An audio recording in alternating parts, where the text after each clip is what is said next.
Yeah, and here's a look at what's happening in the news to this time. Trinidad and Tobago High Commissioner to Guyana, Conrad Enel, says people are making a mountain out of a molehill about the off the cuff remarks made by Prime Minister Dr. Keith Rowley on elections night. Homeless man chopped about the body while sleeping under a bus shed, and a man drowns in carnage. He's identified as Alan Bentic. We have the details of these and other stories coming up for you in our next Major News Center 5 at 4 o'clock.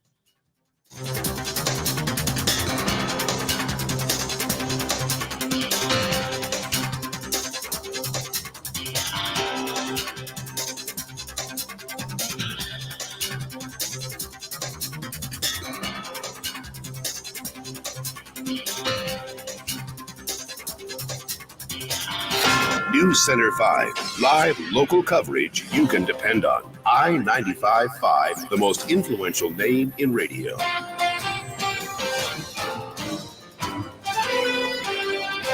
I-95.5 FM, celebrating 61. We are family. This is New Horizons, celebrating our young trailblazers of TNT. Ecliff Eli. Ecliff Eli is a fashion designer, considered one of the best menswear influencers in the world, a man who presents a lifestyle that personifies classical male elegance and Caribbean style. Growing up in a home with 10 sisters and a mother who is a seamstress, he was destined for the path he chose. Originally from Chaguanas, he moved to Arima at a young age. He started his tailoring business at age 14, making trousers for partners in school, mastering his craft. His first store was quite noticeable on the Eastern Main Road, Arima, just before Hollis Avenue. It was there for 18 years until he decided it was time to move to Port of Spain, where he opened his store on Rosalino Street. The Ecliff Eli brand is first and foremost about passion and traditional Caribbean craftsmanship using the most classic styles. With over 30 years in business, Eli says he has not stopped growing. Before, he was solely responsible for measuring, cutting, and stitching. Now he is in manufacturing mode with a team of tailors and stitchers who work right beside the retail store. Growth for Eli is also about sharing. He gives back to the classroom, speaking to students at YTEP, and he has made an appearance at Belmont Secondary School's Career Day. He believes in style that isn't just about the proper way to dress or match and coordinate an outfit, but one that can serve as a stimulus to the personalities of the people in their work and in their lives. The way you dress should be an extension of how you choose to live your life. It is this essence that drives the Ecliff Eli Limited brand. Eli was named the Caribbean Fashion Designer Male in 2020 Caribbean Fashion Awards in Barbados. His brand is represented in Guyana, Grenada, St. Lucia, Antigua, St. Kitts, Curacao, St. Vincent, and Jamaica, and in the United States. A true fashion trailblazer. New Horizons, celebrating our young trailblazers of TNT on I-95.5 FM. This is 61. We are family. Super Farms leading the way. Get good discounts every Tuesday, like 10% off when you pay on Seniors Day every Tuesday. Over 60 years or plus at Super Farm. Come shop with us. Get 10% off with no fuss on Seniors Day every Tuesday. Enjoy Seniors Day at Super Farm. Customers 60 years and over. Shop and get 10% off store-wide. Sign up in store and save every Tuesday at Super Farm. Your prescription of trust. Romance Darlings Independence Brunch. It's time for Hats Off to You, TNT.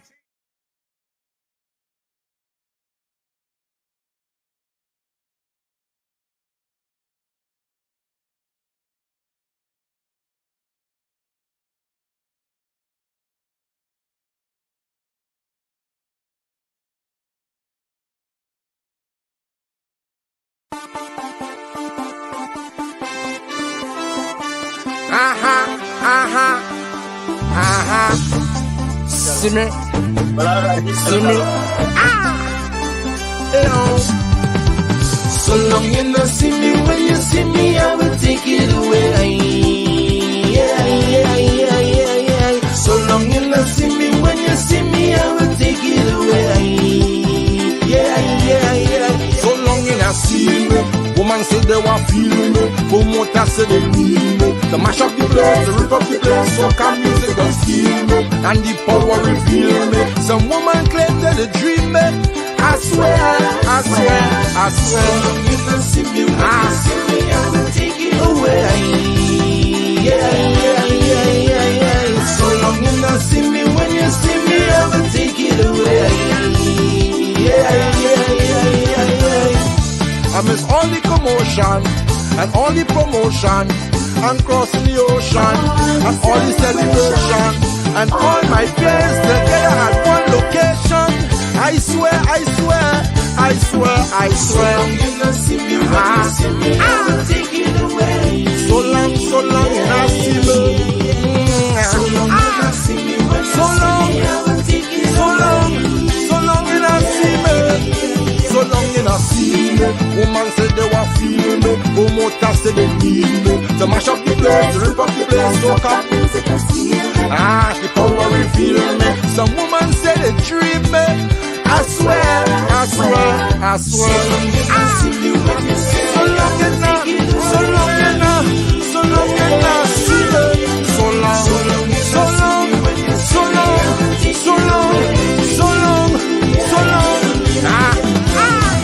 I miss every grenade yard, and all Vincentian, and all them Bacon, and all Jamaican, and all St. Lucian, and all the islands. All fans and family members, come out and support our young. I swear. So long you not see me, when you see me, I will take it. So long. Athletes as the instrument of Trinidad and Tobago, the Steel Pan. With our presentation of the power of the Steel Pan series. Join us in the month of August during the observance of Steel Pan Month as we deliver Steel Pan Day tributes to your favorite steel pans in Trinidad Park Plaza.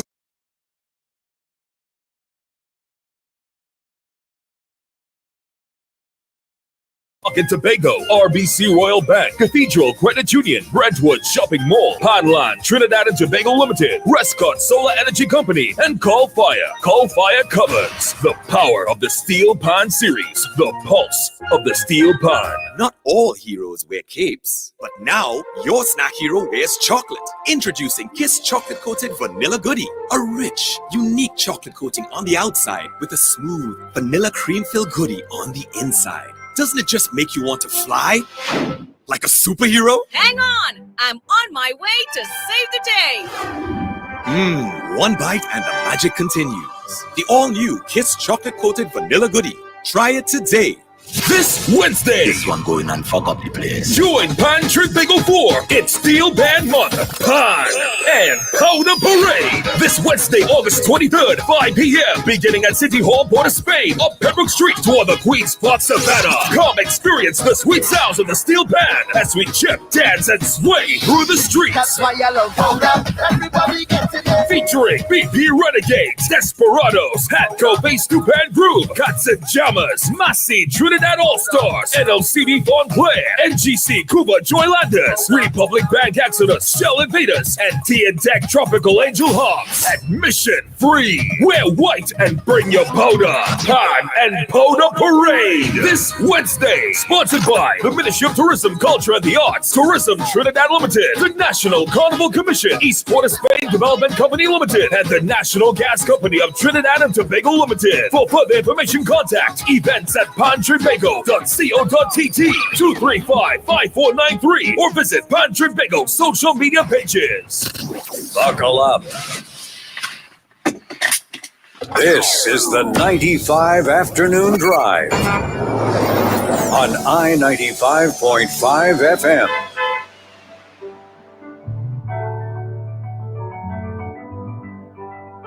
Where are we right now?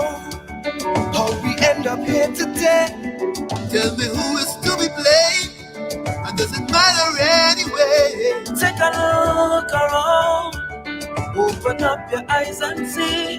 Now's the time to make a difference. Be the change you want to see. Do you remember a time when we used to love, yeah?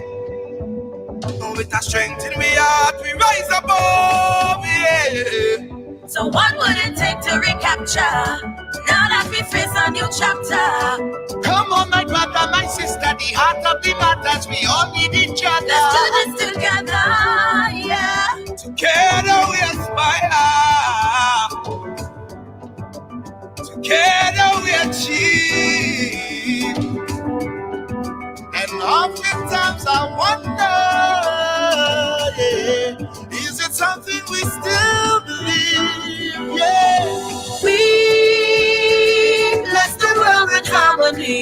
There's no greater time for love, no greater time for peace. Be what we know we're meant to be. There's no greater time for love, a light for the world to see. The mighty rise to meet the challenge. Here we stand and we fight and we shall not fail. Now is the time for action. Tell them we ready now, come with me. So let we choose to love, yeah. And side by side we will overcome, yeah.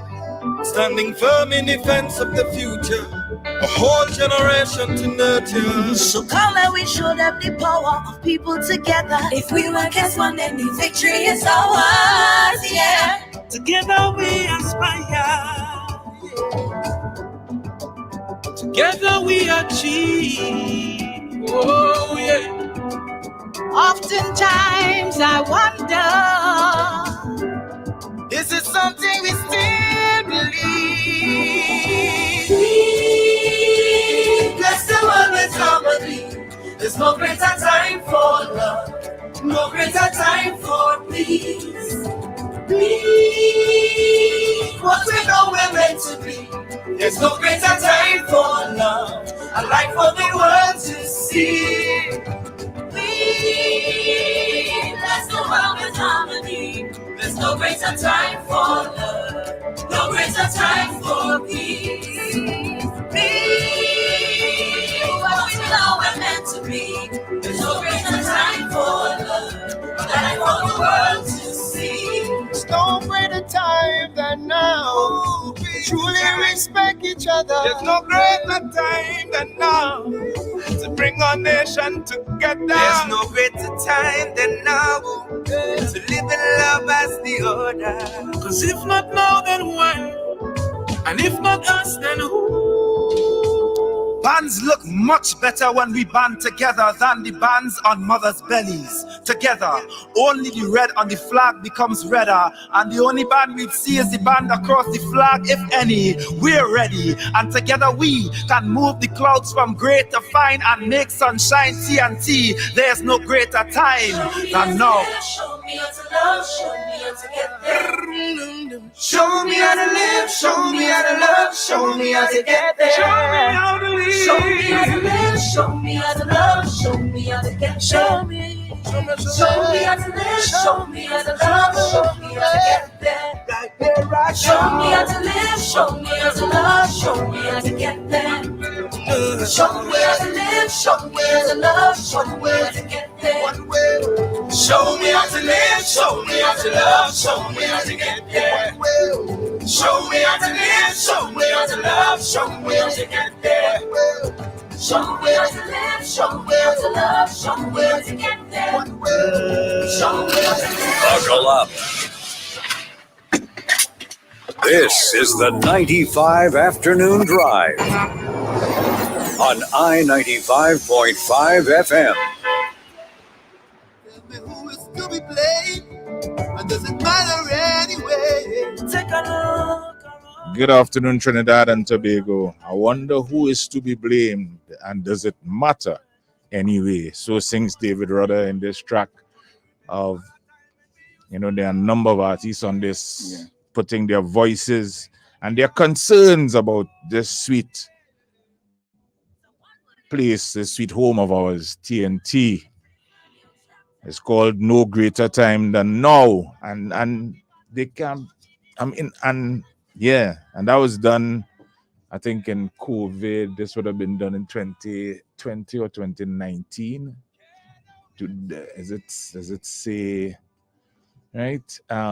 But and a lot of artists. Yeah, a lot of artists, a lot of artists putting their voice to this.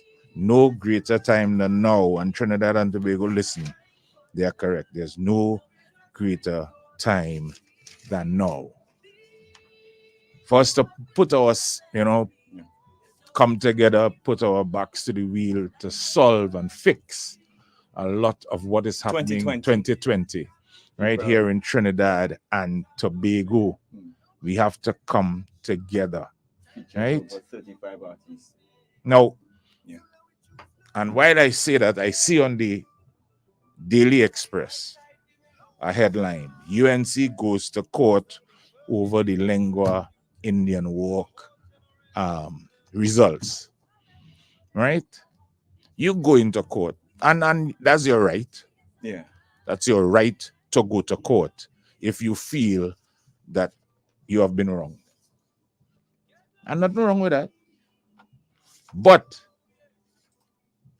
we have a UNC counselor who has their number of claims against him, and he has been sworn in the borough of Shogunas. And so, in one hand, you're fighting for his right, but on the next hand, what is really going on here? What is going on? And these claims have been made before the election, during the election, and so he was not removed as a candidate. He won his seat, and he has now been sworn in. What is really going on here? So I would like the UNC and the people who support them, all you make up all your mind is either all you're for wrong or you're for right. Make up your mind. You can't want to saddle both. You can't want to be right, but you're condoning wrong. It makes no sense to me. It's either you're in or you're out. Yeah. It's no gray area here. Right? There's no gray area. Decide on what you want. Because we have a man who's accused of a number of things, including violence against women, including brandishing firearms, and he is now sworn in as a counselor. We're really serious? And we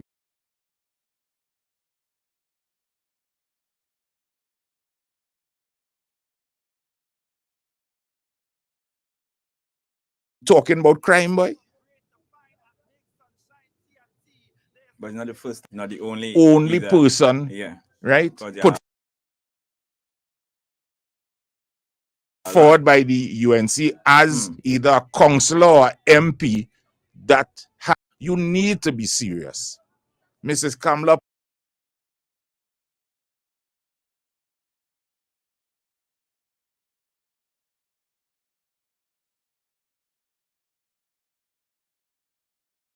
Passad be said, so how is this?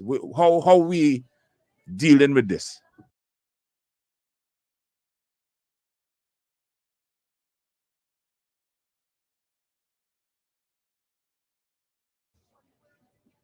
Allegation to live, John. Show me how to love. Show me how to get there. Show me how to look. Let the song play from top again, yes?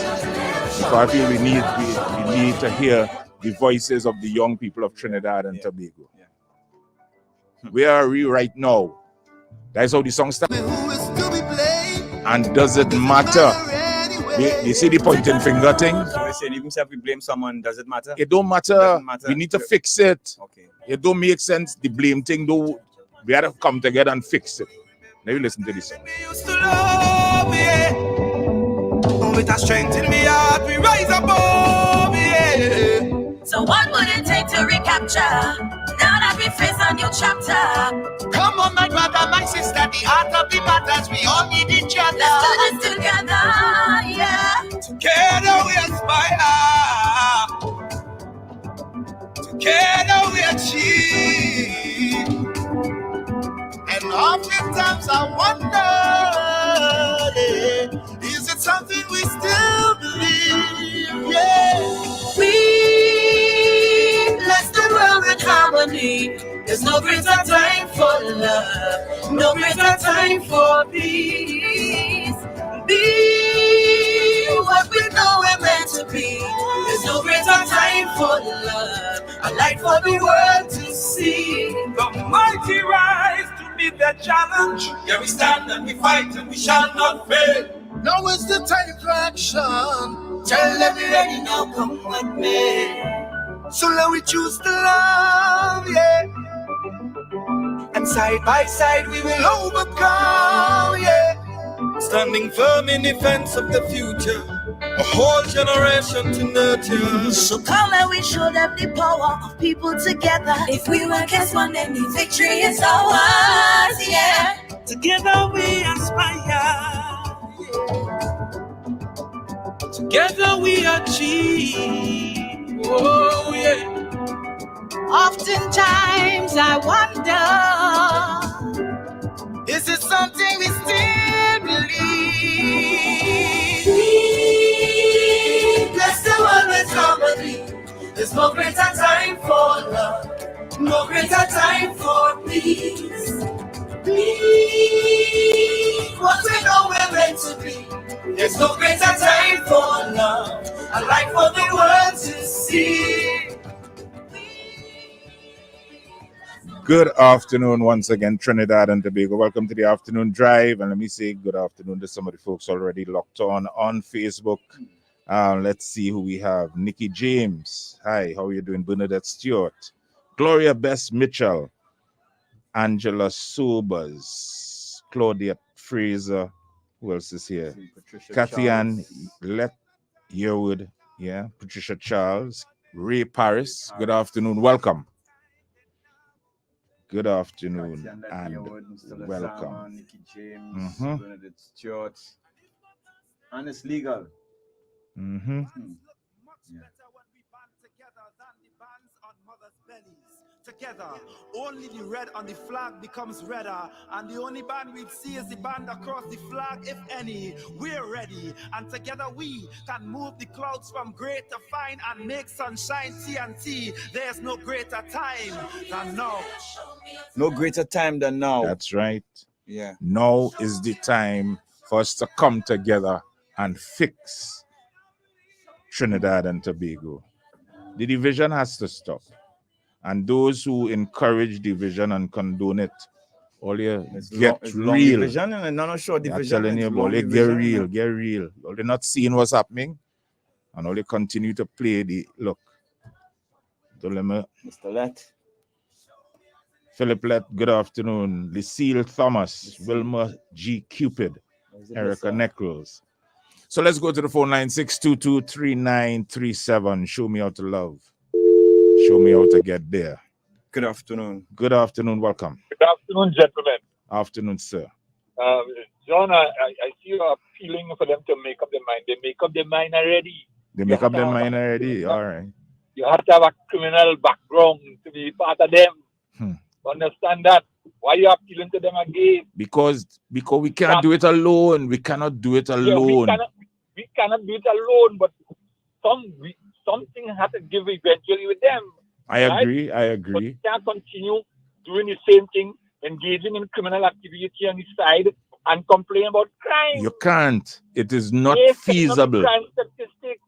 And they are what you call the goats. You have Ram Logan, Ram Dean, Rocky Ram, and Ram Juki. And then you have this one here in all of them have his name, boy? Crime. Adrian Ali. Mr. Ali? Yeah, but I talk about the Ram. You know, they talk about the goat. Yeah. Greatest of all time. Well, they are when it comes to crime. They are Ram goats. Logan, All Ram right. Dean, I hear you, my brother. Juki Ram, and all Ram. Check them out. All right. Take care.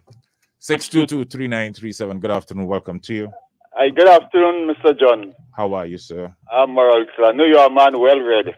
I just want to tell you a different topic. The information is that progression. You gave me progression. Say that again. The information is that you gave me progression. You know that gentleman who tried to overthrow this man the other day? Putin? Uh-huh. It is alleged that he died in some mysterious plane crash.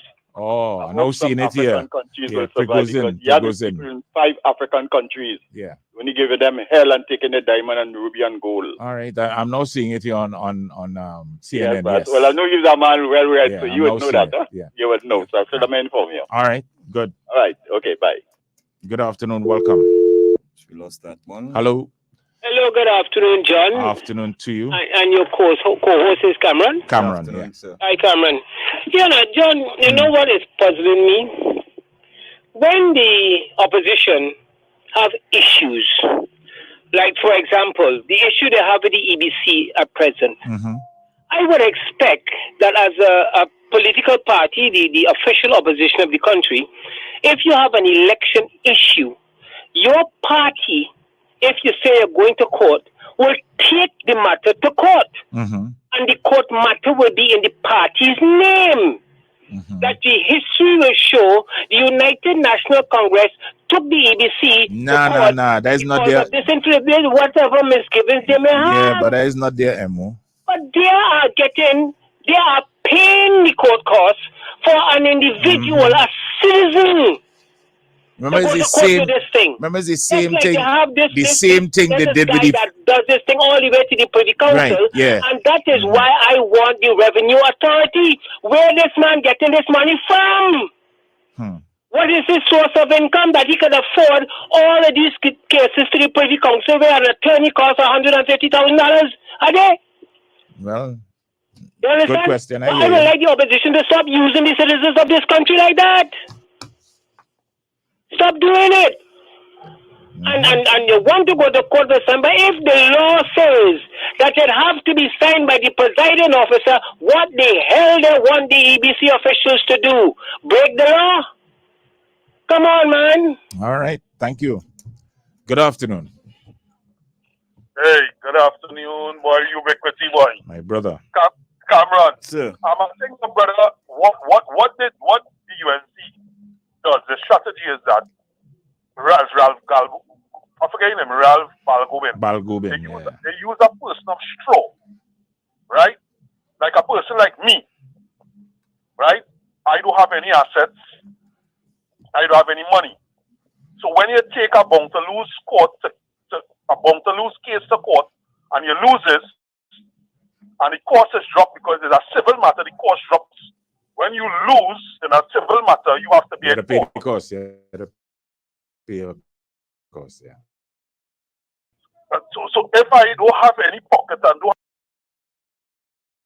have any assets, I lose nothing. Well, so that is why, brother. Wait. You don't have jail time to go with that? If you can pay? No, I'm a man of straw. I can claim a man of straw. So a man of straw is someone who I'm just not able to pay. I have nothing. It's a civil matter. It's not a criminal matter. All right, I hear you. Right? So you pick up a man on the streets, literally. I understand exactly what you're saying. So the costs, remember the costs have dropped on the UNC head when they took the PNM to court with I think the first election, and they lose, and there's $1 million cost to the UNC head, and they have not paid the PNM up to now. So what they do, they use people who does not have any pocket at the bank. So when they lose, I understand. Right, and that's clear for the guy. So it's a strategy. It's a strategy they use. The puppy showing the court. That's what they're doing. But doesn't the court have some kind of redress? Because this has to be, the court has to see to do these tactics. Well, then the court is there to be used. There is a democracy, and so long remember the problem is I am a man. I am somebody of straw arm, John. I don't have any money. I don't have any money to pay. The lawyers are representing me pro bono. So they have their lawyers. If you look, it's the same Ram Logans and the same team of lawyers. So they are doing pro bono, free. If I have to do it as a man of straw, I will still have to pay. Right? So it's a whole criminal. It's a whole network. Understood, but it is unfortunate. Let me just say. Right. So anyway, that's what I call for. But I just want to clear up that for people. All right. Cool. So what I'm saying is, John, is all right. The other people don't understand. The UNC is formed. It's a criminal organization. That's what it is. And everybody who have questions to answer criminally or otherwise, they look for the UNC for refuge. And a man was fired from 2 state boards. A man on $1 billion bail sits down as chief whip. Another person was heading the ATC, have $1 million lawsuit claims against him, together with the next senator from Tobago, who born in Tobago. And there are many, many, many, many, many, many more. So all this is Mrs. Bissessa consolidating her leadership. Right? There's not about country, there's about party, Yeah, but listen. So people not seeing this? Are we all blind to this? That we're gonna allow our country? No, their value systems is different. That's what Dr. Partner told me. Well, true, and I understand that as well.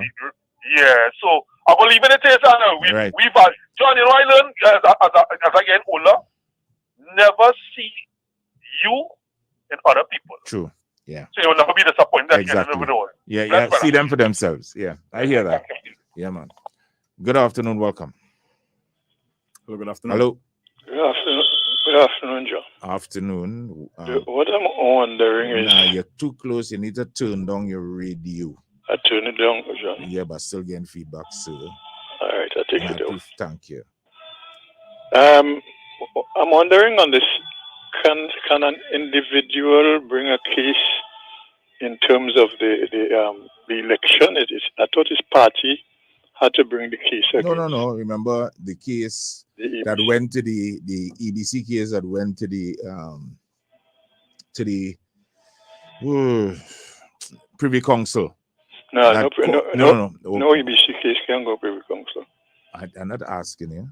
The case that went to the EBC that went to the Privy Council that caused the election to be fast forwarded. Yeah, that wasn't EBC. That was against the government. Well, all right, but it involved the EBC, I think. Anyhow, no, all right, it didn't. But anyhow, all right. So, okay, my bad. But I'm saying to you that anybody, if I feel something, anybody, any citizen can do it, and that's the loophole in the law, I guess. But I'm trying. What I'm trying to find out, and the legal experts can call in. And if there is a grievance in a party that did not win, how an individual could come in there and bring that? Well, something is wrong somewhere, and somebody has to, something has to happen in this. The government has to take this thing on legally, call the experts from abroad and everything, and get this foolishness stopped. Now, you see, and the interesting thing is if they had gotten their wish and how you call it, people came into observers had come, they couldn't pull this nonsense because that particular ballot may have been rejected from the onset. But the UNC, as the caller before said, they're using people of straw, and they continuously reaching for straws. I am not aware about the using in other cases, but I think in this election case, this should be the party that lose, taking the EBC to court. It can't be some individual. The only other individual is the person who lose could take, but it can't be somebody outside of that. That can't be right. And we can't sit down and let UNC do foolishness all the time. If it's not the person who lost the matter that is taking the EBC to court, that can't be right. No other person can come in there. I'm reading the story to see exactly. It's a UNC petition against the EBC. I don't know who. That's what the news is saying, that UNC has taken the matter to the court. That's what they say. But I'm hearing now that somebody is saying that, somebody. Well, I'm not sure. I need to clear that up. Right. But that's a modus operandi that. Yeah, well, I know that in the other cases that is when they lose, nothing can happen. But again, that again is something that the government should be with a simple majority. Get the thing, do something about that in the parliament. All right, I You hear can't, you. you know. Okay. All I right. hear you. Thank you. Good afternoon. Welcome to you. Hello. Good afternoon. Good afternoon to John, you. Mm-hmm. when you went to school, let us say like preschool, and then you started first year, didn't you use the first primer? Prime, yeah. Okay. Right, that is reading and whatever. Right. In maths, but what I want to tell you, in the first primer, we know capital A and common E, right? Correct. Anywhere in your school years, you ever hear anything about capital 7 and common 7? Never. But then, listen, the UNC, they try to rewrite history. Remember that, right? You remember that? Yeah. Remember, Kamala and they attempted to rewrite history between 2010 and 15 when they produced these copybooks with misinformation on it. Misinformation. So I am so glad that none of I have 2 children. Well, they are big now, right? One in sister and the next one in the 40s. I'm glad that they never went under Jack Warner's hand. And, well, my son and daughter older than, what his name? Fali Augustine. Because I can't understand, with education, both of them saying they were teachers and whatever it is. And this is where you come, according to well, a teacher called from Tobago the other day with misinformation too. So, yeah. I mean, and I would wish that they would stop degrading the profession by admitting that they are teachers. Because you were a teacher, right? I was also a teacher. Yeah. Another thing, the police, TTPS said they arrested Zorisa Hackett and McKenna, right? They were charged. Who had to go to court some Friday or next one in November, whatever it is.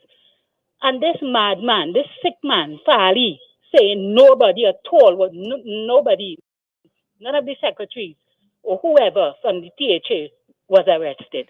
Well, that's not true. We have it reported. Exactly. Okay, John, have a good evening. Thank you. Good afternoon. Welcome. Hello. Hello, good evening. Is this the program, the evening drive? If it's what?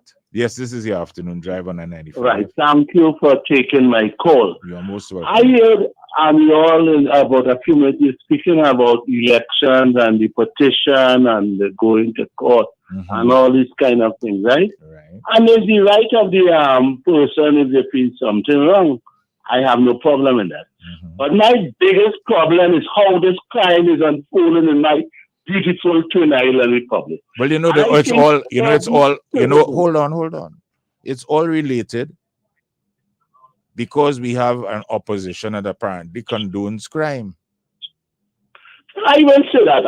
I don't agree with you on that. All right. Okay, hold on. And that is my personal view. Hold on. Your view, you must be no. And you see it that way. I am not seeing it. Caller,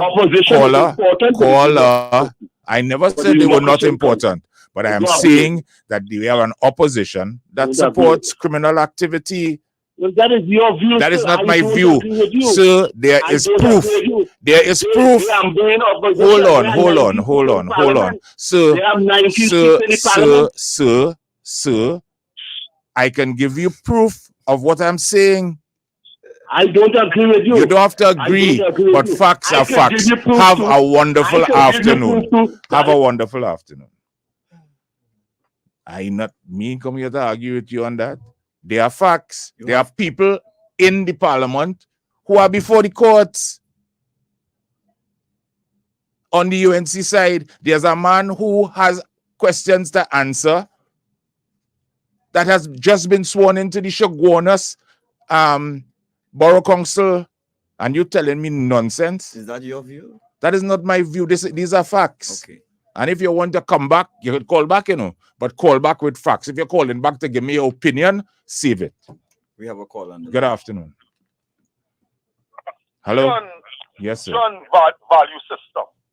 In 1986, when the PNM was swept out of office 33-3. Mr. Manning had won by a sprinkling of votes. I can't remember 10, 12 somewhere there. And Basio Pandey and John Humphrey, from what I heard from all the people, they wanted the jocular. They said that we want to clean the PNM off the map. They don't win 33, and they went to Mr. Robinson. We want to recount there. We want to recount San Fernando East. We want to recount. PNM has to go. We want everything. And they are stood and as educated and informed and humanitarian and, as I say, value system. Late A.N.R. Robinson told Basio Pandey and John Humphrey, leave it alone. We need an opposition. We don't win. We have enough.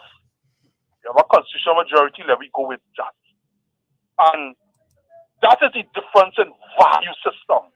And I'm putting it over to the UNC now in Princess Town.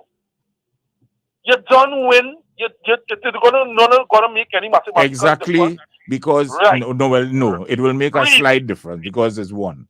It will be one to the PN. Right. What I mean generally, it's not going to change anything with the corporation. No, not much. But there's a difference in value Except there will be an opposing voice in the probably. We have John, that's democracy. You can't win all the time. But I just narrow it off, say it's a value system. Your value system, John Gill, is different to other people. You say, here what? We done with, as I say, in team sport, you're not a sore loser. And you accept that fair play. Okay, we already done win. We win by a large majority. Okay, let me leave the opposition with something. That's what me and you might say. But another person's value system is win at all costs, even if it means to discover and create a ballot and somehow sneak it in and say we have an extra one with no signature. Win at all costs. So I hear you. The difference with A.N.R. Robinson and Mr. Manning, we would have never heard of Mr. Manning. We could probably recall might ago the A.N.R. we had at that time. One with A.N.R. Robinson and one with Mrs. Decessor. Value system. Yeah. Thank you. All right. Good afternoon. Welcome. Hello, good afternoon. Afternoon, sir. That is a very good point there. Say, listen, viewers, that my brother now makes there. Very important. You know, everybody talking about, go back to court. Not everybody. Go back to court and fight it. So it is for me to get a fake ballot plate in my pocket and go in the privacy of a boot and cause a bacchanal, John Gill, there is a probability that is... And knowing the people we're talking about, anything is possible. It is possible, and that is why reality. It must have the signature. No, that is why you too have to be educated enough to see the returning officer sign and whatever, and see everything. Because they instruct you as you go along, and it is impossible. How, to me, with the very credible EDC,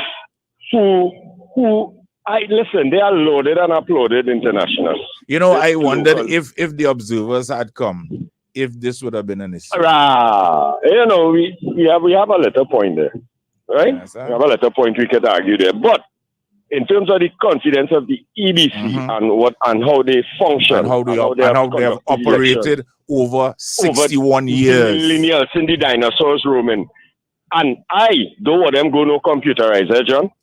That will be the end of it for us. Don't get tired of it. But that's how the reptilians just come in with the electronic voting system, right? I'm being a little facetious there. I hear. So the value system, something is wrong with this grab for power. It absolutely grab to be powerful and override. Let us get down to serving the country. Thank you very much. As plain as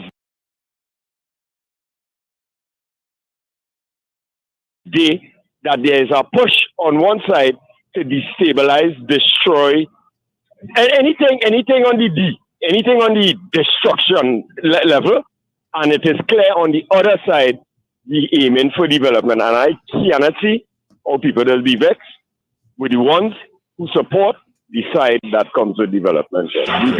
Have a good one. Good afternoon. Welcome to you. Good afternoon.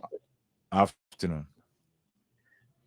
I don't know if you remember that the UNC made a statement a little while now, and Dr. Rowley had really replied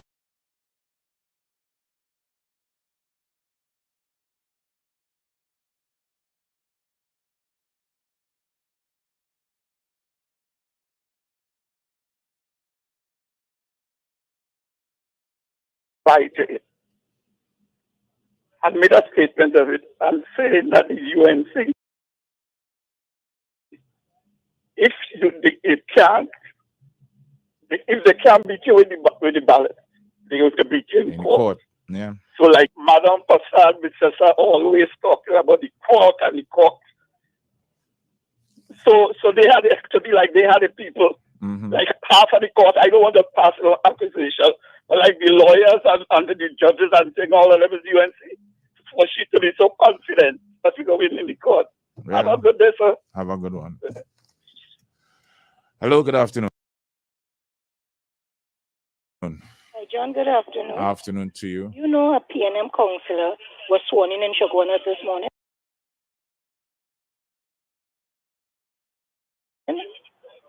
When she seat in Shogunas. You know that's big secret for them. I see it. Okay.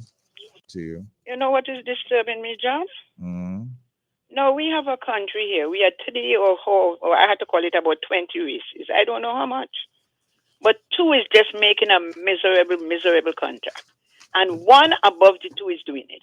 You're using all of us to make a miserable contract. Who are you blaming? I want to disagree with you. Who are you blaming? When you say 2, I want to disagree with you strongly. There's because only even one. I said 2. I mean, There's I said only 2 one. races. Huh? There's only one. Well, one. There's only one. Because it has the one, and then you have all of the other rest using them to make the category. Why you don't stop the nonsense and get together? We have an anthem, and we have it.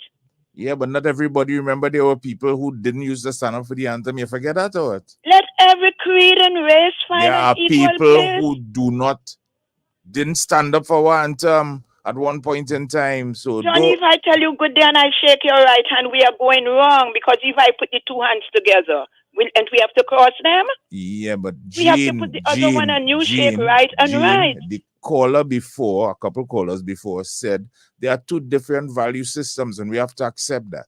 Well, it would be a very foolish thing to go wrong. I hear that. Because these people would not stop it at all, because according to the people, everybody eat the food, and the ugliest one will wash the pan. Who made the noise? That is what I think that lady is doing. Okay. Have a good one. 622-3937. Yes. Good afternoon. Good afternoon, this is John. Did the caller go who talk about the value system? I remember that very well. If they had a recount, it was about 60-something votes. And then Mr. Robinson said, no, but you see, what you have to remember, in that time, Mr. Robinson would care about the country. These people fighting for their party. Because they themselves said it, put the party before country. They're not fighting for country. And when will we all realize that? Well, I don't know. I don't know what we need to see again. I don't But know what we need to see again. But let me ask you something. Do you think if Dr. I have never heard of that statement until Darren Master started to play it. Now, do you think if Dr. Rowley had stand up and tell a PNM audience that, do you think the columnists in the newspaper, the commentators... I want to say to you, Dr. Rowley would have never stood up and tell anybody that. So I'm not even going there. Right. So I'm not even going there. But yes, and the point you want to make is there are different rules for the PNM. There are one set of rules for the PNM and another set for the UNC. Yes, in far as the media is concerned. I have that opinion as well, if that's the point you're trying to make. That's the point you're trying to make. Wonderful. That such a patriotic statement. Yeah. Have a good one. Hello, good afternoon. Yes, good afternoon, John. Hi. What is the prevent someone, stamping a ballot, doing a ballot at the close of the poll and not, before the presiding officer, whoever is supposed to sign it, and a UNC person then? What is to prevent that from happening? Exactly what is happening. Yeah, exactly you what has understand what I'm trying to say? I know exactly the process. The Because presiding officer has to sign. Right, I was telling myself there's no sense doing a new election because whatever. But that could have happened. That could have happened. And that That could ballot continue could to have been happen. afterwards. Right? Have a good one. Thanks. Good afternoon. Hello? Good afternoon, John, and Good your afternoon. co-host, whoever it be. Cameron. Cameron, good afternoon, Cameron. Good afternoon. You see how everybody's job plays an important part? I want to tell Miss Jean, like she forgot. Kamala Pusat Bisesa say party before country. And if you put in country before party, go to hell.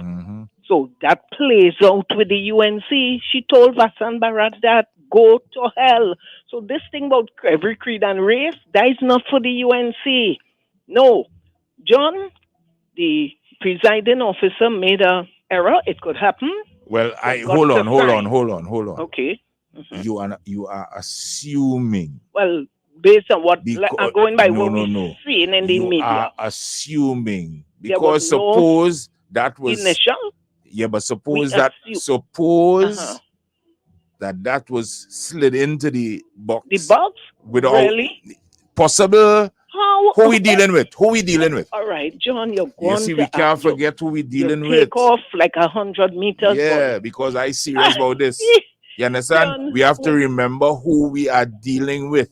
People with a different set of principles. Mindset. Yes, it's true. Well, I didn't even go there, but I'm just saying it could happen if she forgot to. No, I am not going to put the blame on the presiding officers yet, unless that comes out. Because suppose somebody slipping that without anybody's knowledge, it's not her fault. Well, the only person could let that slip in is the ballot box clerk. I don't know. The ballot box clerk is the person to look. All we know is that there is All we know is that there is a ballot without the signature. Not a signature. The initial. Without the initial. So, in other words, you want to say that the ballot box clerk is in cahoots with. No, I could have simply distracted the ballot box clerk. Oh God, John. It have plenty possibilities. That's why I don't want to go to blame anybody. I'm not blaming nobody. Well, that is why they let have the to court go back decide. to the polls. Thank you. All. Exactly. Because this thing is crazy. Now, I always tell people, government changes. But you see in the government offices, they have people belong to all different parties. I saw it. And what they can do, and they some of them sabotage a situation and effort by the government. So therefore, do not place the blame yet. Well, let's all right, John. See. I will take what you say. Thank you. They can sabotage things, and people will not believe what they can do for their party. It is amazing, John. All right. What are they say? Government is changed, but the workers don't ever go nowhere. Have a good one. Hello, good afternoon. Hello. Afternoon, Brother John. Afternoon. Brother John, anybody who has been following the political scene for that 20 years shouldn't be surprised with the shenanigans of the UNC. These people now have a way of using people. And it's as surprised that public, when they're filing their suits to court, a party cannot be the person to use people, right? They use a person called Princess Smart back in the day, in Pandey time. Now they use Ravi. But people have forgotten that Adrian Ali and Faik Mohammed were foisted on the nation by the Green Party, Mr. Warner's party. It don't matter who foists them, it's who using them now. They jump ship and they UNC now. So I'm not surprised to hear that that one of them has been accused of all these heinous acts now. And nothing is done because, according to you, what is good for the goose is not good for the gander. So people are going to go for luck. The UNC could get with murder. But once the PNM thing, because look, imagine this. Dr. Monilal now is making a big issue about Mr. Stewart, Tion gun. Imagine that. Why he didn't go and turn in his own? That's the question I want to ask Mr. Monilal. If you have a gun, turn in yours. Because if Mr. Young decided, I don't want to add to this whole gun thing. Let me return mine. You turn in yours. Yes, when the persons who have given vehicles to the police things like that. Yeah. So Mr. Chorton has given his gun to the police. That's a noble thing, but everything is to make a big bacchanal. That's right. So reflect and destruct in numerous sense. But John, been talking a long time, we don't meet them out. All right. Have a good one. No respect here. Hello. Hi. Good afternoon. Good afternoon to you, my dearie. Hey, darling, how you going? What's up, What Maria? thing I love you for? When some of your callers and them call, it is not to let them go down the right road. You hear? I love you for that because I know you don't want them to put the radio station into problems, right? Mm-hmm. Mm-hmm. And the reason why when I call, share the live on a Saturday morning, they see I just know what to say, but I just know you have your facts or you ask questions. I hear you. And if you have work to do for me, you find out yet? No, I ain't find out yet. All right. I will tell you in due course, right? All right, cool. Okay, have a good one. You too, Maria. Final call before News Center 5 at 4. Hello. Good afternoon. Hello, good afternoon, John. Afternoon, how you doing? Yeah, I'm fine. So if we had the observers, all this thing could have been avoided? Probably. Okay, well, probably. But hold on. Before you go running your mad race, right? Take your time. And yes, and I said that it could have been avoided, but with the history that we have since we have become independent in 1962, and the history we have, the credible history we have of voting in Trinidad and Tobago, observers have never been necessary and will not be necessary. Okay, would never be necessary. Never been. Okay, but let me draw a little reference why it is necessary here, because like Guyana, Trinidad and Tobago is resembled. The whole makeup, like Guyana. And what's the point? But we are not Guyana. Hold up. We are not Guyana. Okay. We may have a similar, hold on. We may have a similar racial configuration, but we are not Guyana. That's the point. We are not Guyana. Right. Don't ever forget that. You have a good, wonderful afternoon. We go in and break for news now. Yeah. Right? Have a good one. No, we gone. We gone. We are gone for news. Right? News Center 5 at 4 with Onika James. Broadcasting from Port of Spain, Trinidad, this is the most influential name in radio, I-95.5. Live local coverage you can depend on. This is News Center 5 at 4. This country's High Commissioner to Guyana says there was nothing sinister about the Prime Minister's Guyanese dollar statement. A homeless man chopped by a bandit after he's found with no valuables. Caribbean Airlines apologizes to passengers affected by pilot impasse. And in Jamaica, the education minister says the practice of covering dreadlocks to attend school will soon be abolished.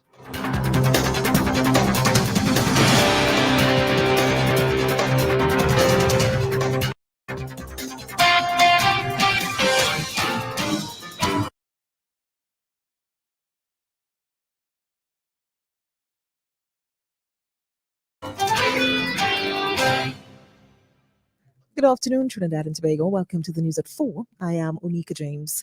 Trinidad and Tobago's High Commissioner to Guyana, Conrad Enel, believes people are making much ado about nothing. Rowley. Dr. Rowley was speaking with the media shortly after copping 7 seats in the just concluded local government election.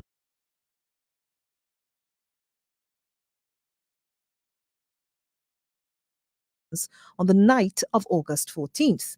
Dr. Rowley likened the NTA's reported 30,000 votes in Diego Martin to Guyanese dollars. President Barath Jagdeo took Trinidad and Tobago. Today, High Commissioner Enel believes there was nothing ominous about the statement. I have made the point that clearly there was nothing sinister about the statement. I recall that Prime Minister Rowley, when he was in Guyana on his last visit, had to leave the diplomatic lounge and go downstairs to the counter. I didn't see him, or I didn't see anybody making an issue of that. He's the head of state. That should not have occurred. So if he wanted to create issues, that was an opportunity, and he didn't. Additionally, he has agreed to be in Guyana for the next energy conference. Caribbean people make statements. I don't think that Dr. Rowley was making a policy statement. I think he was responding. And in the same light, I don't think Vice President Jackie was making a policy statement. He was responding to what he was asked. So in that sense, I believe that the effort to create issues really should not. Mr. Enel told News Center 5 persons would do better to place their energies elsewhere. My own view is that both leaders expressed views that they were asked. My own view on that is that these issues are not very, very important in the context of the agenda that both Guyana and Trinidad and Tobago is pursuing. And in a sense, the relationship continues, the work continues, despite any notion to the contrary. I believe that a lot of commentators who speak to these issues are better served if they bring their considerable talent to solving or assisting in the developmental challenges that the countries face, including climate issues, capacity issues, food security issues, and energy issues. I think that's where the focus needs to be, and that's where the efforts should be in moving the process forward. Further, the diplomat noted the relationship between Guyana and Trinidad and Tobago remains sound. Dr. Rowley's government recently passed at the level of the cabinet the changes to the policy that will now allow Guyana and its issue with honey imports to Trinidad and Tobago being dealt with. Guyana recently assisted Trinidad and Tobago in its revitalization of the rice industry. So there's a lot of work going on as it relates to what is taking place, and I don't see these statements as adding anything to those deliberations. Trinidad and Tobago's High Commissioner to Guyana, Conrad Enel, speaking with News Center 5 earlier this afternoon. A homeless man is attacked and chopped by a bandit. Police reports say the destitute male was asleep in a bus shed along the Audrey Jeffers Highway during the early hours of yesterday morning when he was assaulted.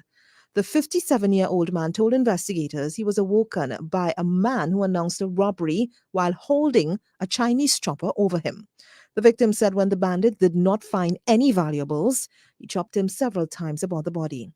The wounded man flagged down a passerby who alerted police. He was taken to the St. James Infirmary where he was treated. It is unclear if he is still warded. Western Division Police are continuing inquiries. Caribbean Airlines says sorry to persons affected by the recent cancellation of flights. An ex parte injunction from the industrial court ordered pilots back to work after they called in sick en masse last Sunday. The situation created a crisis for thousands of passengers and the state-owned carrier. This morning, corporate communications manager at CAL, Dion Legault, said operations are normalizing. Today, we expect that we are very close to normal operations. This has been possible through very significant cost and regrettably a lot of inconvenience to travelers, but we've had to hire charters, external companies to operate some services for us. But fortunately, what we call or term the recovery services have been operating in parallel with our normal schedule. So our teams are working diligently to get the operations fully restored to 100%, and the recovery flights continue in this regard. Ms. Legault issued an apology to those affected. I want to take this opportunity to apologize most sincerely to the persons who were inconvenienced, but to let them know that Caribbean Airlines is resolute. We are resolute in our commitment to ensuring that our customers receive good service, that the operations are normalized, and I want to give persons the assurance that we will continue to operate safely and reliably. Further, she said, by tomorrow, the airline should be back on stream in full. So I certainly empathize with the frustration that would have been felt by the public. And this is why, of course, we have taken swift action to rectify. This is an ongoing process. Let me state openly, it is an ongoing process. But many people are working feverishly to do all possible to ensure that things are back to normal. And we expect that the operation will return to normal by tomorrow. Tomorrow is the 24th of August. There is an expectation that we will return to fully normal operations. And the Minister of Works and Transport responds in part. Rohan Sinanan speaks to added seats made available on the ferries operating between the two islands. I can't speak too much on Carl. The Minister of Finance will be the one responsible for speaking on Carl's behalf. But I can say that the Port Authority would have immediately gone into action where we had extra ceilings on the vessel. However, from Monday evening, we started to see a reduction in the amount of passengers wanting to travel to and from the baby. So I think the service is back to normal. Yesterday, we were operating at just about 60% capacity with the extra ceilings and so. So the Port Authority would have stepped in immediately on Sunday morning, putting extra ceilings, and we were able to move, the volume of people who were stranded by the Carl flight who actually wanted to utilize the ferry. The Finance Minister is yet to respond to the Carl issue. The Ministry of National Security confirms 500 seats will be available for the upcoming Independence Day military parade. The celebrations are set to take place on August 31st, 2023.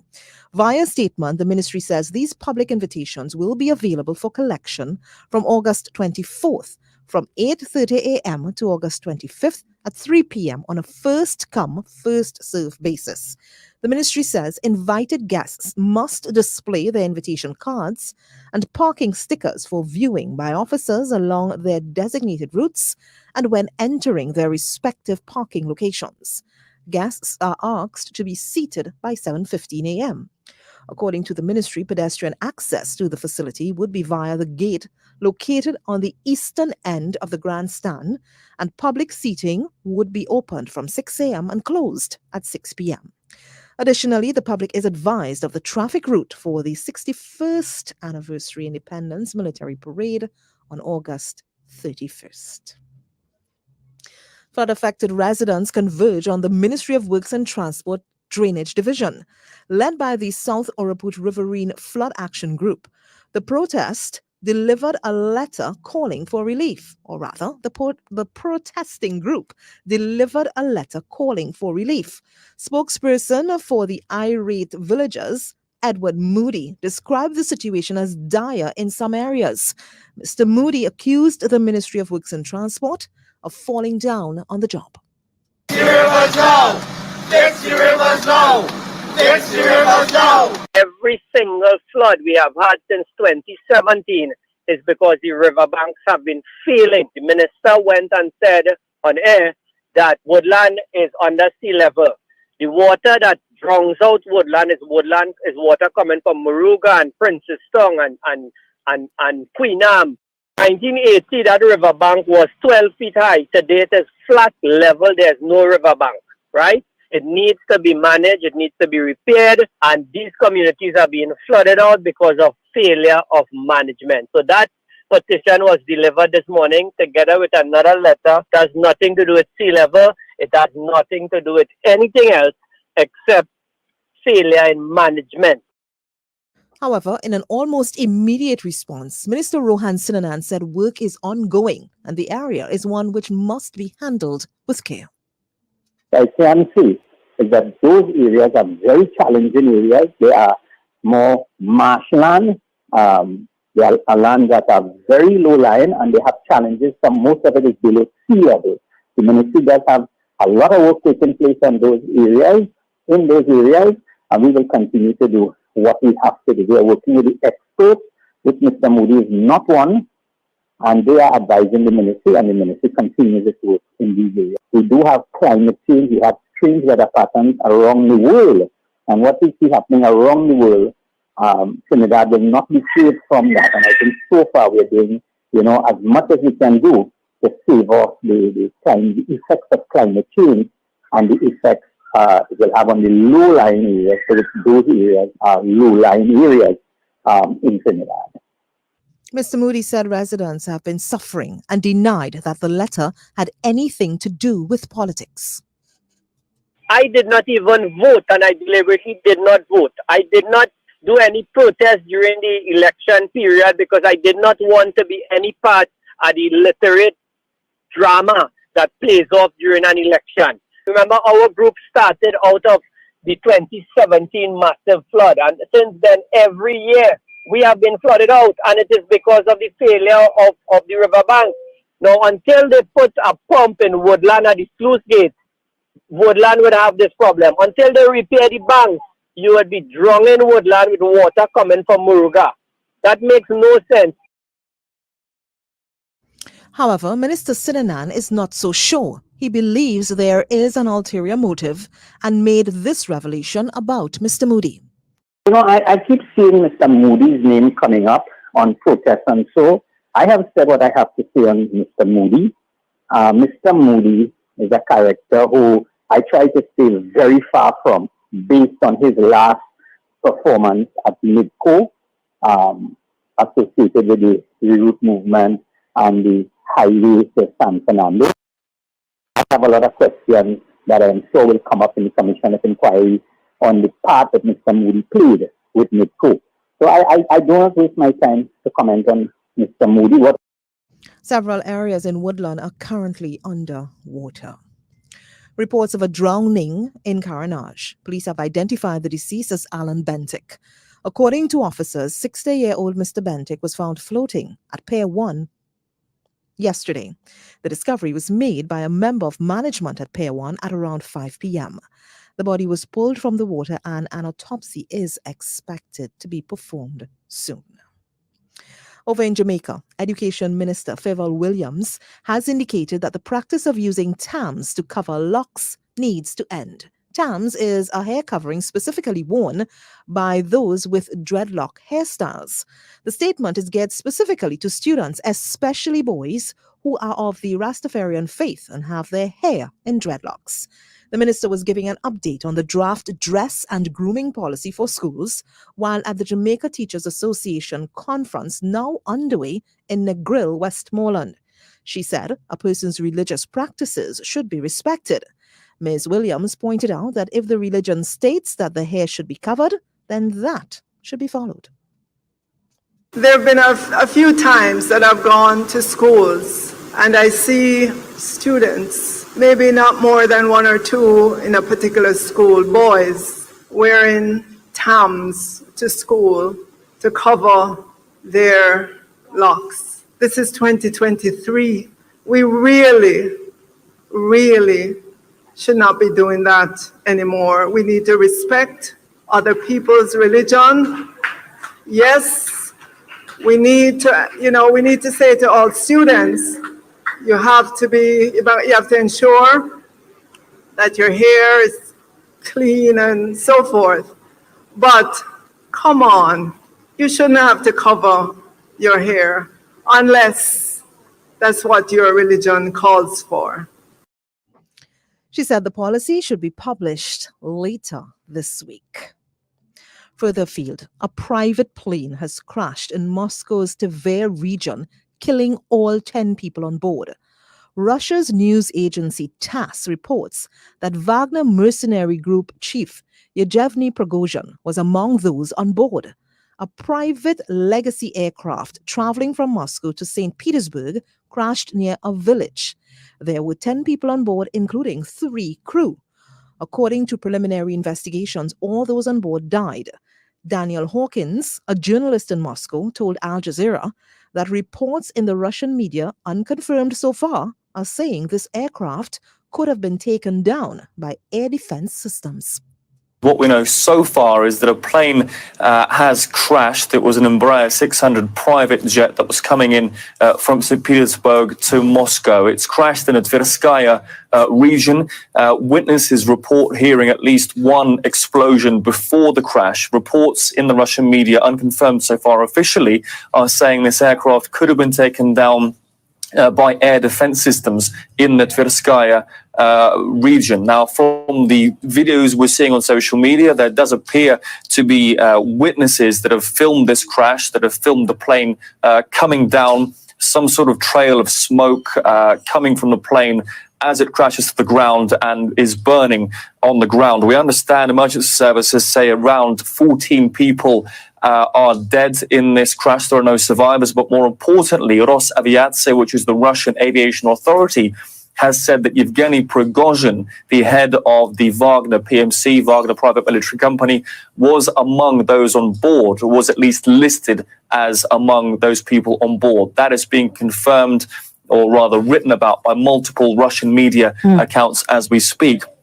There is other information coming in as well that a second plane, also allegedly belonging to Yevgeny Prigozhin, has turned around and is heading back to St. Petersburg. Now, we don't know who's on board that plane, if that information is confirmed, but that plane has come down, and the Russian Aviation Authority is saying officially that Yevgeny Prigozhin was listed among those 14 passengers on board. Daniel Hawkins there reporting from Moscow. And that brings us to the end of your news to 4 o'clock.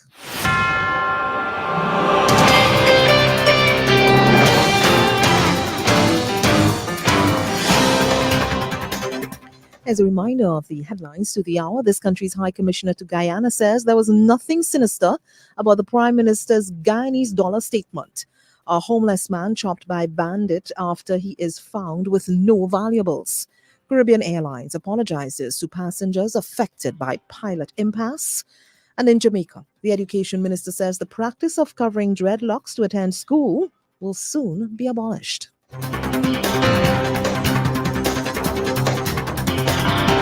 I'm Monica James. Stay with us. More news coming your way at 5 o'clock.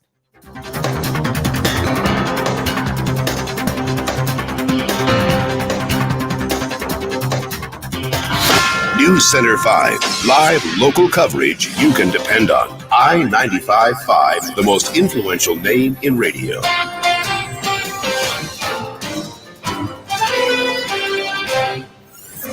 This Friday on Project Hope, Giselle and Jared sit with a son of the soil who migrated to the United States. He is a veteran of the Marine Corps with a career spanning 42 years in criminal justice, including 27 years of distinguished service with the Federal Bureau of Prisons. Let's welcome Carlisle Holder. He will share his expertise on prison management, prison reform, programs, restorative justice, and much more. So don't miss Project Hope this Friday with Giselle Chance and Jared Wilson, alongside Carlisle Holder and a surprise guest, keeping hope alive. Project Hope.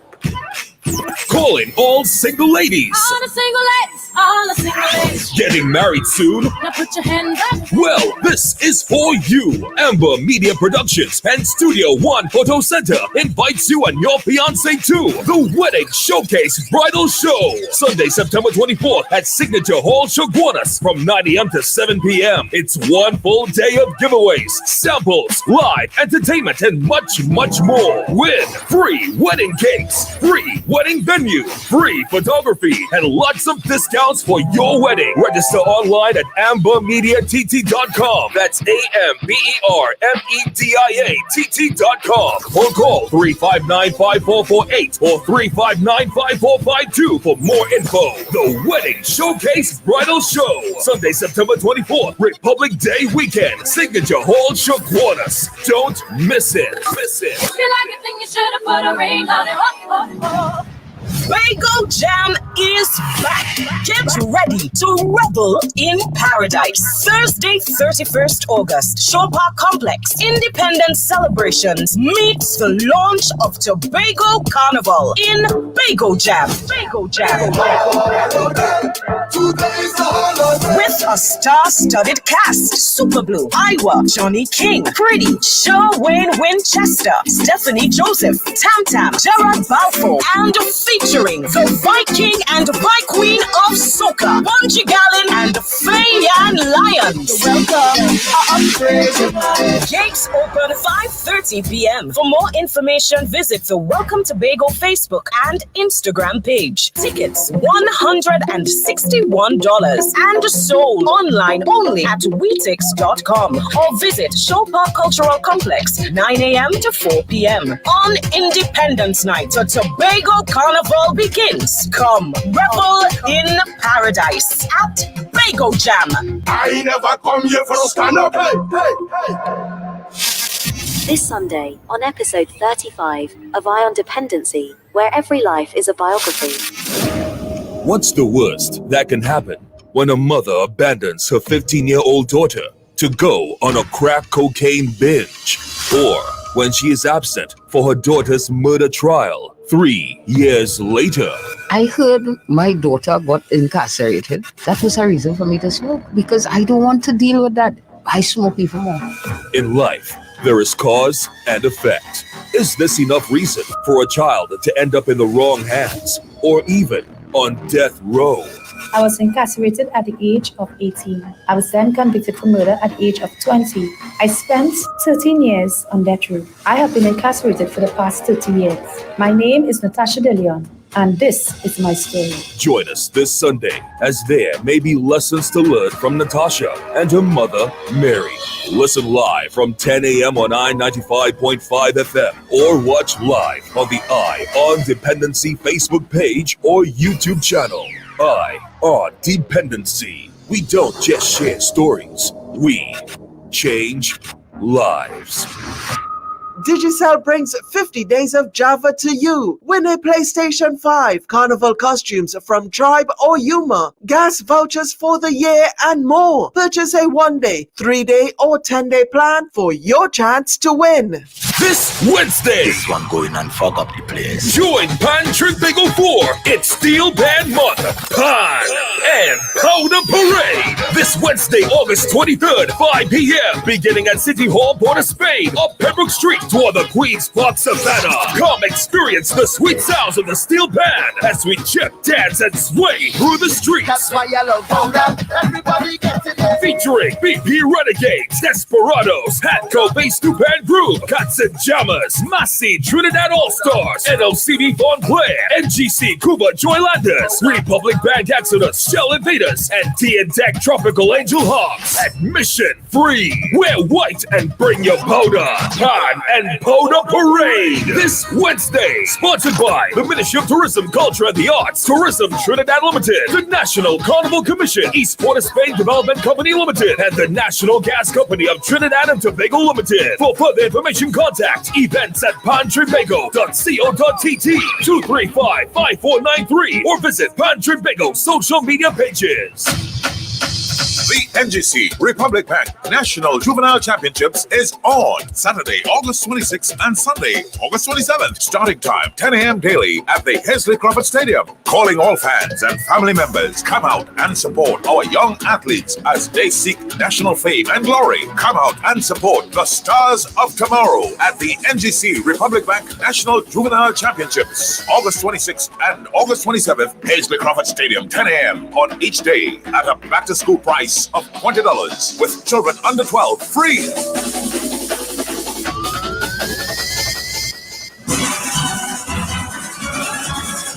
Romance Starlift Independence Brunch. It's time for Hats Off to You TMT with Romance Starlift the Orchestra. Join us for our annual Independence Brunch on August 31st, 2023 at the Romance Starlift House of Music. Celebrate our nation's 65th Independence Day with mouth-watering cuisine, electrifying live entertainment, and a chance to win fabulous prizes for the best dressed patriot and the most creative act. Tickets are only $300. Check out socials for more info. Tickets, call 687-3263 or 299-5136. Let's make this Independence Day unforgettable. Hey, Pops, remember when I was learning to swim at 5 and you told me there was nothing to fear? Yeah, you were screaming to get out the pool. Well, it's just like First Citizens Online Banking. There's nothing to fear. It has first-class security to protect your information. You get alerts to verify every transaction. And you can always double-check every online transaction before you confirm. I'm not so sure. I mean, this is money we're talking about. I always trusted your advice, Dad. You can trust mine now. Okay, I'll sign up. First Citizens Easy Banking makes your everyday banking so much easier. Visit firstcitizensgroup.com to get started. First Citizens, we put you first. This Wednesday, This one going and fuck up the place. join Pan Trinbago 4. It's Steel Band Month. Pan and Powder Parade. This Wednesday, August 23rd, 5 p.m. Beginning at City Hall, Port of Spain, up Pembroke Street toward the Queen's Park Savannah. Come experience the sweet sounds of the Steel Band as we chip, dance, and sway through the streets. That's why I love powder. Everybody gets it. Featuring BP Renegades, Desperados, Hatco Bass Stupid Groove, Cuts and Jammers, Massey Trinidad All-Stars, NLCD Von Claire, NGC Cuba Joylanders, Republic Bank Exodus, Shell Invaders, and T&Tech Tropical Angel Hawks. Admission free. Wear white and bring your powder. Pan and Powder Parade. This Wednesday, sponsored by the Ministry of Tourism, Culture and the Arts, Tourism Trinidad Limited, the National Carnival Commission, East Port of Spain Development Company Limited, and the National Gas Company of Trinidad and Tobago Limited. For further information, contact events at pantrinbago.co.tt 235-5493 or visit Pan Trinbago social media pages. This Independence to Republic, I-95.5 FM celebrates 61. At 61, we are family. Our journey through introspection, self-determination, and harmony. Keep it right here on the eye as we salute our cultural icons. Crazy, the Baron, the Mighty Trini, Scrunter, and Denise Plummer. New horizons with our young trailblazers. Business, the businesses that made an impact. Our sporting heroes that put us on the map. And City Lights, highlighting our cities and boroughs. This is what 61 means to us. Our journey through introspection, self-determination, and harmony. At 61, we are family. From independence to republic, celebrate with us on I-95.5 FM. I-95.5 FM. August 30th, the night before the holiday. We're ending Steel Band Month with a bang. Call your crew and join us at BP Renegades Panyard for Represent. The Independence Fete, representing your national colors, and come party with the Queen of Bacchanal, Destra, and a full band, the Water Lord, Iowa George, Temperature, the Band, Urban Alps, Pretty, Saki, and 2023 National Panorama Champions. BP Renegades. We've got soca, we've got pan, we've got brass. Tickets available at Renegades Panyard and online at islandetickets.com. Gates open at 8 p.m. Coolers in before 9. Follow BP Renegades on social media for more info. The night before the holiday. Be part of the epic.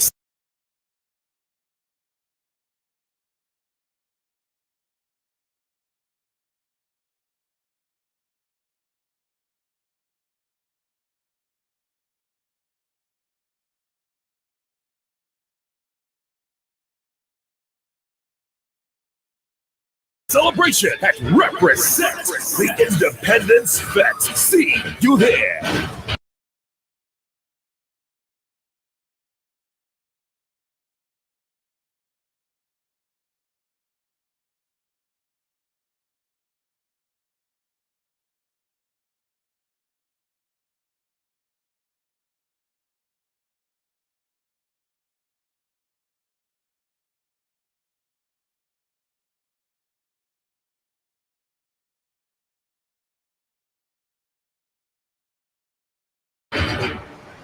This Independence to Republic, I-95.5.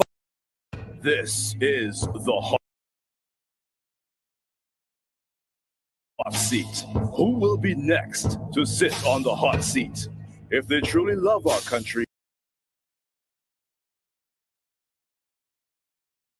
they will face you on the hot seat. A program that brings the burning topics, the most controversial issues, and people directly to you. No stone will be left unturned. No question will be too risky to ask. And no one will be untouchable. Tune in Monday to Thursday from 4 p.m. and Sundays from 3 p.m. right here on Synergy TV. It's time you face the people on the hot seat. Hosted by the defender of the grassroots, Senator Harvey R. Boris. I love my country. The native legends say, wheresoever they may wander, end in Trinidad their days.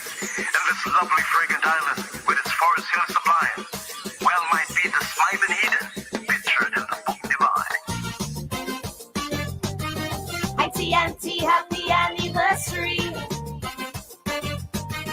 Congrats on your golden jubilee. IT&T, happy anniversary.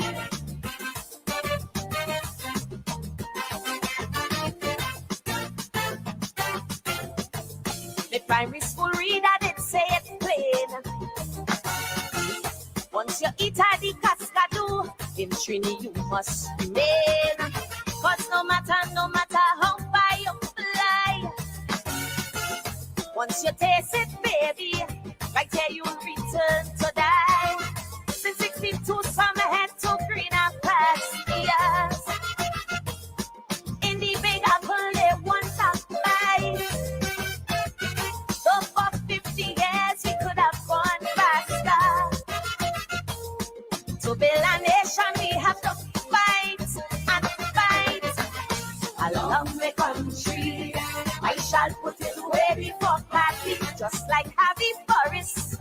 Oh no, to be selfish. And I love Trinbago, not Trini to the bone, but the marrow. So when them stormy dark clouds want to threaten white, black, and red, tell them tread.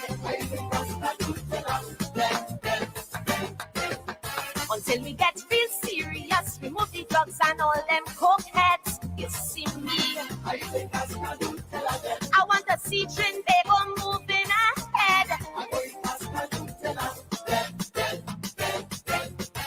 I agree, we are still a paradise, built byways to highways, but progress came with a price. Although we excel in culture and sports, along the east-west corridor, our youths they pack up courts.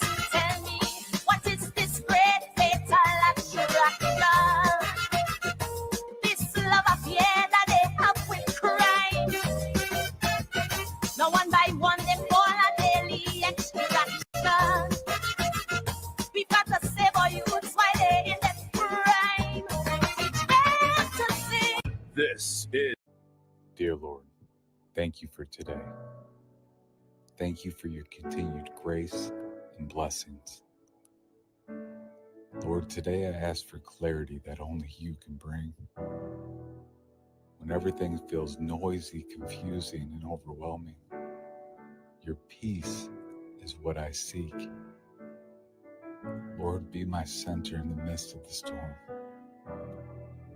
When my mind is consumed with worry and doubt, lead me to your still waters. In Jesus' name I pray. Amen.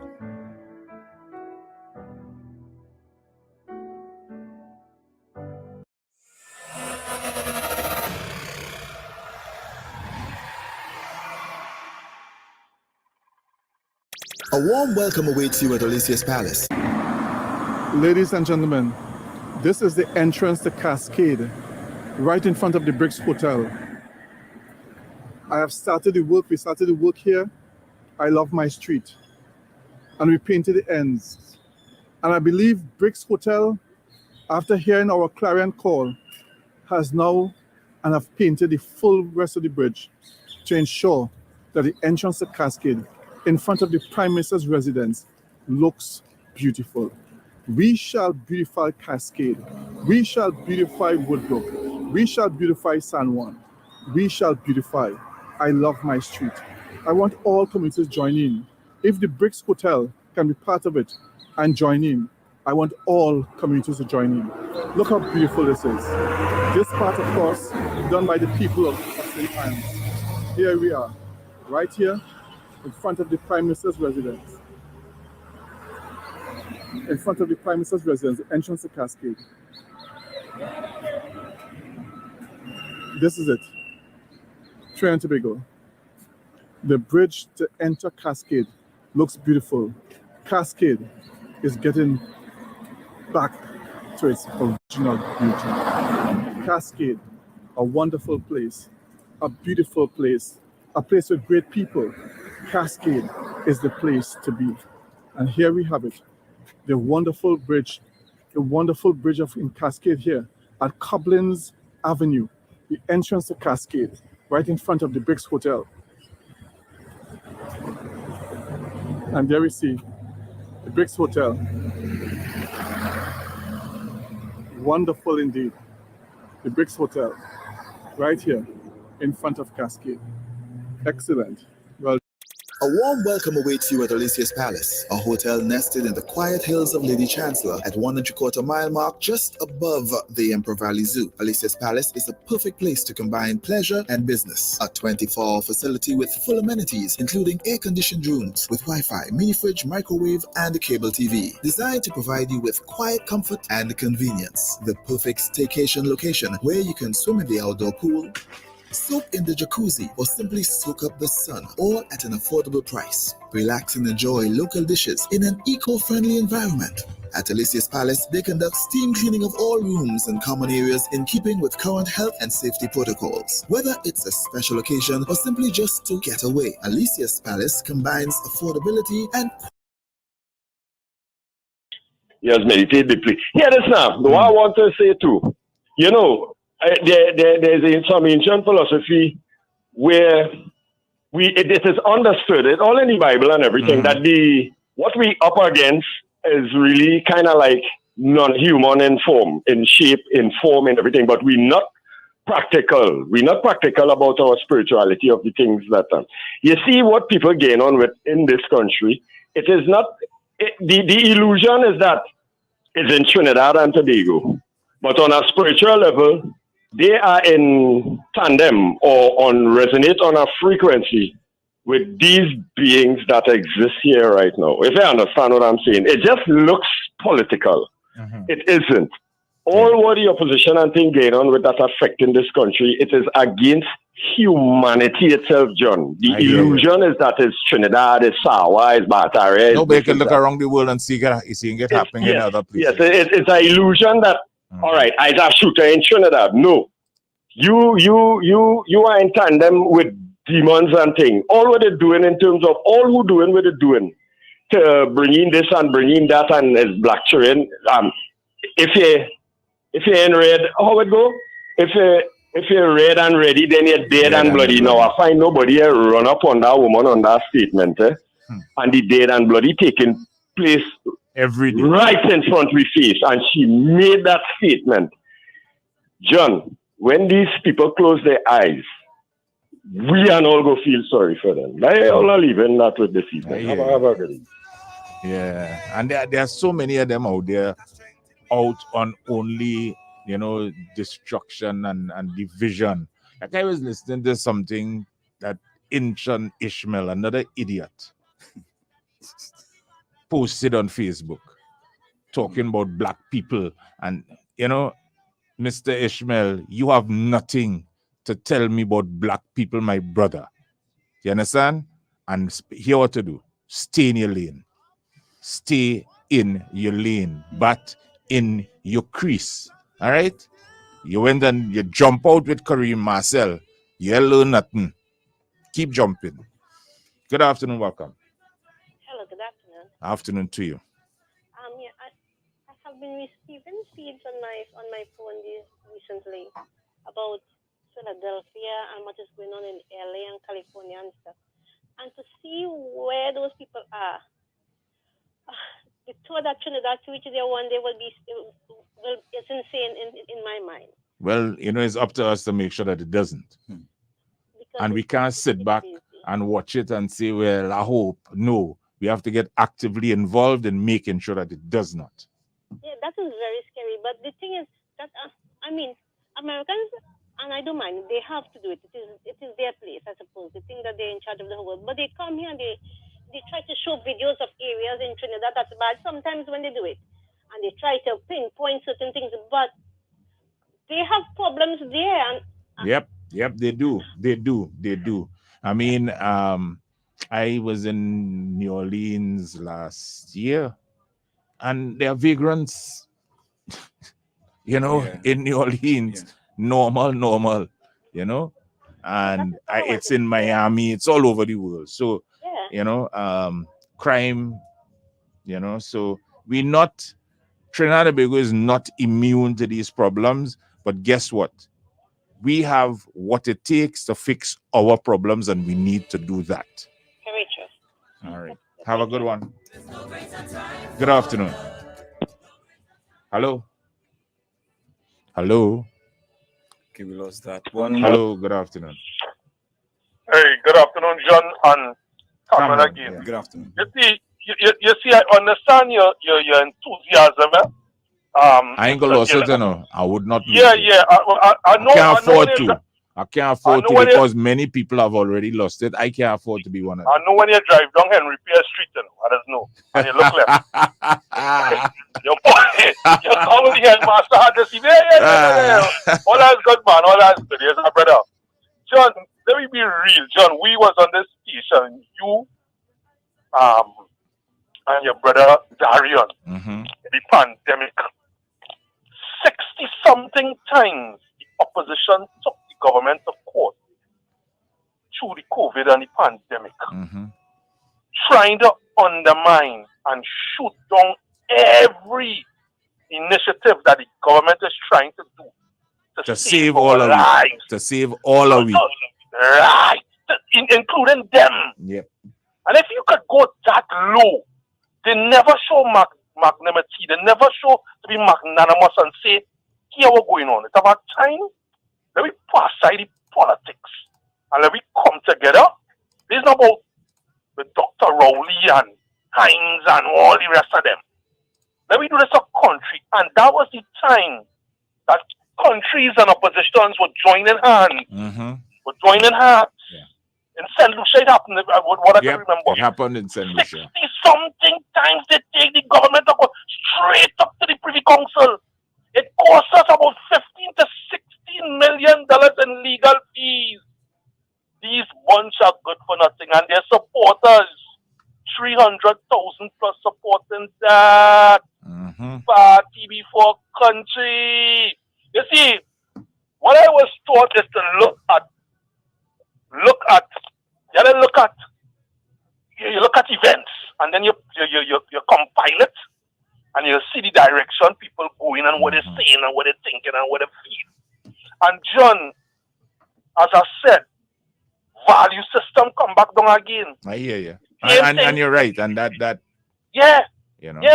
If they are sore losers, they are bunch of sore losers, and everything is money and power. Look what happened in Arima. PNM lost. PNM had win the seat by about 5 votes. You know the PNM come and turn over and the girl lost by 1. And say but that is democracy.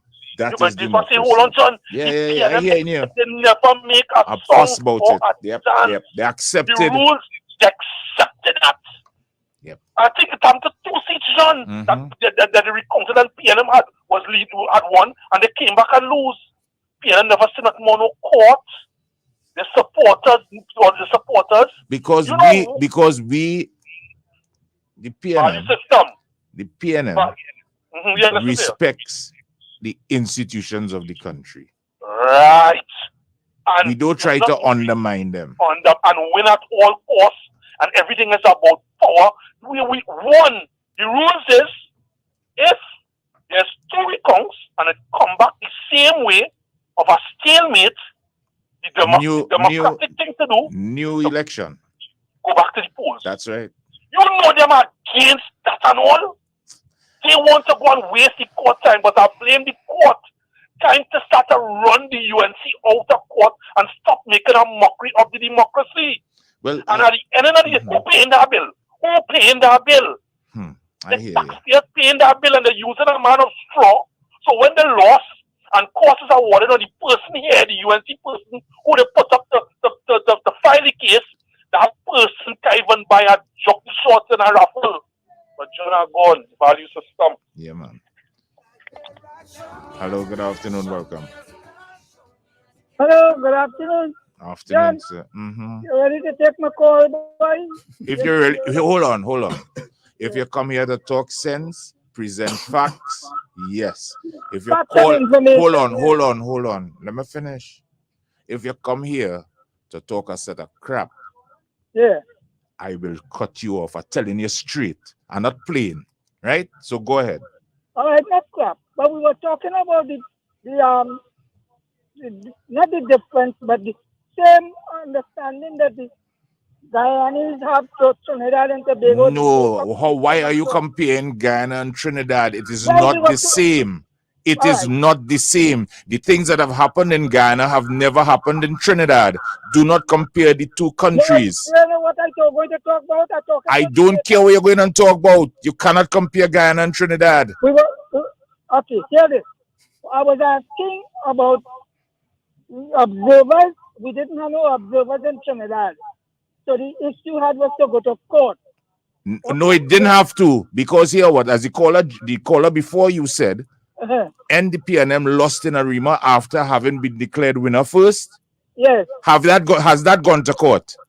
You know why? No. Yes, that's right. And it didn't go anywhere because the PNM respects the institution called the EBC. Talk to your UNC people to do the same. Have a good afternoon. Okay. Good afternoon. Good afternoon I'm to not you. tolerating all that nonsense this evening. Right. Before I make my main point, it's just one I want to add to the caller before the last. When you talk about how many times the UNC take the government to court to the pandemic, one thing I wanted to add, don't forget the attack on the team of public servants the government put together. That's right. A team that was second to none, as far as I'm concerned. Because that is what they do. They attack institutions, they attack personalities. That's what they do. Shameful. Yes. And anybody who calling me to try and tell me different, I controlling the calls here. Absolutely right. So next week Thursday is Independence. But they're not going to take part.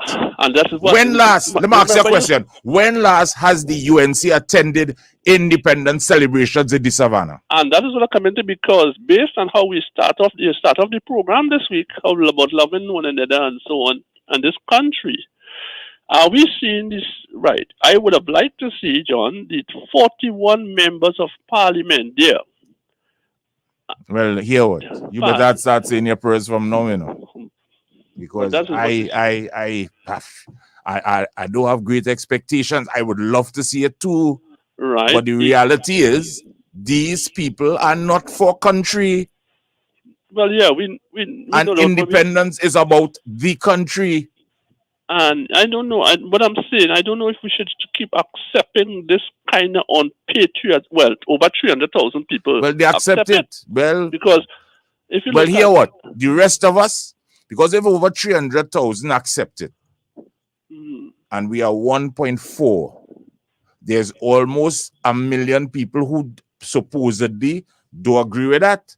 Here, all they have to do, come out and vote, so that they don't ever get back into the seats, the corridors of power in this country. Well, you see, John, we had this attitude that we done with already. When I came back, I came on the polling booth 25 minutes past. Well, hear what? We better had open way, because we had done with nothing. Right, and we losing every day. We losing lives. That is it. We done win already. This done win already. We had done with nothing. Had to change. That's right. It has to stop.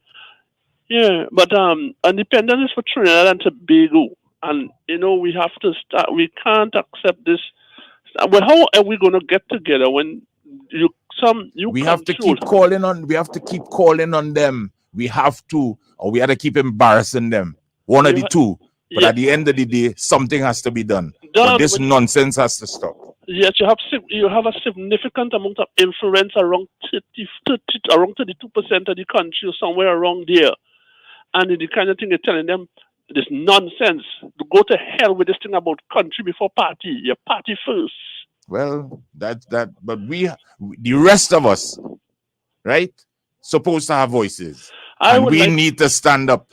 They say when good people remain silent, evil continues. And if all they see that evil in Trinidad and Tobago, all they better understand what's going on. Well, have a good afternoon. Right, but hello. Good afternoon. Afternoon to you. Thank you for taking my call.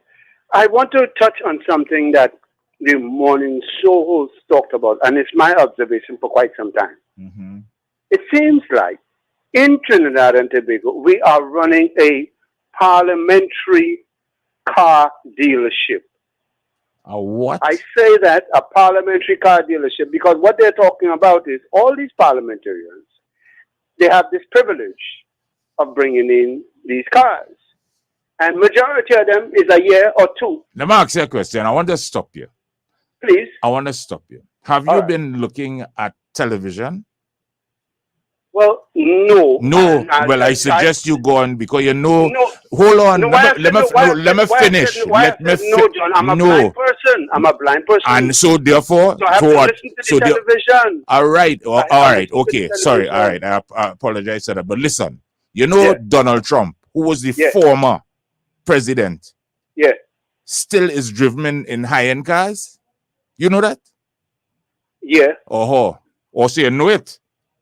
Yeah, but so I'm what not is your dealing with issue? America. I'm not dealing with America. Yeah, but what is your issue? That comes. I don't have an issue, you know. It's just but that comes with the titles that they have.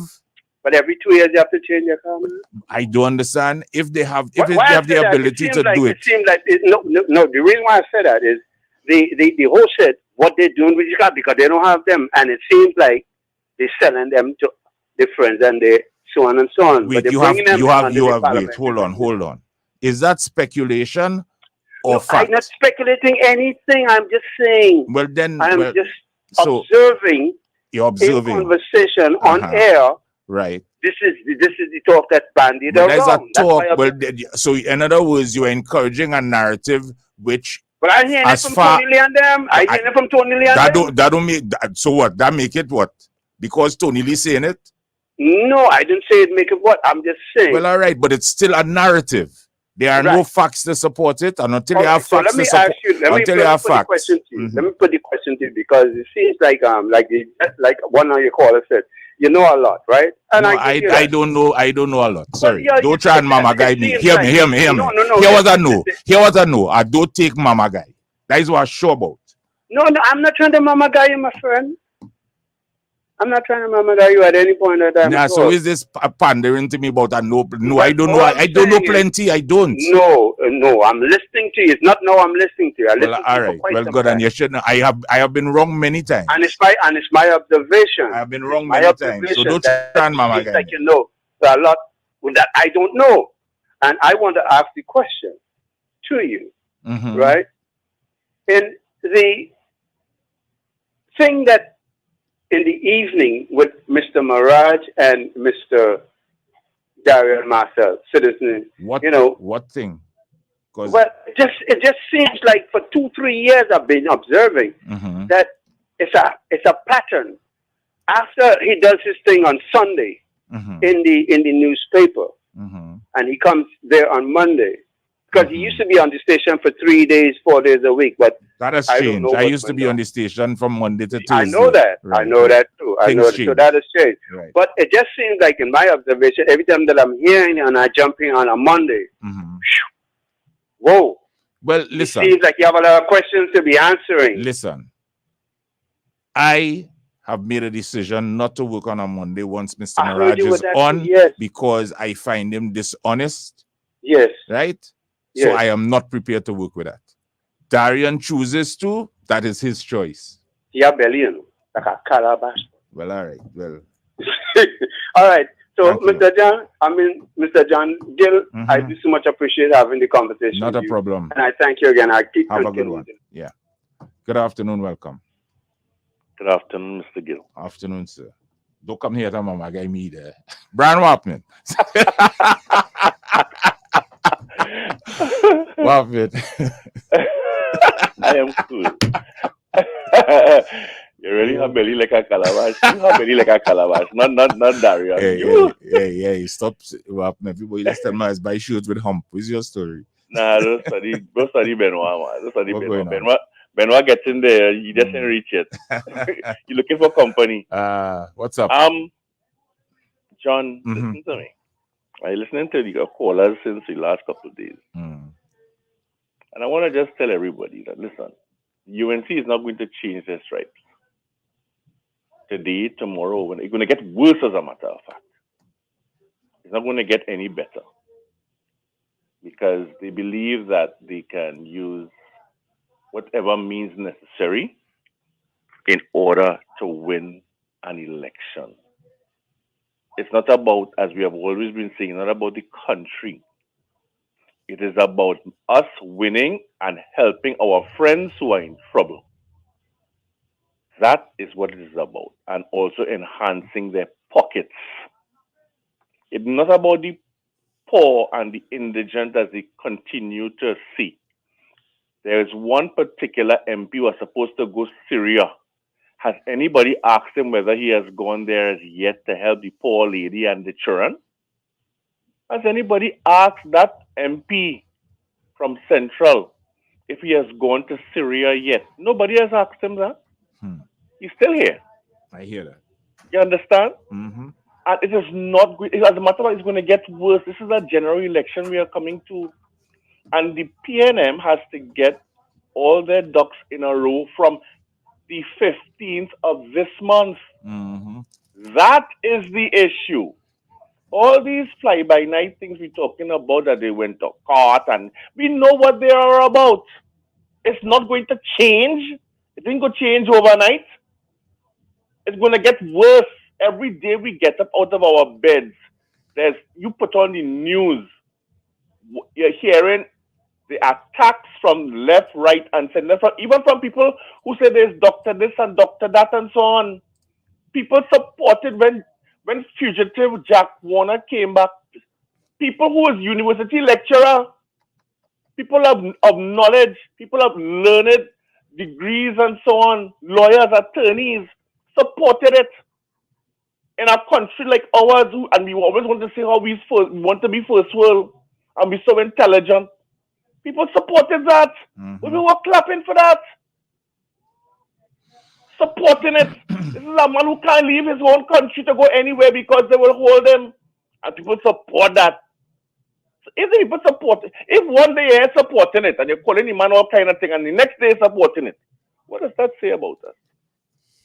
If one day you bring in effigy in Woodford Square to say how in yellow to say, oh, this woman is the worst thing in the world, and the next day you on a podium in an election supporting her, you and your colleagues, what does that say about us? Well, I'll tell you what it says about us. Right now, we're late for news. So, Brand, you gotta call back in the next hour, my brother. But I hear you loud and clear. Loud and clear. So we take that break for News Under 5 at 5 with Onika James. Broadcasting from Port of Spain, Trinidad, this is the most influential name in radio, I-95.5. Live local coverage you can depend on. This is News Center 5 at 5. Quidco workers get 6% salary increase. Today, the world celebrates the remembrance of the slave trade and its abolition. And in Greece, fire claims 20 lives and now said to be threatening 2 other cities.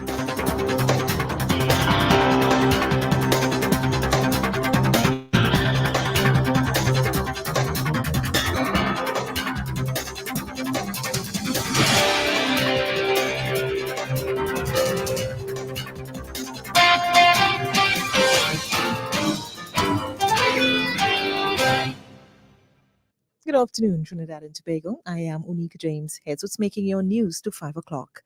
Hourly rated and monthly rated staff at West Indian Tobacco Company Limited get a 6% wage increase. The employees are represented by the Seamen and Waterfront Workers Trade Union. Via a statement, Whitco says the signing of the negotiations occurred over 2 months of meaningful and respectful engagement and cover the period 2023 to 2025. The parties' negotiation teams were led by Whitco's head of HR operations, Leah Ishmael Lynch, and head of HR Caribbean, Lou Gittins, as well as SWWTU President General Michael Anisette and branch chairman Ricardo Hackett. Whitco's managing director, Raul Glenn, says the company remains committed to ensuring fair compensation and employee satisfaction and retention, as this is crucial for business sustainability.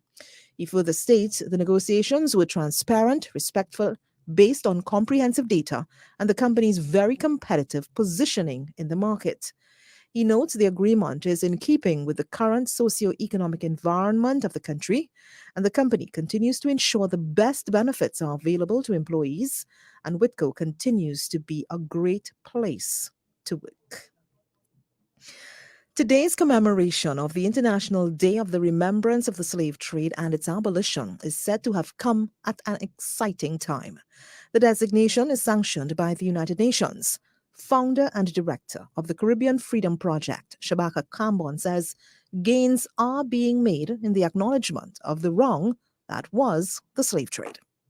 There is an unprecedented acknowledgement and indeed condemnation of the ravages of racism and white supremacy coming out of the historic crime of slave trade and slavery. And the moral landscape across the world has changed discernibly in favor of reparatory justice.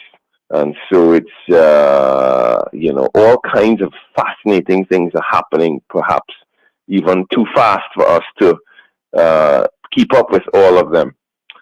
In terms of just this year alone, you had the historic acknowledgement of the Anglican Church in January. Speaking with News Center 5 earlier today, Mr. Kambon said individuals and families as well are recognizing the role they played. In February, you had the Trevelyan family. 7 of them traveled, 100 and something, or maybe 124, I think it was, who signed a letter of apology to the people of Grenada, where they own 6 plantations. And 7 of them actually traveled from the UK to Grenada to publicly apologize to the Grenadian people, with their most famous daughter, Laura Trevelyan, committing £100,000 from her own pocket, and giving that to the University of the West Indies for them to further their research in the area, and of course in the around the issue of economic development across the Eastern Caribbean. So it's quite an extraordinary moment.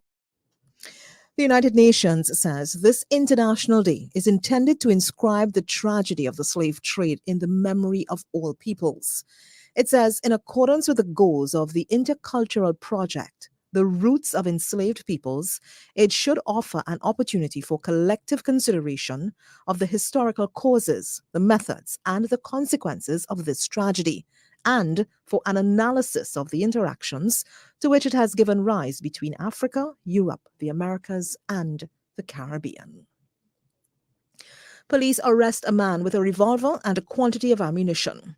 The police service says the 39-year-old unemployed suspect was held during Operation Blue Line in the Sangre Grande district this morning. According to the TTPS, the suspect, who resides in Sangre Grande, was detained by officers attached to the Eastern Division Task Force. The TTPS notes that during the period 4 a.m. to 8 a.m., EDTF officers executed a search warrant at the North Oraput Road home of the suspect, where they allegedly found a Trooper MK3 .357 Magnum revolver and 6 rounds of .38 SPL ammunition. The man was immediately arrested in connection with the find. The operation was coordinated by Sergeant Bim and supervised by PC Hussein. PC Verisami of the EDTF is continuing investigations. In news outside of Trinidad and Tobago now, fires that have claimed 20 lives in Greece are still burning out of control in foothills near Athens and the Evros region near the border of Turkey. More in this ABC report by Tom Joyner. A wall of flames spread inland, fanned by high winds and temperatures. For 4 days, the Evros region has been battling fires on multiple fronts. The wind was so strong, no one could do anything. No one. Near the city of Alexandropolis, a confronting discovery for firefighters. 18 bodies found near a shack in a forest. The remains were found near the Dadia forest in a region bordering Turkey and a route popular among migrants from the Middle East and Asia. There's been an uptick in crossings this month, and officials fear the number of casualties could rise. Towns across northern Greece are being evacuated, including hospitals. Dozens of patients, including newborn babies, now being treated on a ferry. Flames and homes side by side, residents engulfed by thick smoke. It's been a devastating wildfire season for Greece. Last month, the tourist islands of Rhodes, Evia and Corfu were ravaged by fire. European Union officials blame climate change for the increasing frequency and intensity. Greece has expressed its deepest sorrow for the deaths in a forest close to the Turkish border. And that story there is a look at what's making our news to 5 o'clock.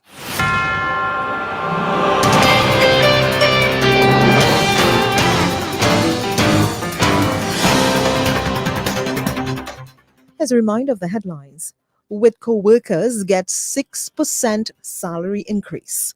Today, the world celebrates the remembrance of the slave trade and its abolition. And in Greece, fires claim 20 lives and are now said to be threatening 2 other cities. I'm Monica James. Stay with us. Our major news Center 5 coming up at 6 o'clock.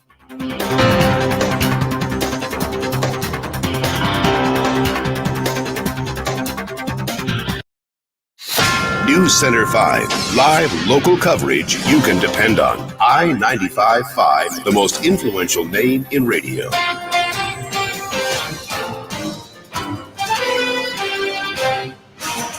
In observance of Steel Pan Month in Trinidad and Tobago, the Steel Pan Authority celebrates the power of the Steel Pan series, the pulse of the Steel Pan. It's Providence QRC Steel Pan Day, featuring Providence Girls Catholic Secondary and Queens Royal College School Steel Orchestra. The educational experience is always important, and the combination of Provi Queens Royal College in the perennial secondary schools panorama competition is one that we take seriously. Certainly we believe that our young men and women can benefit from teamwork. An orchestra is a bunch of individuals working together in unison. What we look forward to from an educational standpoint is having our young men and women work under the guidance of the arranger. The power of the Steel Pan series from the Steel Pan Authority in observance of Steel Pan Month. Brought to you by South Park Plaza, Westby Supermarket, Kia Motors, Penny Saver Supermarket Tobago, RBC Royal Bank, Cathedral Credit Union, Brentwood Shopping Mall, Universal Package Systems Limited, Woodford Cafe Price Plaza, the Water and Sewerage Authority, Panland Trinidad and Tobago Limited, Rescott Solar Energy Company, and Call Fire. Call Fire covers. We invite all listeners to tune in every Thursday at approximately 7:25 a.m. for Tutor Speaks, a program which deals with all issues affecting teachers, schools, and the education sector in general. So join us right here on I-95.5 every Thursday morning at 7:25.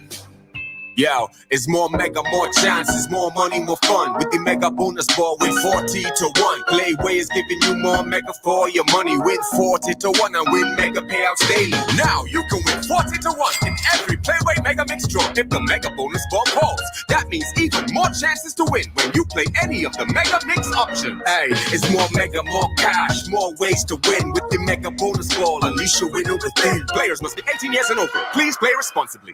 Bagel Jam is back. Get ready to revel in paradise. Thursday, 31st August, Shore Park Complex. Independence celebrations meets the launch of Tobago Carnival in Bagel Jam. Bago Jam. With a star-studded cast: Super Blue, Iowa, Johnny King, Pretty, Sherwin Winchester, Stephanie Joseph, Tam Tam, Gerard Balfour, and featuring the Viking and Queen of Soca, Bungie Gallon and Fayan Lyons. Welcome. Gates open 5:30 p.m. For more information, visit the Welcome to Bago Facebook and Instagram page. Tickets $161 and sold online only at Weetix.com or visit Showpark Cultural Complex 9 a.m. to 4 p.m. On Independence Night, the Tobago Carnival begins. Come revel in paradise at Bago Jam. I never come here for a stand up. Hey. The NGC Republic Bank National Juvenile Championships is on Saturday, August 26th and Sunday, August 27th. Starting time 10 a.m. daily at the Hesley Crawford Stadium. Calling all fans and family members, come out and support our young athletes as they seek national fame and glory. Come out and support the stars of tomorrow at the NGC Republic Bank National Juvenile Championships, August 26th and August 27th, Hesley Crawford Stadium, 10 a.m. on each day at a back-to-school price of $20 with children under 12 free. You can find kindness by the corner. You can show support by a savannah. You can bring help to a home. You can donate from behind a desk. At United Way Trinidad and Tobago, we believe that no matter who you are or where you live, there's always an opportunity to give, advocate, and volunteer. To learn more about us and support what we do, visit www.uwtt.com/give. Live united. Show you care everywhere. Romance Darlings Independence Branch. It's time for Hats Off to You TNT with Romance Darlings the Orchestra. Join us for our annual Independence Brunch on August 31st, 2023 at the Romance Darlings House of Music. Celebrate our nation's 61st Independence Day with mouth-watering cuisine, electrifying live entertainment, and a chance to win fabulous prizes for the best dressed patriot and the most creative act. Tickets are only $300. Check our socials for more info. Tickets, call 687-3263 or 299-5136. Let's make this Independence Day unforgettable.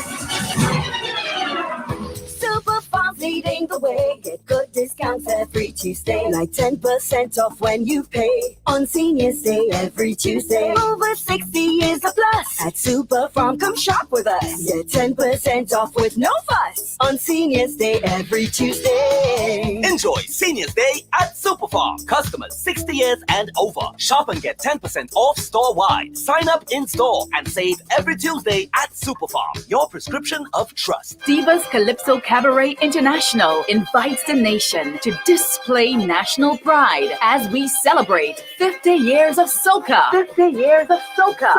The Lord Shorty Testimony on August 30th, 2023 at the Central Bank Auditorium from 8 p.m. featuring the music of Garfield Blackman, Lord Shorty, Brass Shorty Eye.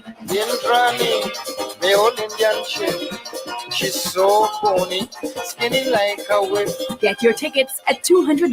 Available from all members of Divas, Athletes by the Park, and Crosby St. James, or call 680-7722. Come celebrate 50 years of soca. The Lord Shorty Testimony. Be there. Powered by I-95.5 FM. Yo, it's more mega, more chances, more money, more fun. With the mega bonus ball, win 40 to 1. Playway is giving you more mega for your money. Win 40 to 1 and win mega payouts daily. Now you can win 40 to 1 in every Playway Mega Mix draw if the mega bonus ball calls.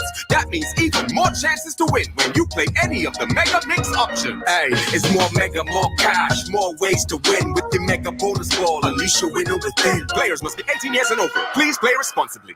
The Steel Pan Authority celebrates the national musical instrument of Trinidad and Tobago, the steel pan, with our presentation of the Power of the Steel Pan series. Join us in the month of August during the observance of Steel Pan Month as we deliver Steel Pan Day tributes to your favorite steel bands in Trinidad and Tobago and across the diaspora, telling stories through their music and history. The Power of the Steel Pan series, brought to you by South Park Plaza, Westby Supermarket, Kia Motors, Penny Saver Supermarket Tobago, RBC Royal Bank, Cathedral Credit Union, Brentwood Shopping Mall, Universal Package Systems Limited, Woodford Cafe Price Plaza, the Water and Sewerage Authority, Panland Trinidad and Tobago Limited, Rescott Solar Energy Company, and Call Fire. Call Fire covers the Power of the Steel Pan series, the pulse of the steel pan. Getting you through your afternoon. You're inside the 95 Afternoon Drive on I-95.5 FM.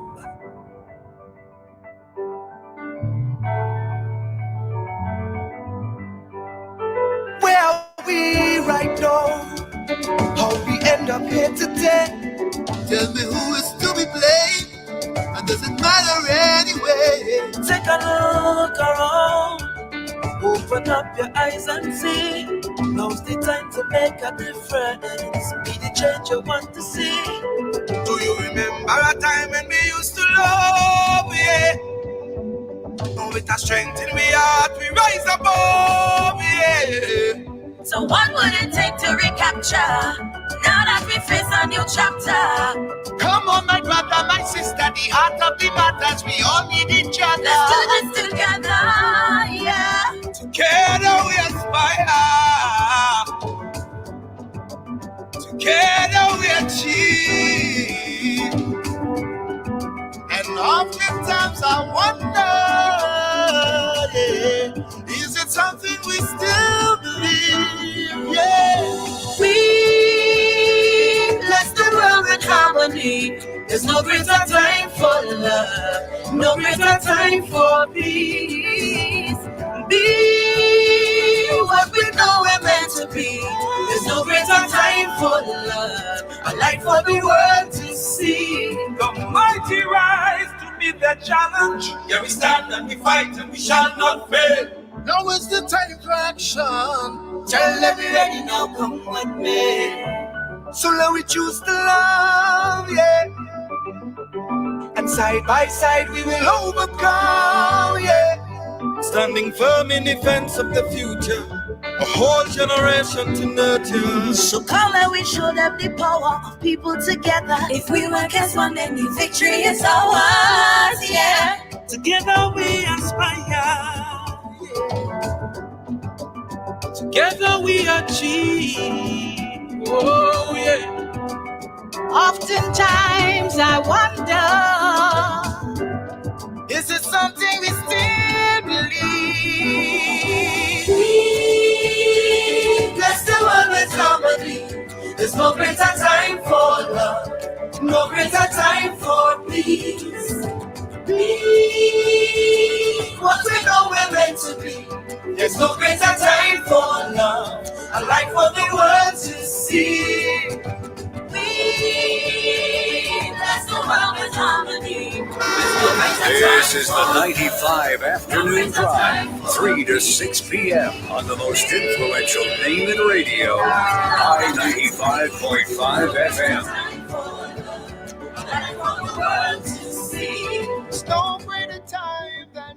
No greater time than now. Good afternoon. Welcome back. We're inside the final hour of the afternoon drive this Wednesday, 23rd of August, as we make our way to Independence on the 31st. Next week, Thursday, 61. boy, celebrating 61. The country I agree here. Countries are old, man. Yeah, boy. Yeah. Actually, you know, in you know, they say in dog years, in country years, 61 is young, eh? 61 is young. Yes, 61 is young. So we're still a young nation, you know what I mean, growing into our own. We just need pruning. Yeah. The branches need to be. Yeah. And you gotta spray for bugs. You gotta spray and you know, You gotta spray for bug and thing. That's how bugs and thing. You know what I mean? We gotta spray. The roots need some Better sorting. get too, the you know. You need exterminators. some fertilizer. Yeah. Some of the roots, you know. Yeah. You know, the caller call and talk about a narrative, you know. And I wondered if it's this he was referring to. I mean, I cut him short, but because sometimes I ain't have time. Sometimes I just don't Someone have said the they never really heard this side of you, you know. Yeah. You come out fiery today, you know. Yeah. Sometimes you just gotta have fire, but you gotta play dragon. You know what I mean? You can, there gotta be a midnight rubber sometimes. You're on bad. All right. You understand? So, so he was talking about people, parliamentarians and the cars. So I don't know if he wanted to refer to this particular situation where opposition UNC member of parliament for Pointe-a-Pierre, Mr. David Lee, has been charged with one count of fraudulently obtaining tax exemption for the purchase of a vehicle and one count of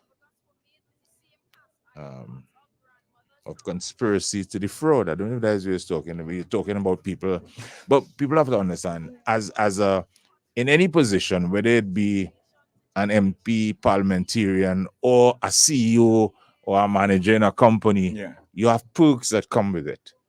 That comes with the job, and sometimes one of the perks is a vehicle. You know what I mean? Some people misuse the perks, like for example, Mr. David Lee, which he's entitled to.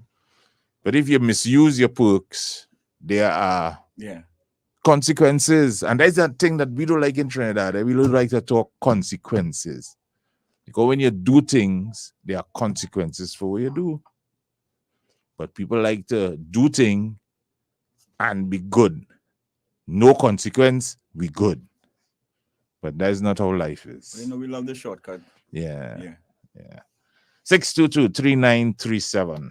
Your lines are blazing. Uh-huh. Good afternoon. Good afternoon. Welcome. Good afternoon, gentlemen, and how are you? Quite well, thank you. Thank you. Lovely. You know, one thing I'm watching after I'm listening, everyone seems to be, especially in this last dispensation, there's a lot of talk about, the purchasing of cars. Though during the past one, there was very little speaking about cars, at least in the volume that we are hearing it now. No concern, especially where there's evidence of the one chassis on two cars. I remember that. Yeah. Right? Two similar vehicles with the same chassis number. Same model vehicle. And what is the weird thing is that remained existing on the roads with no intervention. What was the final outcome with that? Nothing. Nothing. Okay. I remember the incident. I can't remember the final outcome. And how does work do in Trinidad? We at that period of time we had that there was the highest amount of corruption in the transport division of the country. So we understand how these things function. But what I'm saying, and still we don't hear much about the breaks that the judges get, and there are 30-something judges as well, and they also get duty free. But I want to also put to the front that do you know that no hybrid vehicle has duty? Oh my! No, but but hold on. That is something that the government talked about to encourage hybrid vehicles. You know that. But all the vehicles that most of these ministers are getting are also hybrid. Serious? So you have hold on. Or they just like to run off of the mouth like if all they had diarrhea sometimes. And where are the facts to support what you just said? What, the vehicles are hybrid that they're bringing in? I want, that they're bringing in these large quantities that you are talking about. Yes. Do you have proof to support that? When you watch do you have proof to support? No, well then, you see, when you find the proof, call me back. Good afternoon. Mr. Gill. Sir. The gentleman who called earlier was he was what he was attempting to say was this. This morning, Tony Lee indicated that I he heard had him. information about a particular MP purchasing a vehicle every 2 years. And he said later he will call the name of the And Tony has facts to support that, I suppose. That's right. Because you see, you know, and we had to be careful. People just come on radio and say things. You know what I mean? Conjecture and imply stuff. Yeah. And then they just forget about the facts to support, eh? Yeah, well, I don't know nothing about people buying I have no proof of that. I have no evidence of I have that. no evidence. I only heard what Tony Lee said this morning. About every 2 years, this person has been purchasing a new vehicle. Is maybe a friend of his, you think? I don't know. Okay. Again, conjecture again. Exactly. We just Because we could take this all kind of places if we want, eh? We could take it very far. You understand? Yes, we could take it very far, and I don't want to. I just waiting for Tony. That means I have to listen every morning now to Tony Lee. Well, Tony's a bright fella, you know. Tony's a bright fella because he trap you. Because you want to listen every morning now. Because Tony's securing the listenership. You understand? Well, right. Although I may have an idea. But he may never give it to you, you know. But you go have your waiting. I trust Mr. Lee. Okay. More than the other one. Right? So I believe Mr. Lee is going to call this individual. But you know, that is a good tactic. It is. To maintain listenership. Yeah. Of course. You say have a mark to bus. To be continued. Yeah, to be continued. Yeah, and every day is to be continued. Yeah. And I go continue that for as long as I could catch all you. But will you be in the barbershop on Saturday? I will. Beautiful. But from next Saturday I'm out though for a couple of weeks. Oh well, but then I have to try and get in on Saturday because I have something to disclose. You have a mark to bus? No, I am busting no mark. I'll have a question because to ask. that would make sure that we have some more listeners on Saturday. Well, yeah, because I'm gonna ask a question. You understand? I hope that when I ask the question that people would respond. Yeah. You know, I see I watch it in CNN. I see they release Rudy Giuliani's mugshot. I wonder if they could release Donald Trump soon. Well, they are all going in right now since today. I think today is the day. Since today they have all been going in by twos. Right. I think Mr. Trump goes in tomorrow. He goes in tomorrow. Yeah. Yes. But Giuliani went in today. His attorneys went in yesterday and organizes order that he should go in quickly and get out quickly because his bail has already been agreed to. It's $200,000 US. Yeah. So that has been set. So he just wants to go in there, do his fingerprinting, his mugshot, and get out. Yeah. So they have released the mugshot of Rudy Giuliani. Yeah. Looking like a real mugshot. So Gary the Great, and that is GRATE. The IN is silent. Right. His good friend Rudy Giuliani also has some serious questions to answer. Mm-hmm. And we are all going to see, because I understand that if found guilty, that the sentencing ranges from the time to serve ranges from 1.5 years upwards. Yeah. So we're going to see where that goes. But I'm glad you raised that simply because, Mr. Gill, look at how quickly these cases are being called and dealt with. One attorney general has moved with, you understand, so quickly to bring this case with what 20 people. You know, but it is a slightly different. Is a different system to a brand. Remember that, John. But John, we have people. Look, we have a man on a rape charge. Going up for election, and people bigging up this man as I heard a man saying the political leader. We have a man, as you rightly said earlier, before the news, have a clear and charge of usurping his authority, his privilege to bring in a vehicle. Case can't finish yet. We have people, they actually told a certain judge, you don't say nothing before the election, that is in 2020. You remember that? Yeah. Right? Imagine you calling a judge to tell a judge, hey, you don't say nothing before the election. But thank God this judge, this learned person, said, listen, I will say what I have to say when I have to say it. And he delivered his judgment. You understand? But it just goes to show, John, if that could happen in Trinidad right now, what do you think will happen, John, in 2025 before the next election? But John, it have some questions to answer from other people. You know, Mr. Gill. You have a Mr. Aline Jagonas have some questions to answer too. Yeah, but that case calling since last year. The police is aware of it. The political leader was aware of it since last year. She has received emails and absolutely nothing was done. What you hear on the news about that? Nothing. How many times have you heard that make headline news? Or it just was just a fourth or a fifth or a sixth page? And this is my point, John. You could imagine look what Dr. Rowley said in jest the other day. And look at how far that gone. Yeah, because one of our friends in Yellow, made a call to Guyana, you know. Exactly. And say, well, but the man not even Trinidad. But look at how far that gone in response to a question. You understand? Look at how far that gone. That gone quite Guyana. Yep. And have people responding, and you have the president of the Manufacturers Association on TV6 yesterday. I think it was yesterday morning. Have to answer certain questions by the same overseer to Wari Rupnarain, according to name. Yes, you understand? And look at how far these things go in this country. Look at what happening in Maui. Look at what happening in Canada. You remember? Canada is not coming to Trinidad anymore simply because of industrial action. Correct. They were due to start back in November, I think it was. But as I reminded people yesterday, American Airlines had industrial action earlier this year. You know? Yes. Caused a set of delays all over the world. JetBlue, all of these JetBlue. problems. So, I mean, it's not anything new. I mean, No, it's not. I'm sad that it happened with Cal, but then again, as I said yesterday, it was a perfect storm, to be honest. Yeah.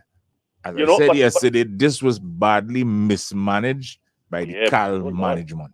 I mean, being in the airport, I could understand. But then you have people coming and being highlighted on the news saying about they're going to attempt to blacklist Cal. Well, don't come back. But then they look for that too. I'm sorry, I can't be sympathetic. I have friends who got left in St. Lucia and not a word. Yeah, not a word. She got some piece of paper saying she could get back $250.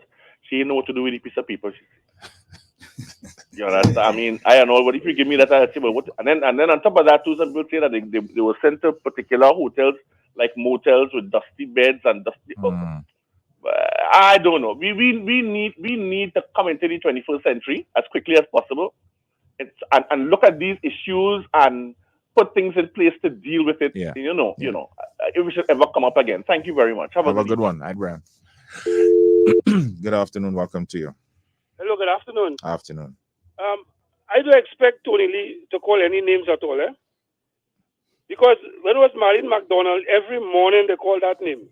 So you see what's going on, what you say this morning? I don't expect anything to happen. All right, we wait and see. I can't comment. To be continued. Good afternoon. Hello. Good afternoon, Mr. John Gill. Good afternoon, ma'am. How are you? I'm fine. Good. I heard, and no name, no warrant there. I heard a certain person said, when they, God forbid, when they get in power in 2025, they're giving us, African people, they're giving us a pack of cockles and a bottle of water. Think it easy. So they stop eating with, they stop living with grass. Well, that is all right. Yeah? They won't be in 2025, so we don't have that issue to deal with. No, that's what the person said. Yeah, no, that's what they say. But if they're not there, they can't do it. And I will do my best to make sure that she's not there. Exactly. So truth. Yeah. All right. Yes. Take care. Hello, good afternoon. Hello, good afternoon, gentlemen. Afternoon. Gentle lady. It's something about we have to make them feel shame. John, these people have no shame. Well, we can't. That'll stop us from trying. Shame, these people have no shame.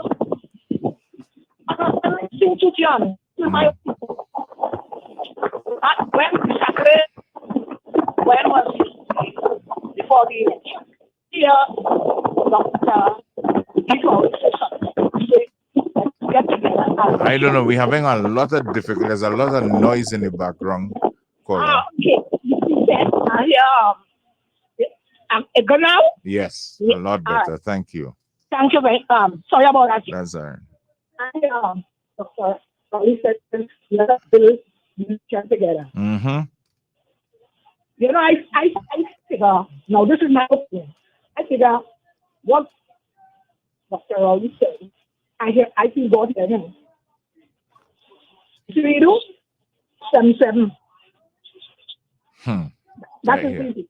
All right. And no way this 7-7 give is to let the UNC and them build themselves and let it join together and put down laws to put all these things that going on in Trinidad, that's a big killing our country. God does sleep. And you remember, she is the one that said, the voice of the people is the voice of God. She doesn't say that. This is 7-7. You're fighting. But my thinking now, what I say now, you see this 7-7, this will be the last UNC. All right. Might be alive, but if you don't want to hear the voice of the God of here and saying, we give you that to come together to build a nation. And listen to it. All right. In 2025, you're going to be there. Thank you. John. Have a good one. Good afternoon. Hello, good afternoon. Hello. Hola. Okay. It's not a Spanish. Good afternoon. Good afternoon, John. Afternoon to you. How you going? How you going, Captain? I good. What's up? Well, I hear some people talking about traveling officers and the people and them and their vehicle and things, and plenty of people are very misinformed about this. That is not strange for Trinidad and Tobago. Yeah, I could tell people I'm a traveling officer. Mm-hmm. And I have the same entitlement like an MP that every 2 years I can buy a car. Mm-hmm. I mightn't have the amount of percentages off like they have. Right. But all public officers who are traveling officers can change your vehicle. You could change your vehicle every 2 years, and it's not just the MPs and the judge. It's all who is traveling officers in the government system. All right. Good but to know. Listen, some people talking there as well. Oh, wow. Yeah, if they only understand it. Correct. But then say what is Trinidad we live in. True. Later, partner. Have a good one. You know, I change a vehicle every day. Yeah, because you traveling. I change a vehicle every day. You know, good afternoon. You are a real fool, that one. Good afternoon. Afternoon to you. John, but Dr. Rowley equated the Ghana money to the vote, but they say this man, the Gary gets. You know, I point out, I said, when Hannah went to Jamaica, and she tell him it's not an ATM machine. Which one was worse? You know that they won't answer at all, now they're blinded out. All right. Good afternoon. Hello, good afternoon. Good afternoon. Hello, good afternoon. Before I got cut off, I was trying to give an explanation here. Yeah. 107,000 people, hello? Yeah, we're listening. Supported Jack Warner, who wanted all over the world. Are you going to tell me 170,000 people went and followed you and vote for the other side? Eh? He can't even leave this country and go Grenada. He wanted. But this is what we are supporting. This is why crime could never finish in this country. It will get worse. All right. Thank you. Have a good day. You too. And Cameron. I didn't hear anything about these political analysts. These know-it-alls like Dr. Hamid Ghani, Dr. Indira. You're not happy? Prasad, You're not happy? And Dr. Winford James on the situation that is going on in Tobago? No, not only in Tobago, with the voter in Princess Town. I don't understand. But you're not happy. You're not happy. Them. No, but they have fear and balance because I don't know to say what Dr. Rowley. I want to find out, did it have a Miss Ghani working in the Prime Minister office when the Prime Minister was in power? A Mrs. Ghani? Was Dr. Leela Dr. Indira Prasad on the UNC payroll? I can't, sir. I have No, no ask proof. the question. Ask the question. What I can tell you is that a certain reporter from CNC3 who broke this story about the ballot, his wife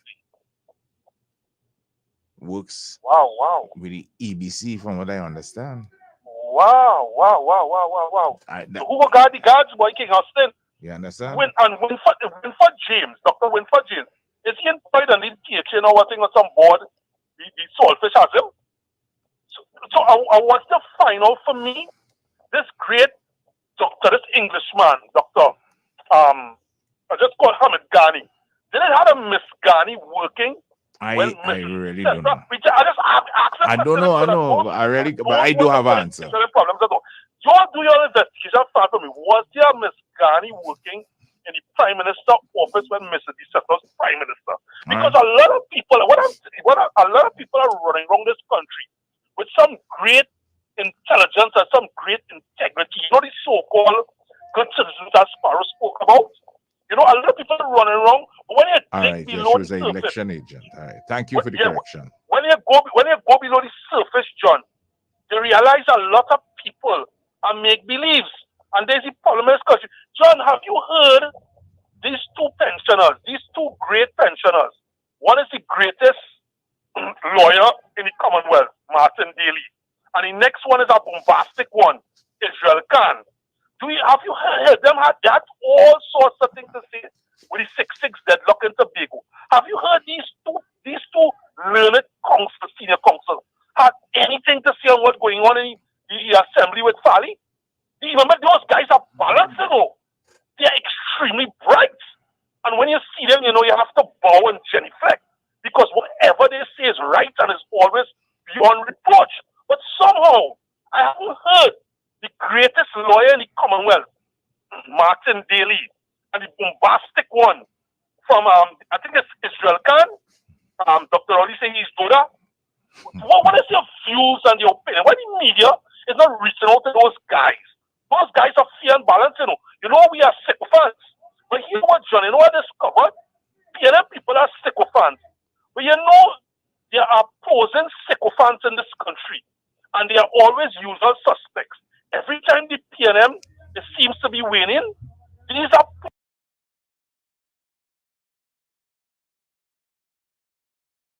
opposing sycophants. They always ready ahead. And you can find them very easily across the media. Yes, every time you see there's a PNM, you will see this opposing sycophant. Any of them look like Martin Daly or Israel Khan or anybody else. All right. John Boy, enjoy your day. Have a good one. Good afternoon. Welcome. Hey, good afternoon, John. How are you going, man? I am good, thanks. How is Canada? Toronto. Hey, camera going on. I'm good. Thank you. Hey, John, you remember? I want you to fucking remember a little bit. There's a certain doctor, opposition guy. He went away and he said he came back home and talked on the media that, oh, they pulled me in, boy, and asked me a question about Dr. Rowley. You remember that guy? No, actually, I can't, to be honest. Dr. Munilal. Oh, he mentioned on the air. He talked about it.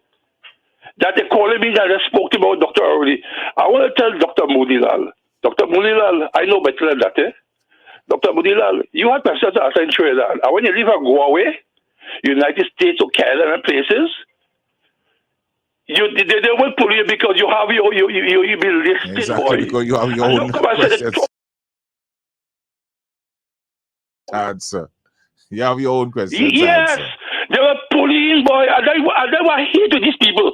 They know what they're doing, and what they come back and use it for Dr. Rowley. Who gonna call you and ask you, pull you in the airport and ask you questions about Dr. Rowley?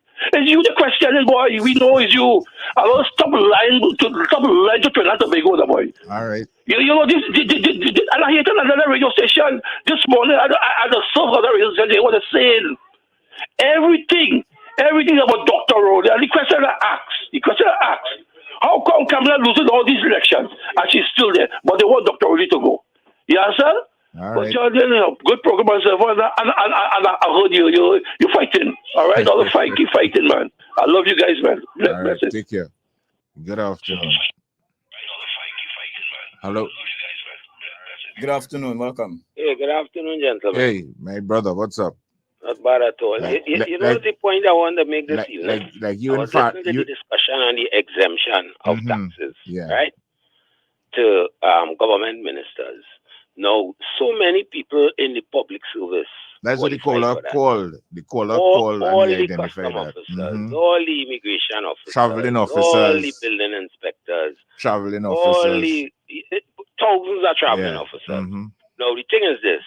I heard Tony this morning, and when he mentioned somebody changing the vehicle every 2 years. Now, the way the regulations are, you could change your vehicle after 2 years. Right. But that would require you to lose the exemption that you were entitled to when you purchased the vehicle. In other words, the exemption at that time would be only for a 2-year period. Now, it's not the whole tax that you get off. I hear people talking about people importing vehicles, ministers and things. That's a separate thing from the exemption that somebody would get if they purchase a vehicle. And that vehicle wouldn't be purchased internationally. It would be purchased locally. I'm talking about the regulations by somebody who brought it in then on behalf of the person buying it then. Right. Right? Okay. Now, once that is done, the things engage. But if you choose to dispose of the vehicle before a certain time, then you have to pay back the exemption, right? So if the tax is say 40,000 and you get 10,000 off or 20,000 off, I'm just using some arbitrary figures. Then once you dispose of that before, there's a formula that you have to pay back that. Now, in addition to that, part of getting the vehicle is taking a loan unless you have the money in your pocket to buy it on your own then. Right. Now when you take that loan is over a 5-year period. And you have to pay it back through your salary deduction. Right? So it's a kind of arrangement.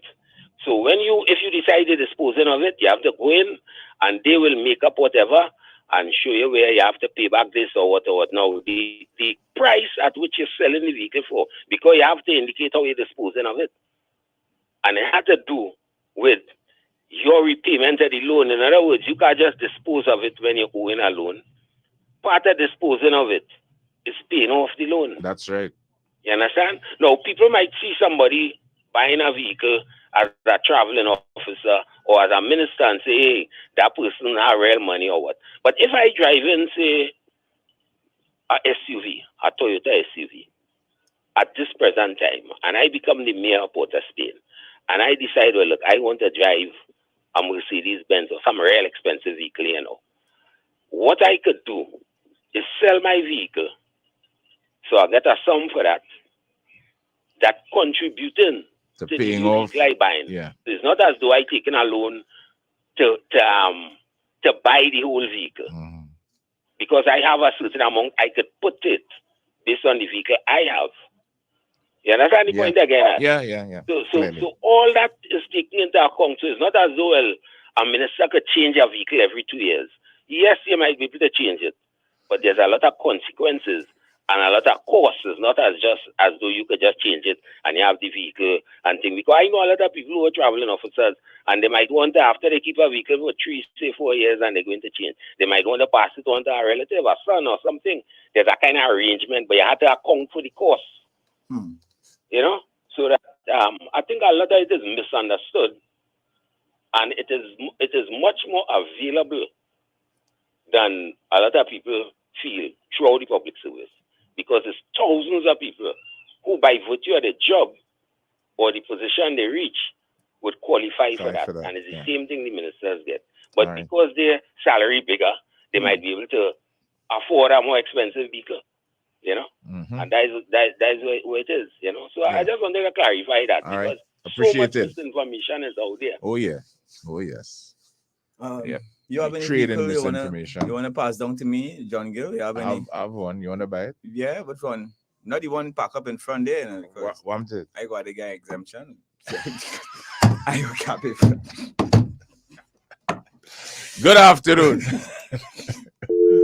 Go look at the Selma car. Yeah, Serious. Good afternoon. Hello. Good afternoon. Afternoon to you. Yeah, John and is John Cameron there? That's correct. Yeah, no, you know all the problems that we're facing in this country, John. What's that? We have to go back to how we were before, and if we didn't do that, we go to stay the same way for a very, very long time to come. We must get out that friendship. And as long as you don't have a friendship, even though you have a good leadership, you still to have a friendship. And as long as you're not getting that, John, boy, I ain't in a lot of trouble. All right. Let us see if that could work back, you know. All right. Cool. Thank you. Good afternoon. No, man. No callers at the moment. No friends? No friends. Good afternoon. Welcome. Afternoon, Mr. Gill. Afternoon. How are you going? There's a saying that if something's not broken, why want to fix it? Why fix it? People in Trinidad live as one. It is only for election time. Certain vampires come to spew their venom and tie up who they could tie up. Well, and apparently it works. Well, yes, it works. It works for them. No, Mr. St. James surprised me just now. One of the disadvantages of turning the dial of the station is that you miss 20% information. On Tuesday, the intelligence of this country was assaulted by Dr. Mukesh Batsdev, who postulated and pontificated that the EBC was wrong of saying that there must be a by-election, because he postulated that because the president didn't sign back at the form, that one vote should have given the UNC people the advantage in Lingua. So he was disregarding the fact that the law of the BC says that once there's a tie, after 2 recounts, it has That's to... right. And as you see, they don't abide by the law. Exactly so. They're going to be convenient. Yeah. With the next thing too. I'm an old elephant, even the Madagascar of being a PNM. During the last regime from 10 to 15, somehow a senior political scientist from UE was seconded to the government. Okay. That guy was Dr. H.G. That's a fact. We want to know how come you can UE and the next thing you do the government. So these boys and them, they are very convenient. Yeah, I hear you. We shouldn't be surprised, because 62 years ago, Dr. Williams talked about the recalcitrant minority, those who go against progress, those who protest for protest's sake, and it was a minority in those days, not a majority. I hear you. So we shouldn't be surprised with the shenanigans of these mocking pretenders who only concerned of gaining power to vacuum our treasury. All right. Thank you. Afternoon, gentlemen. Have a good one. Hello, good afternoon. Welcome. Yeah, hi, good evening. Afternoon to you. I-95, is this John Gill? It is. All right, great, good day. I'm a first-time caller. Nice to have you. All right, I just want to say, well, it's concerning what happened during the time of COVID. I just want to say thanks to Dr. Rowley and the team that he worked with, because I was one of the quote-unquote essential workers who had to go out there and face it every day, and I felt safe knowing that we had somebody on the job 24/7, making sure that the citizens, not necessarily one particular group of citizens, but citizens in general, were safe. I mean, yes, we had our mishaps and whatnot, but at the end of the day, I feel proud, safe, and glad to be a citizen of Trinidad and Tobago, and I think that's what's most important. And I just want to appeal to people that if you have to choose people to govern you, choose people that would seek your interest as a citizen and not necessarily which party you're affiliated to. Thank you. Thank you. Thanks for that sobering call. Good afternoon. No calls. All right, so we are just about to wrap things up, and we're gonna leave you as we started. Yeah, to remind you there is no greater time than now. Have a good one. Thanks for joining us. Have a beautiful afternoon. Get home safely. Where are we? up here today. Tell me who is to be blamed, and does it matter anyway? Take a look around, open up your eyes and see. Now's the time to make a difference. Be the change you want to see. Do you remember a time when we used to love, yeah? Now with a strength in we heart, we rise above, yeah. So what would it take to recapture? Now that we face a new chapter. Come on, my brother, my sister, the heart of the matters, we all need each other. Let's do this together, yeah. Together we aspire. Together we achieve. And oftentimes I wonder, yeah, is it something we still believe? Yeah.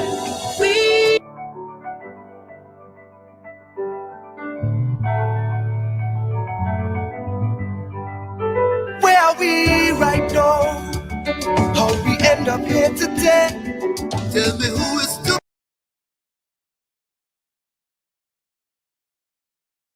Of any information for any purpose. In no event shall Synergy Entertainment Television Limited be held liable for any inaccuracies, errors, or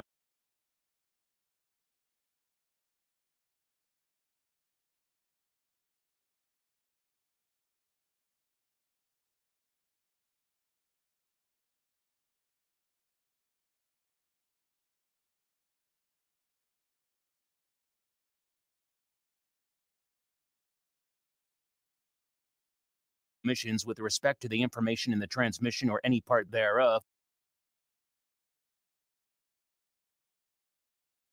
or for any damage arising therefrom. The entire risk and the accuracy, adequacy, completeness, validity, and quality of any information is within the show's producer. In no event will Synergy Entertainment Television Limited, its heirs or assigns be liable to any party for any direct, indirect, special, punitive, or consequential damages or any other damages arising in any way out of the production about to be aired. This is the hot seat. Who will be next to sit on the hot seat? If they truly love our country, they will face you on the hot seat. A program that brings the burning topics, the most controversial issues, and people directly to you. No stone will be left unturned. No question will be too risky to ask. And no one will be untouchable. Tune in Monday to Thursday from 4 p.m. and Sundays from 3 p.m. right here on Synergy TV. It's time you face the people on the hot seat, hosted by the defender of the grassroots, Senator Harvey R. Boris. I love my country. Daughter, will the native legends say, wheresoever they may wander, end in Trinidad their days, and this lovely fragrant island with its forest hill sublime, well might be the Smythe Eden, pictured in the book divine. Auntie, happy anniversary. Congrats on your ball and jubilee. Auntie, happy anniversary.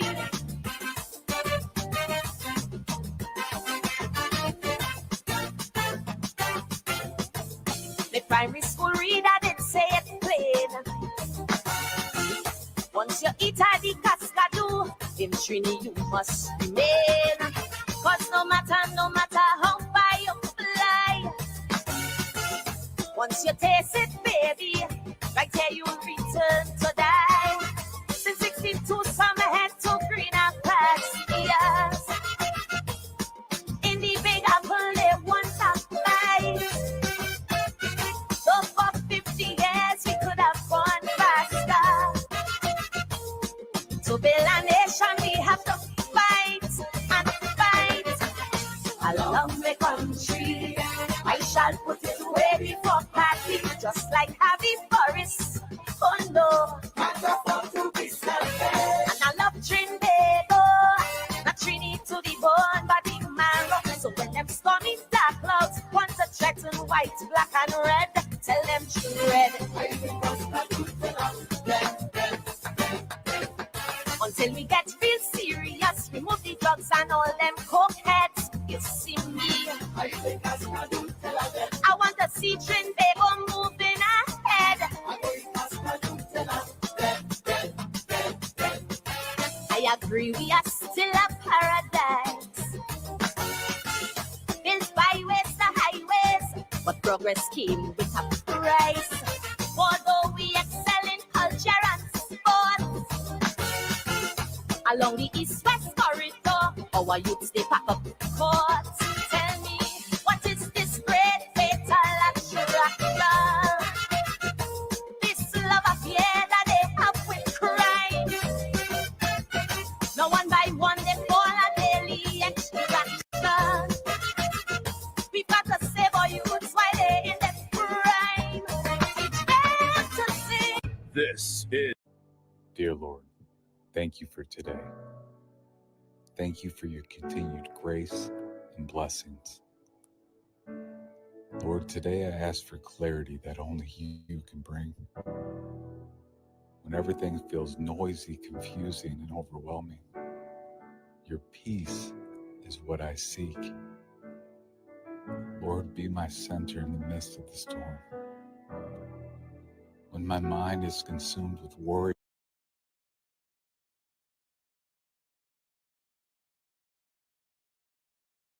and doubt, lead me to your still waters.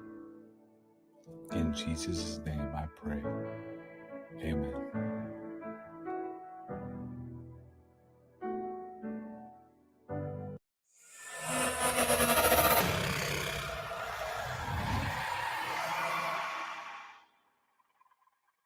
A warm welcome awaits you at Alicia's Palace. Ladies and gentlemen, this is the entrance to Cascade, right in front of the Bricks Hotel.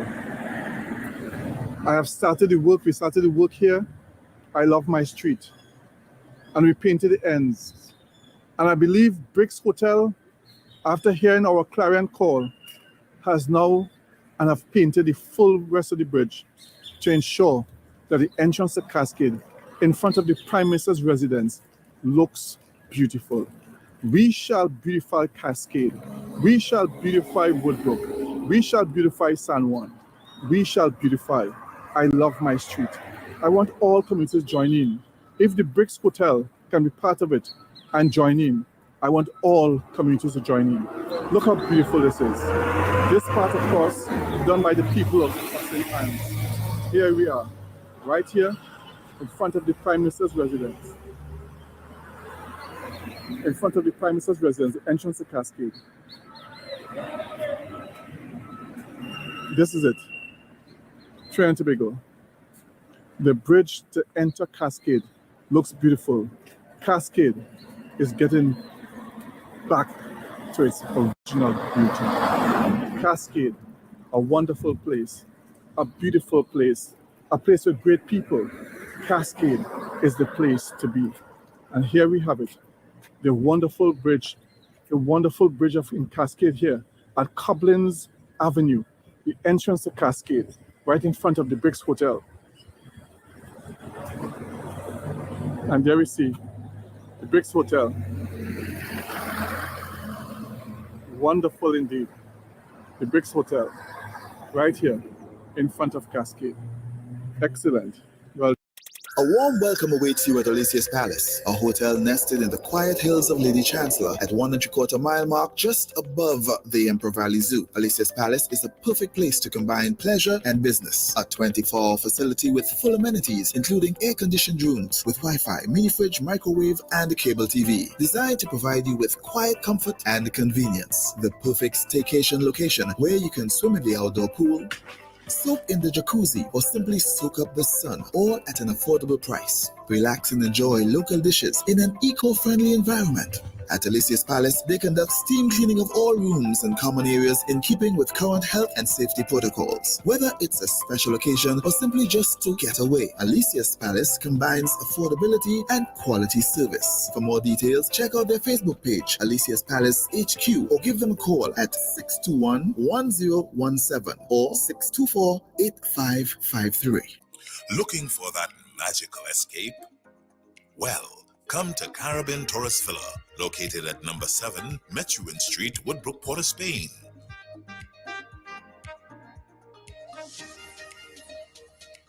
All our rooms are equipped with AC, cable TVs, internet, and access to our lovely pool.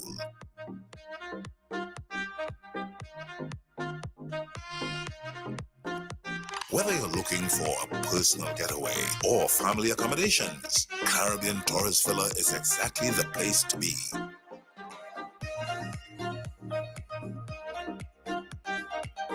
Enjoy the ambience of staycation with well-trained staff, luxurious rooms. So call us now at 623-9164. Caribbean Tourist Villa, where your magical moments begin.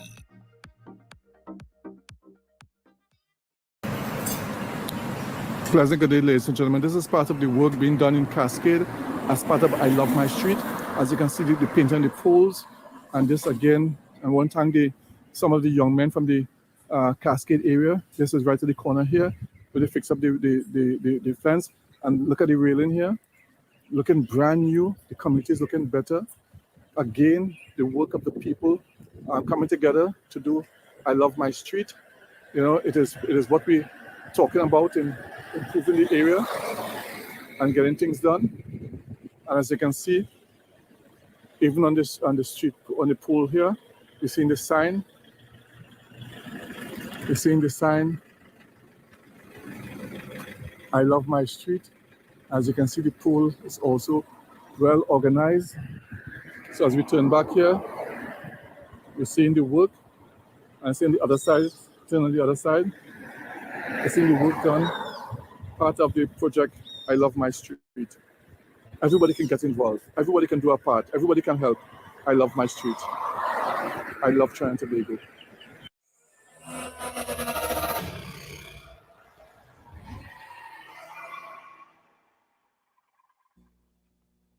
Good afternoon, Trinidad and Tobago. Welcome to another episode on the Hot Seat. The Hot Seat is a program that brings to you all the facts on what's going on in Trinidad and Tobago. I'm your host this afternoon, and let me apologize to you all for not being here yesterday, because yesterday I had some important matters to take care of. But nevertheless, I am here today. And today, as I will say, as the producer of the Hot Seat usually said, I love my country. And as a national patriot of Trinidad and Tobago, someone who always said I will always stand for something and I will not fall for anything. Someone who always say I will put the red, white, and black first. Someone who always say that I must put country before party. And as I usually say, PNM is the problem, UNC is not the solution. But today, I must say, as the producer of the Hot Seat, Harvey Burris, I love my country. So I, Wendell Eversley, national patriot, is also saying, I love my country, Trinidad and Tobago. This afternoon, I want to stick with the topic that I started on Monday. And I always said we must have good governance in all organizations. And I'm going to say to you all today, at the second half of this program, I will invite you, the callers out there who are listening to this program, those who are logged on via Facebook and those who are logged on live on Synergy TV, those who are in the Caribbean, those who also outside of the Caribbean and international. Because a lot of people have been calling me and say, we are listening to you all in America, all in Miami, all in Boston, all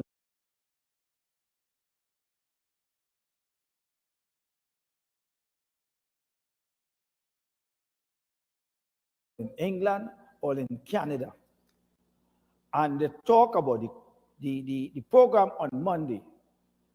And today, I'm going to continue where I left out on Monday. I'm supposed to continue it on Tuesday, but yesterday I had pressing matters to deal with.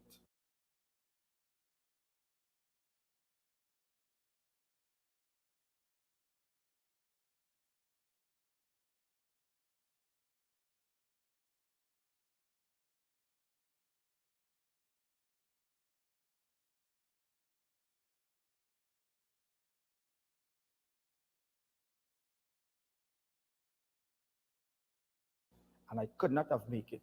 But nevertheless, I'm here today on the hot seat, and I'm going to tell you as it is. I always talk about good governance in all organizations.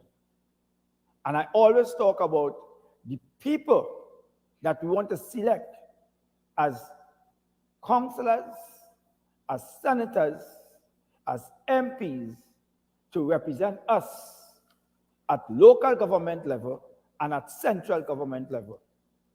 And we have to call on leaders to account. And we have to call on leaders to do the right thing. We have to call on leaders to set the example. And if we do not call on leaders to set the example, then we are going down the wrong road. So today, I'm not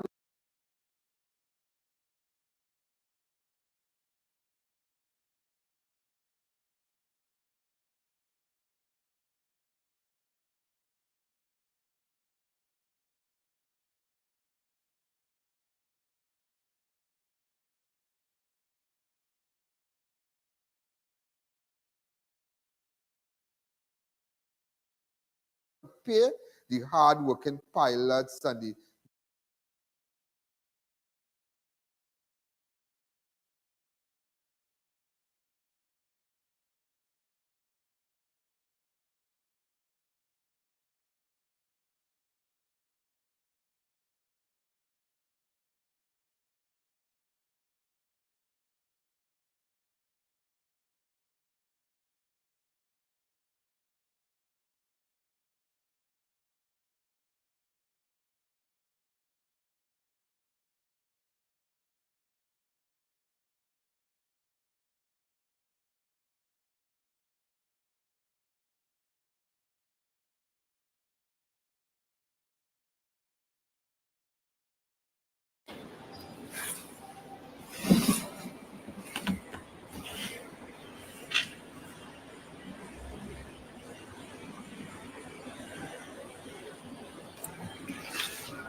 Director, don't forget for the next piece for the calls. The next piece for the call. The next piece for the call. You're right there. You put it there already? Everything right there. Right. Look it up with me. I didn't see it.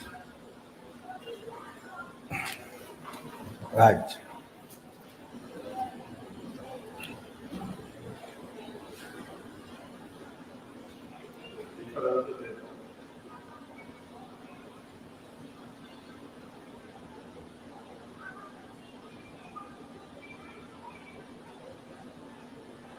Nice.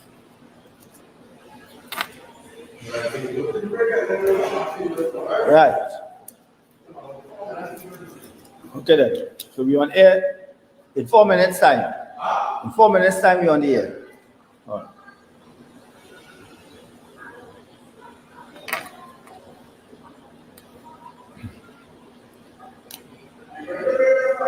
Right.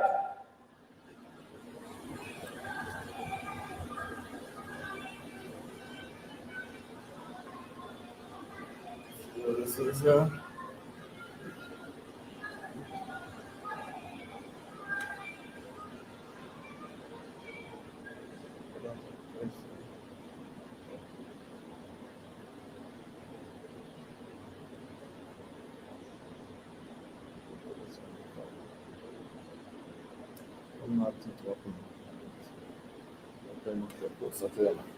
right.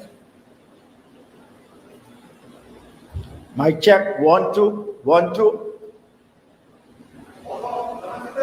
Mic check 1 2 1 2. All right.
Welcome to another episode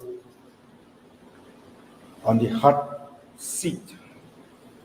The hot seat is a program that brings to you all the facts on what's going on in Trinidad and Tobago.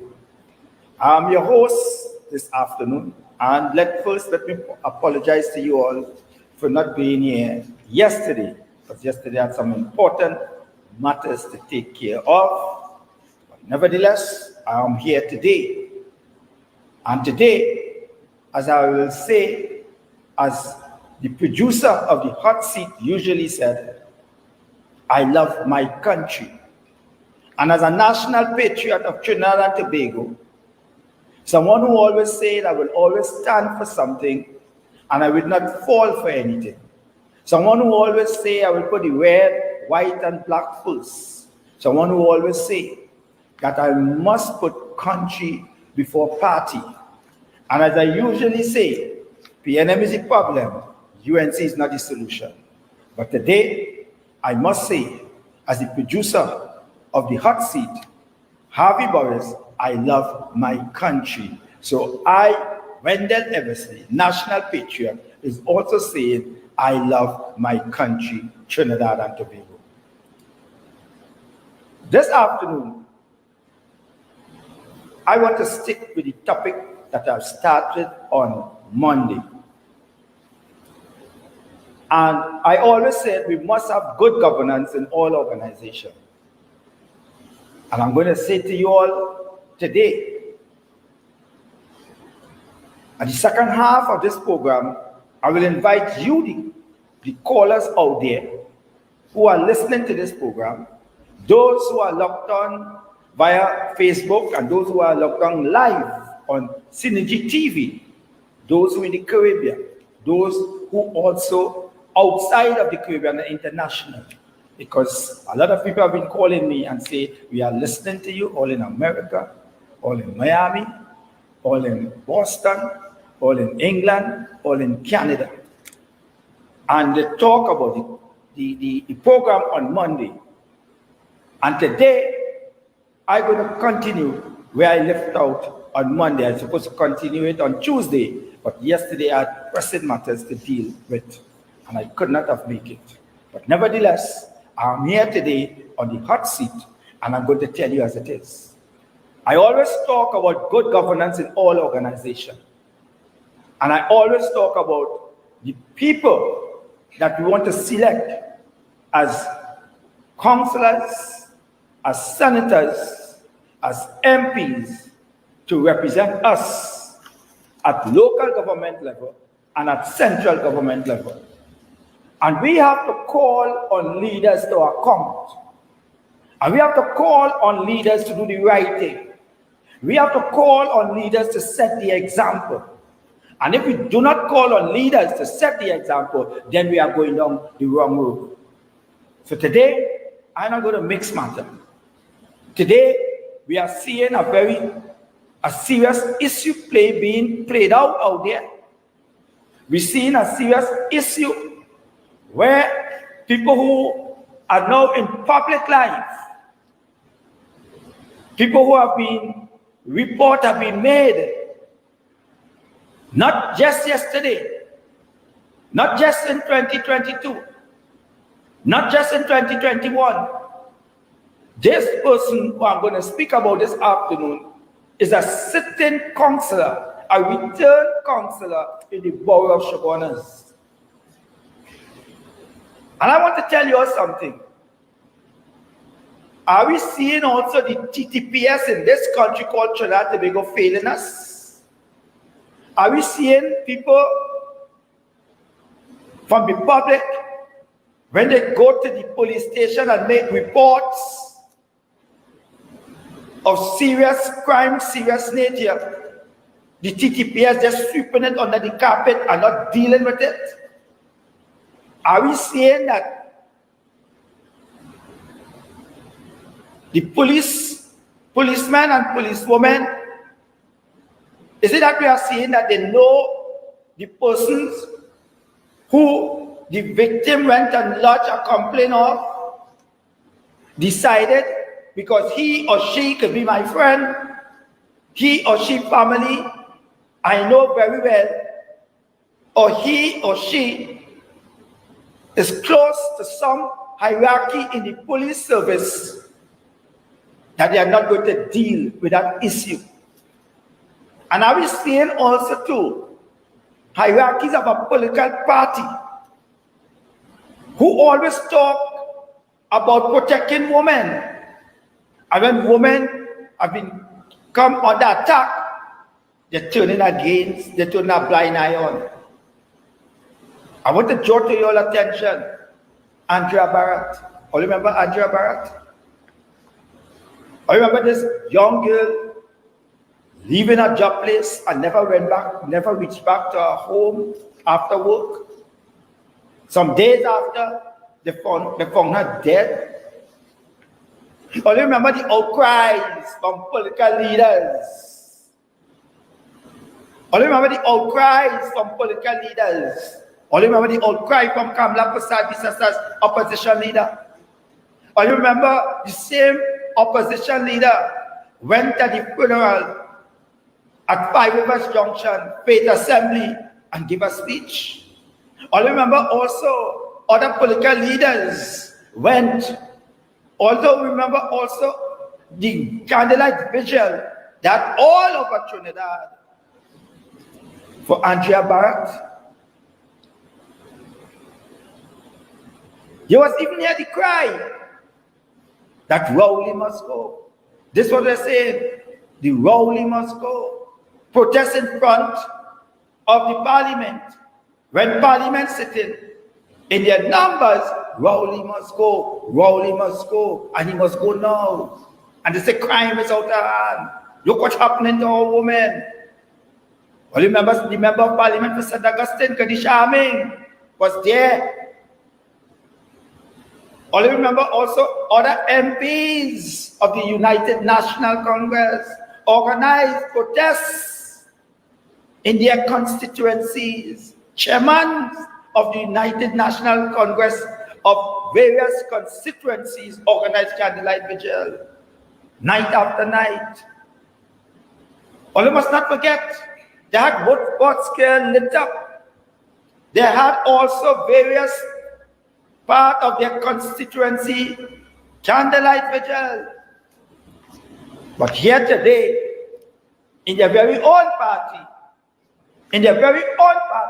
a report has been made and lodged beside the TTPS, lodged to hierarchy members of the UNC, where a certain councillor is alleged to pull a licensed firearm, terrorizing a young woman, terrorizing her companion, making threats, all sorts of threats. And the chairman of the party, Dave Tanko, who's a member of parliament, who also was instrumental in organizing candlelight vigil for Angela Barrett. Kadisha Amin, who also a member of parliament, who also was out front and saying that the prime minister do not care about women in this country, and organizing also candlelight vigil in St. Augustine. The member of parliament for Shogunas East, Miss Moyet, was also organizing vigil. She also was a mayor, former mayor of Shogunas. And what they did about this complaint, all you remember a female senator who's a lawyer in the United National Congress, who's sitting presently in the upper house. According to the persons, they know about this sitting councillor. They warned them about this sitting councillor. On 4 reports have been handed in to the TTPS in Shogunas police station concerning this councillor while he was a councillor.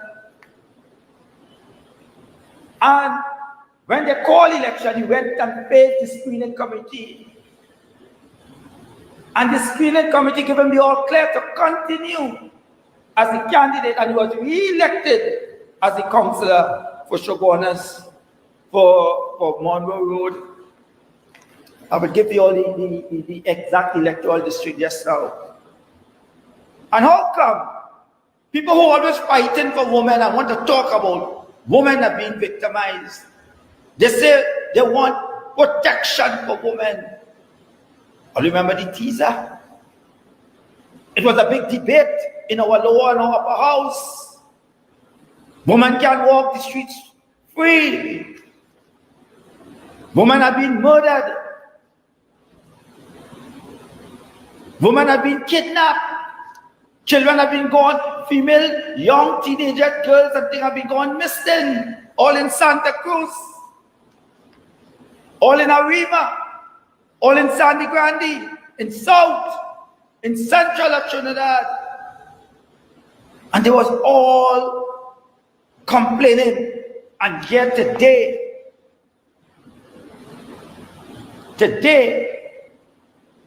reports have been made against a sitting councillor, to the chairman of the party, the general secretary of the party, certain MPs of the party,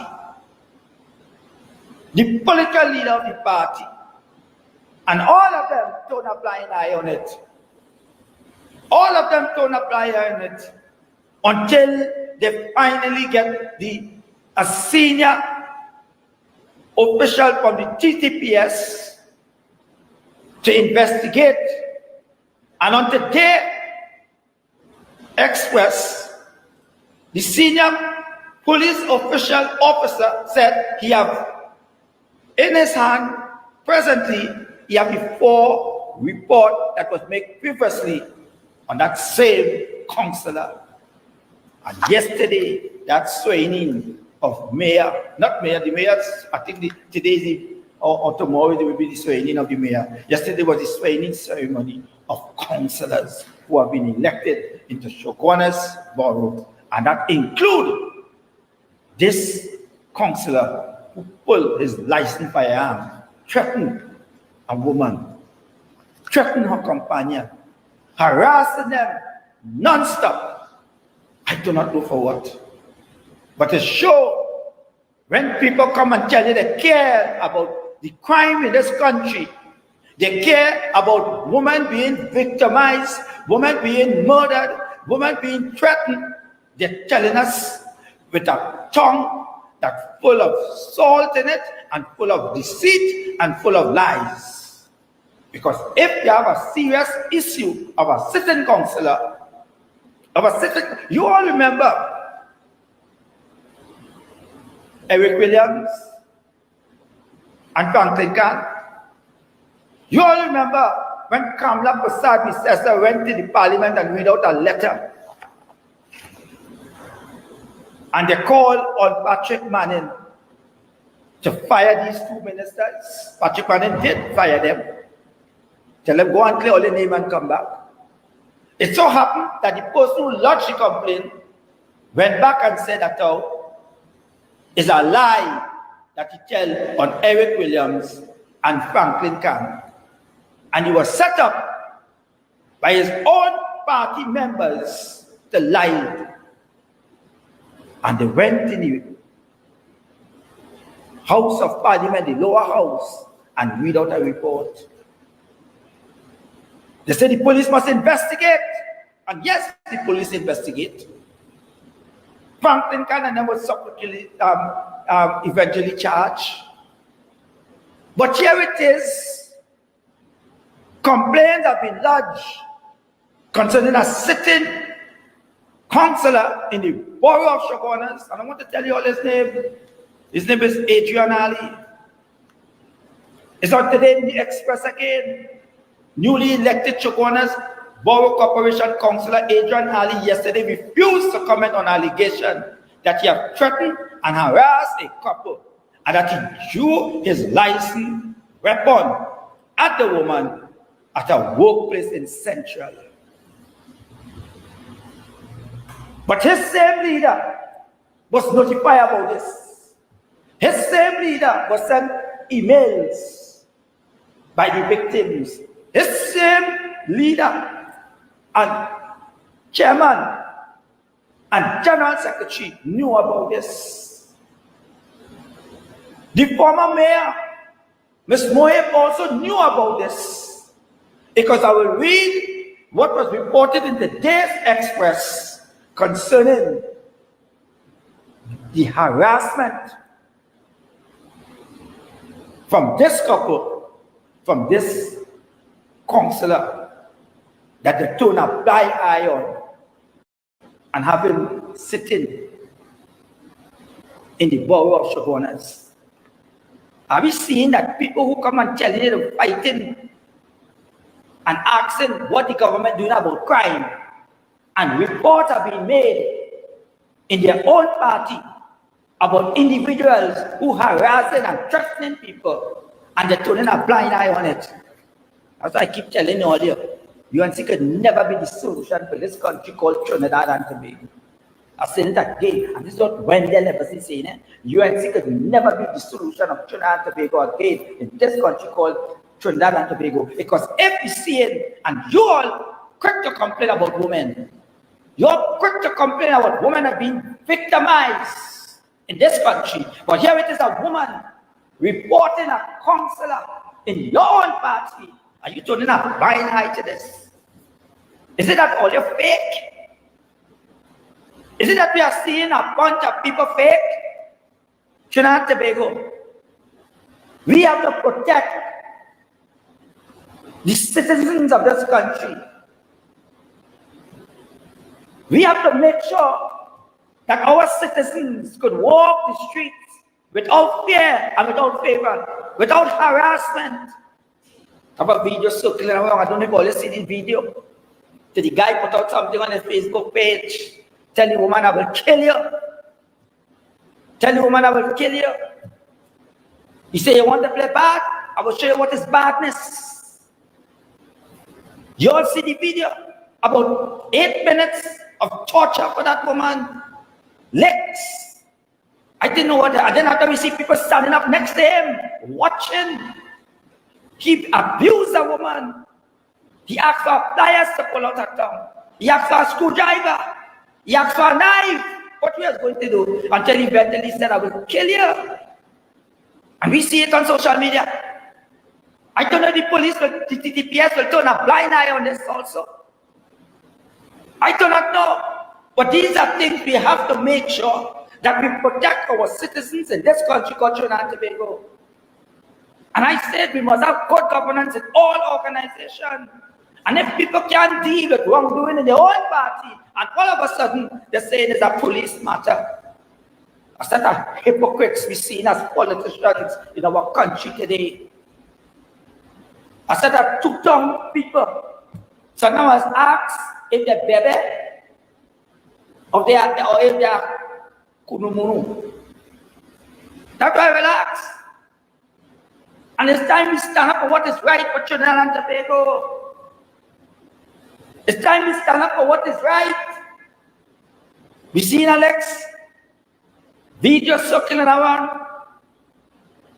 Somebody who say always talk boast about their religion, but if you get somebody a hamper, you have to talk about it and say what type of people come in faith.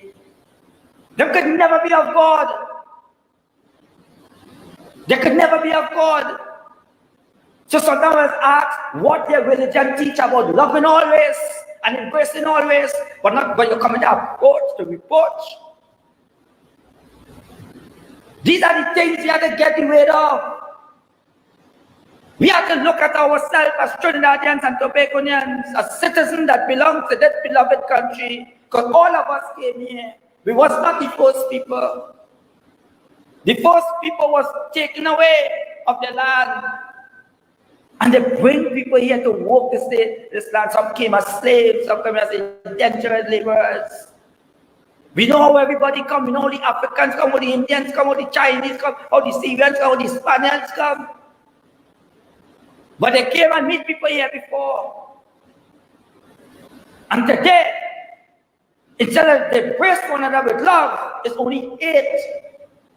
It's only about race and race-baiting and who's suffering and who's hungry and who is a monkey and who is a ape and who eating grass and who uneducated. Nothing more about embracing Trinidad and Tobago and say, let us bring these people together and let us try and make sure that we fight to make this country a better place. We've seen that today. We've seen that today. But those who love this country will stand up and fight for what is right. And that's why I'm here today. That's why I'm here today on the hot seat. I'm here to give you the facts and tell you the truth. And tell you the truth hurts. And it have nothing to be the facts. And if all they do not like me, I do not care. So long as God loves me. And I will continue to stand up for what I believe in. And nobody will get me to preach their agenda. And nobody have me in their back pocket. No politician. And not in no scheme. And not in no racket. And not a drunkard. And not a weed smoker.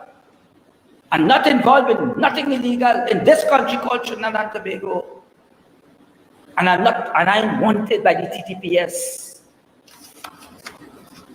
And I'm not going to watch this. Because plenty of them were talking on watch lists outside of Trinidad and Tobago also, on the international committee also. And a lot of them who come in and preach to us, a lot of them are false papers. False papers, and we have to call them doctor this and doctor that, honorable this and honorable that. This is what we are seeing in our country called Trinidad and Tobago. We are seeing dishonesty in Western and in the front burner, and we see integrity shown in the dustbin. I want to read to you all what I read today on Today Express, and I'm telling you all, when I open up the line, I'm dealing with this. And if you know you're coming on finish up with this, I will cut you off. I want to see a better country for Trinidad and Tobago. Right? I want to see the red, white, and black. I want to see the 1.5 million people that this country has, where we could walk in harmony and love one another and beat our chest and say we are proud Trinidadians and Tobagonians. But today, we see people trying to divide us. We see people who want to preach one thing, and when incidents happen in their own party, they turn in a finite date. And I want to continue with Adrian Ali. After weeks of attempts to reach Ali by phone and WhatsApp without success, he was approached by the Express following the ceremony for the councillors at the Shogunas Borough Corporation. He ducked the question. You know what I said? He ducked the question and instead posed for photograph. Approached the second time, he said he had no comment. The Express also questioned the Shogunas mayor, Mr. Mohammed, on whether he was aware that Ali was the subject of a police investigation. He responded that he was not aware and that he had no comment. Only listening to lies. Only listening to lies. So you're telling me this mayor who's sitting there do not know about these reports coming to hand about this same returning councillor and about the harassment, the threats that was meant out by this sitting councillor to a couple, even allegation that he pulled his licensed firearm. What he pulled his licensed firearm to do? To kill them? All you listen to what I said? Meanwhile, members of the United National Congress have distanced themselves from a social media post purporting to be signed by several MPs and party members criticizing Ali alleged behavior. However, several UNC members interviewed by the Express yesterday opposed any type of abuse against women and stated that police investigation must take its course. Police investigation must take its course. Over the last 3 years, 4 police reports have been filed against Ali by a woman and a male companion, as reported exclusively by the Express on Monday. Only listen to this, over the past 4 years, Trinidad and Tobago. 4 years. The allegation involved threats against the woman, as well as harassment and common assault, in which the alleged drew his licensed weapon at the woman at a workplace in Central. A top senior officer in Central Division assured the Express that the matter is being probed. The police are in possession of the 4 reports made between September 2020 and April 2023 by both alleged victims, as well as statements. The officer said Ali will be also be spoken to regarding the allegation. The alleged victim also filed a legal suit against Ali, and she being represented by attorney Martin George. I don't understand what's taking place. Are you telling me for the past 3 years, from 2020, 2021, 2022, 2023, 4 reports, and police never take action? Never take action, never see it fit to go and question Ali until it resurfaces again and then action has been taken? Is it that we've seen a TTPS in this country failing to investigate a serious nature of a sitting councillor, which is alleged pulling his licensed firearm to threaten a couple? And they make 4 reports and nobody see it fit to go to that councillor? Is it that this councillor is some hippie big borough Shogunas? Is it that this councillor is a big businessman in Shogunas? I do not know. I just only asking the question. Is it that we are seeing police officers turning a blind eye on serious crimes?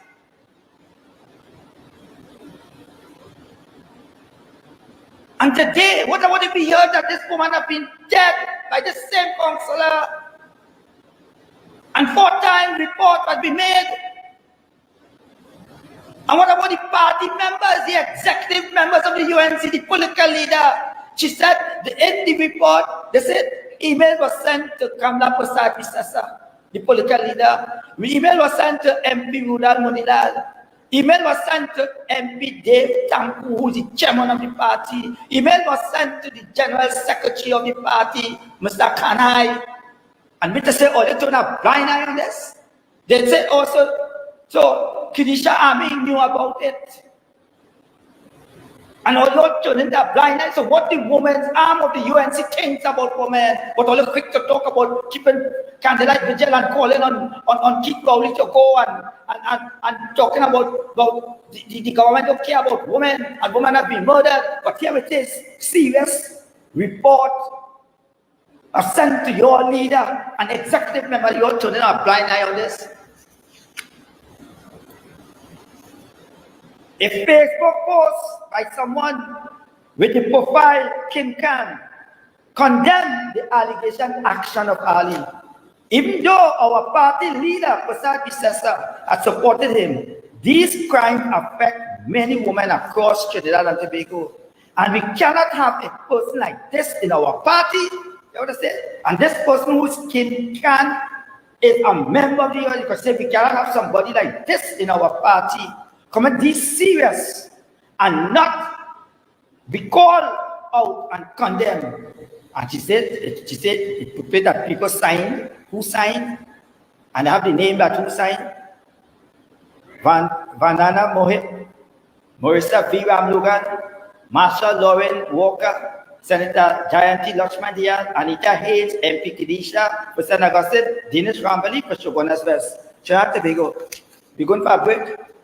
When we come back, I'm going straight to your calls and I'm sticking to this topic. And I want nobody to call to throw me off track. And if you're in call to deal with this issue, I will cut you all off. Let us go for the break, director.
Yes, welcome back to the hot seat.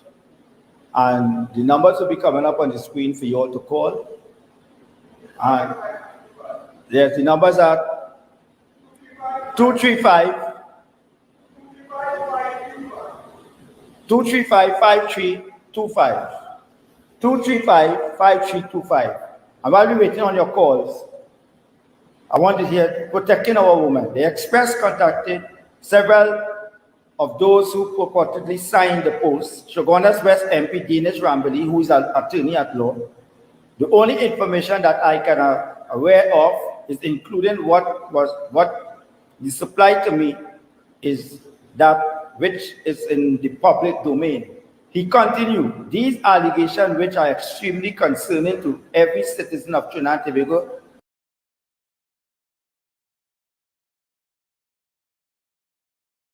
myself included, the allegations are particularly disturbing to me because I always try to raise awareness of greater need for the protection of our women in regards to our society. Yes, good afternoon. We have a caller. Good afternoon. Good afternoon.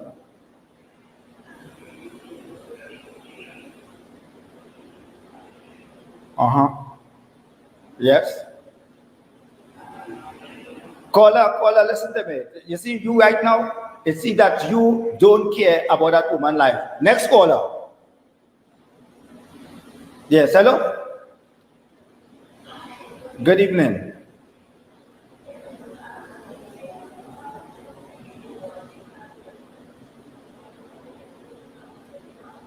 Yeah.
Caller, I love what you're saying, but could I ask you a question?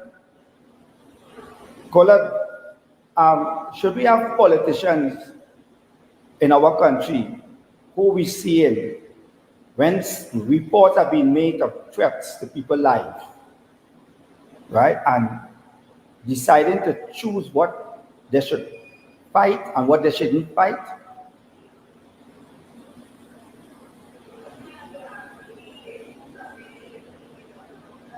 Yeah, because okay, then for instance, here it is a report.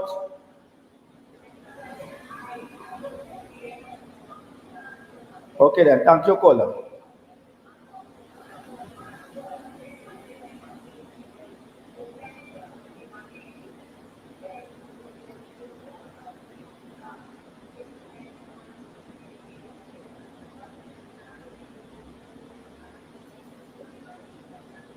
Okay then, caller, thank you very much. Thank you. Good afternoon. All right.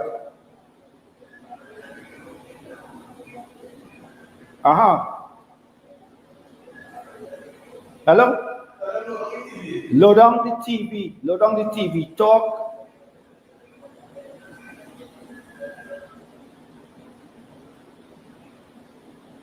Yeah, hello? Caller? Yeah, caller, you can speak up.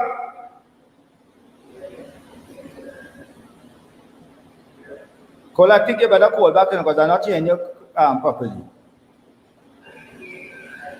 Okay then, caller, I hear you now. Make your contribution.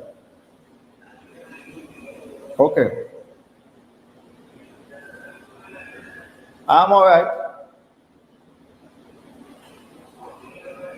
Hello? I'm going all right.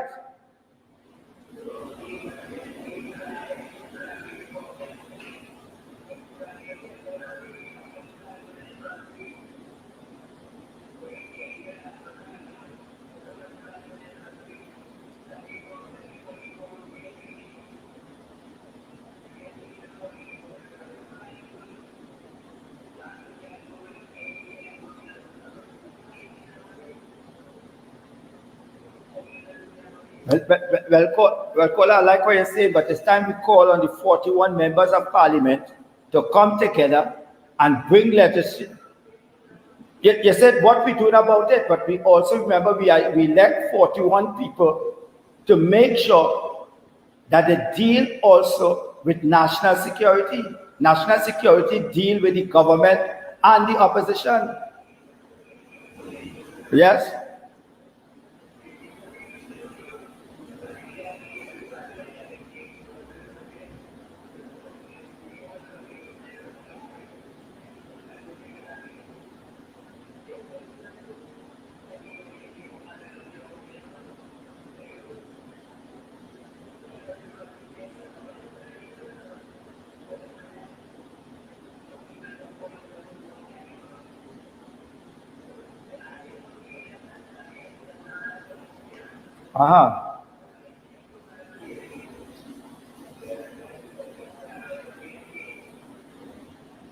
Okay, then caller, thank you. Hello, good afternoon. Hello, good afternoon. Good afternoon.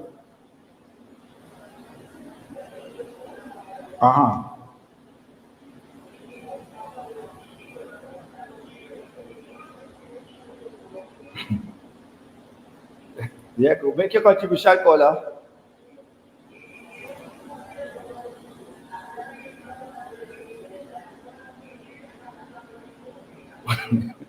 Good afternoon.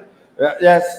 So we hear what the MP for Shogunas West have said, right, concerning. Yeah. Hello. Good afternoon. Yeah. Good afternoon, caller. Hello.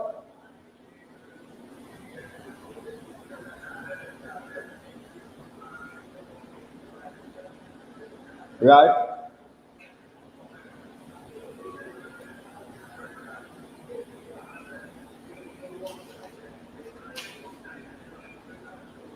The Attorney General get banned from America.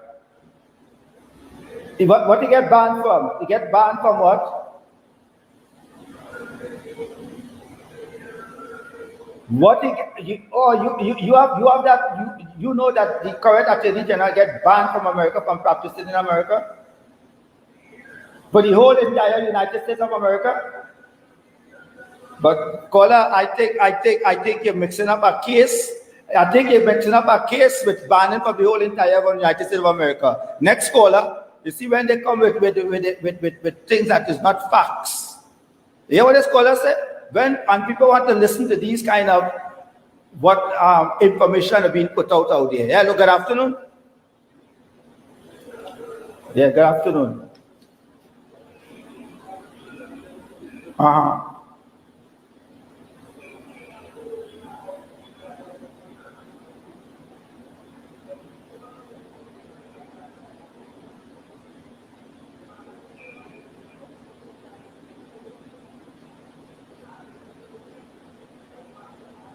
Caller, support you on that. I support you on that. And that's why I keep saying we need TTPS reform in the police service.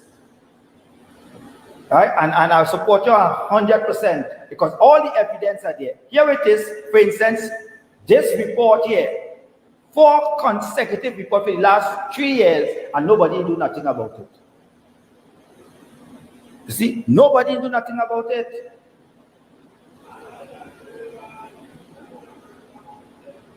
Yes?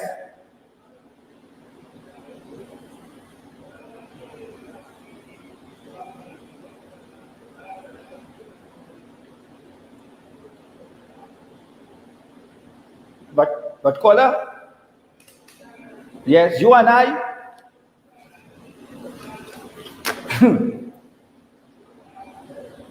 and caller, I'm glad you said something in there. And I'm saying, if these officers who this report come to, disciplinary action should be taken against them.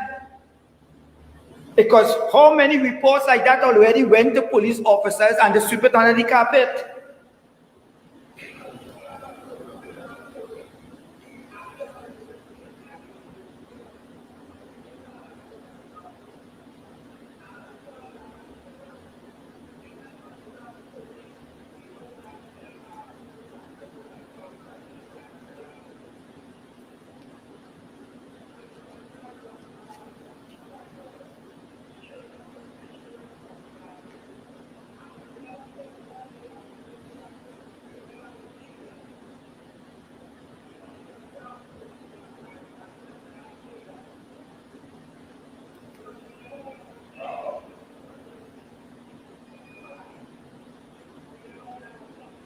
Yeah.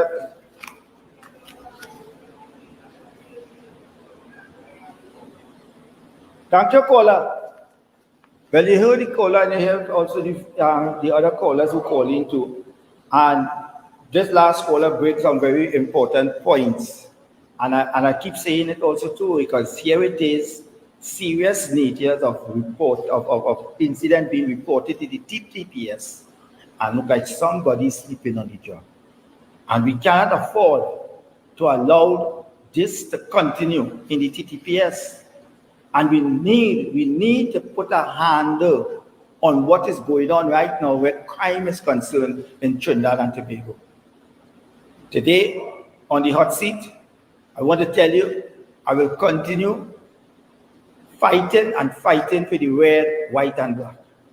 Tomorrow, I don't know what topic I will be coming on tomorrow, but we must make sure that whatever we say on this program must be for the people of Trinidad and Tobago. Trinidad and Tobago, as the host, with really love my country, and I'm saying to you all, as national patriot, Wendell Legacy, I love Trinidad and Tobago. Good evening, and I will be back on tomorrow evening at 4:30 on the hot seat.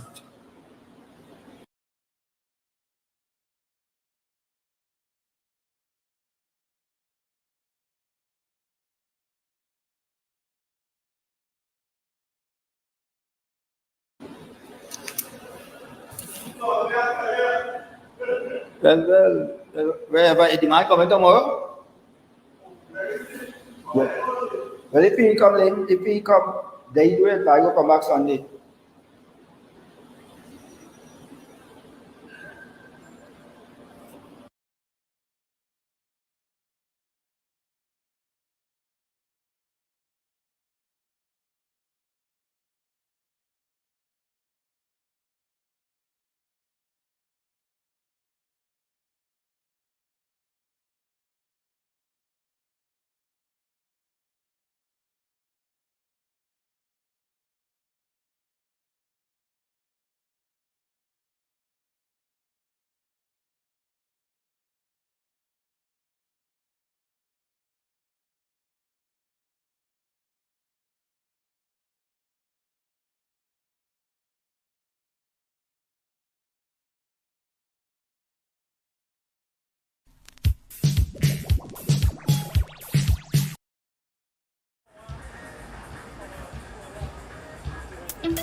the rhythm, let the whole world know. Run the rhythm, let the whole world know. Let the whole world know. Run the rhythm, let the whole world know. So good to be alive. Run the rhythm, let the whole world know. Living in the vibe. Run the rhythm, let the whole world know. So good to be alive. Run the rhythm, let the whole world know. Yeah. Run the rhythm. Run the rhythm, let the whole world know. Let the whole world know. So good to be alive. Run the rhythm, let the whole world know. Let the whole world know. Yeah. Living in the vibe. Run the rhythm, let the whole world know. I let the whole world know it's so good to be alive. Run the rhythm, let the whole world know. Let the whole world know. It's so good to be alive. MLF.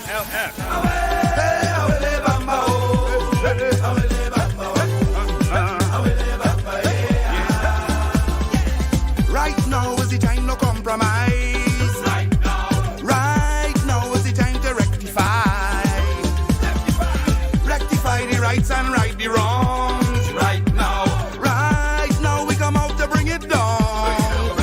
I bring down the power, bring down the vibe, bring down the word and the rhythm and the rhyme. Right now is a war for we hearts and minds. This is the re-evolution time, boy. Tell them I am the voice you can't deny. I am the one to testify. I am the one to take you high. I am the re-evolution. I am the change I want to see. I am The change I have to be. I am the power and the glory. Nobody here want nothing with me.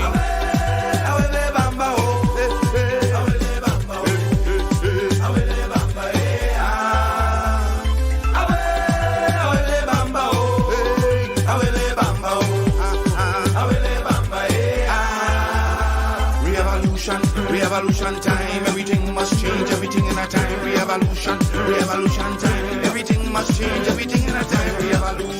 Revolution time, everything must change, everything in a time. Revolution time, everything must change, everything in a time. I'm strong, I've no time to stumble, taking a chance. I'm making a gamble, right on the arrogant, must know the humble. That's where your ego support the people. Well, first of all, I just want to say that as early as Sunday evening and into Monday, when I actually got the documentation because I wanted to verify, there was that level of confusion because you had persons who were holding high office and who were holding themselves out as understanding the state of emergency, referring to it as a limited state of emergency, and the graphics being carried on by the various media houses, and I'm not disrespecting them, I'm saying they too were carrying what was being said verbally, limited state of emergency. And when I actually looked at the proclamation and the documentation that was attached to it, I made the point that it was not a limited state of emergency, but rather a state of emergency throughout the entire Twin Island Republic. And it was just in the specified areas that were deemed hotspots that there was this curfew of 9 p.m. to 5 a.m. That has all been sorted out now. Many people will say it's water under the bridge. I also want to say quite openly, Dominic, that too, Justice Commission, one of the views expressed, me being a member by the entire CJC, was that, and this is 2 years ago, was that the crime situation was getting out of control. We were hearing names like Mr. Big. We were hearing that the police knew who the gang members were and who the gang leaders were. And therefore, with detection rates falling, crime increasing, the suggestion has been made by that committee, and certainly I have been a strong advocate for the imposition of a state of emergency. So that having been said, yes, one can understand with the crime situation as it is, with detection rates moving now from 22% 2 years ago down to 12% and 14%, totally and wholly unacceptable that the government has to resort to what is considered a very critical tool in the fight against crime. Mind you, it is a drastic measure and it is this state of emergency. Given that our constitutional and democratic rights are suspended during a state of emergency, would someone be incorrect in interpreting, being told that it's a limited state of emergency, interpret that as being deliberately misled? I wouldn't say, when you say that something has been result of being deliberately misled, the word deliberate there in the legal connotation, and certainly with me being with the criminal law background, they suggest a level of malice, willful and deliberate intention. And I don't think it was anything that was willful or willfully malicious, if I might put it that way. But What I would say, Ms. Lucky, these are smart people. It is the Prime Minister who is speaking. It's not a common person on the street. Even today, addressing a function at Chancery Lane in San Fernando, she referred to it as a limited state of emergency. That makes the citizens feel that not all of their rights are suspended. and I would say to you, Dominic, that you are in fact correct when you say that the use of the phraseology limited state of emergency suggested something much lighter and something that was not as extensive as what the reality is. And it is very unfortunate that persons, and I've been quite open about it, that persons who were stating what we were undergoing or would be undergoing as a country didn't get the phraseology right, or certainly didn't explain it in a way that people will understand. It is only today, when there was a clear level of or a lack of understanding, that we got some level of clarity. But to me, having read the document, it was clear that we were the entire country was under state of emergency. But certainly that had not been transmitted to the country, because I was one of those, I must admit, didn't get it right having heard it, but got it right after reading it. Okay, let's get to another point. The Police Service Commission said today that due to the lack of proper procedures and protocol, the Police Service Commission had no prior opportunity to make the appointment of the Deputy Commissioner Williams to act as Commissioner for the time that Gibbs had been out of the country. And it quotes the regulation, and it mentioned that the Police Service Commission has again observed that a legal notice 164, the emergency power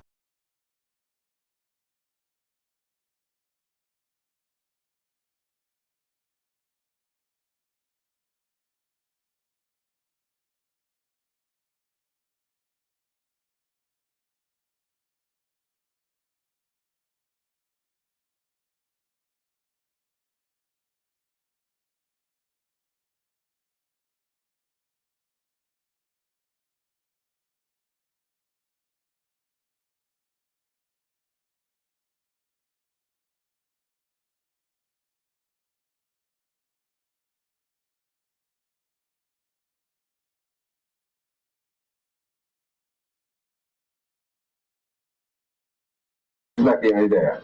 Yes, I'm here, and I hope you're hearing me loud. So we're in the middle of a state of emergency. How does that grab you?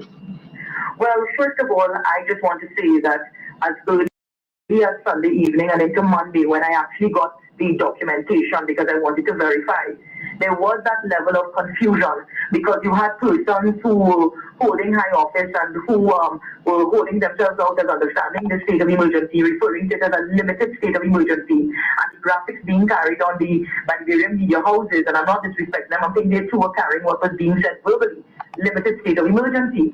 And when I actually looked at the proclamation and the documentation that was attached to it, I made the point that it was not a limited state of emergency, but rather a state of emergency throughout the entire Twin Island Republic. And it was just in the specified areas that were deemed hotspots that there was this curfew of 9 p.m. to 5 a.m. That has all been sorted out now. Many people will say it's water under the bridge. I also want to say quite openly, Dominic, that too, Justice Commission, one of the views expressed, me being a member by the entire CJC, was that, and this is 2 years ago, was that the crime situation was getting out of control. We were hearing names like Mr. Big. We were hearing that the police knew who the gang members were and who the gang leaders were. And therefore, with detection rates falling, crime increasing, the suggestion has been made by that committee, and certainly I have been a strong advocate for the imposition of a state of emergency.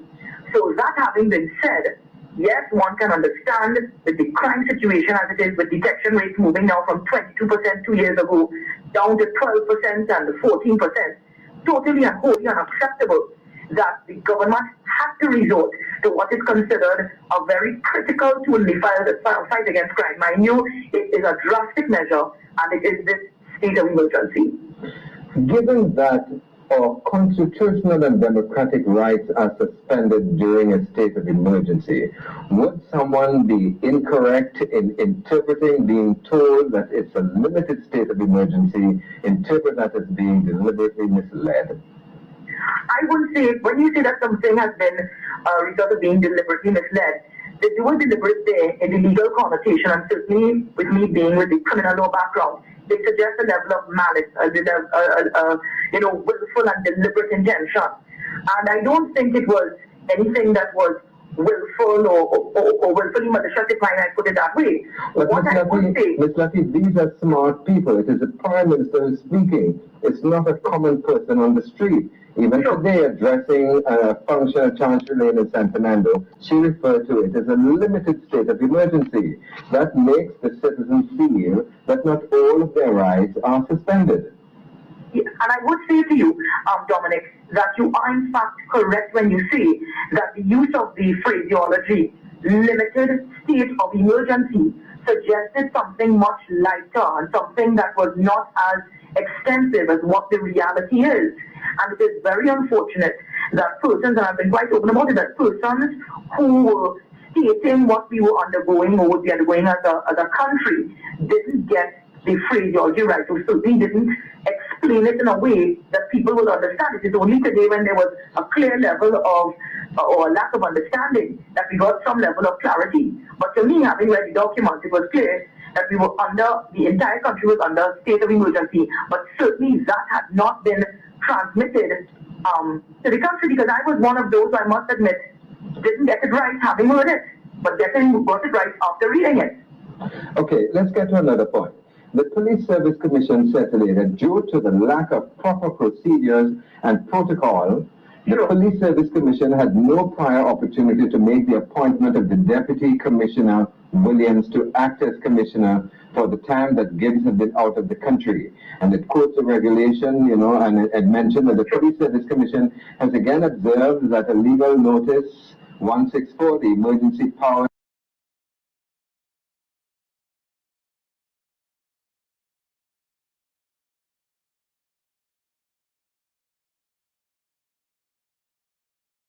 The Housing Development Corporation says it has implemented additional security measures following an altercation at its head office on South Quay, Port of Spain on Wednesday morning. A statement from the HGC said at around 11:15 a.m., an individual conducting business at the HGC was accosted by another person who left the building and returned, breaking through the security exit door armed with a cutlass. Both customers assaulted each other, with an onlooking customer trying to intervene. The incident is being investigated by the police, and the HGC says it will engage its employee assistance program from tomorrow to help alleviate staff fears. Chairman Noel Garcia, appalled by the situation, said further enforced security measures and enhanced security protocols will be introduced to prevent such an incident reoccurring in the future in any and all of HDC locations. Managing Director Giselle McFarlane, calling the incident a first for the corporation, said she is grateful that due to the prompt response of the local authorities, no lives were lost.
All right. All right, let me just vibe with these people real quick.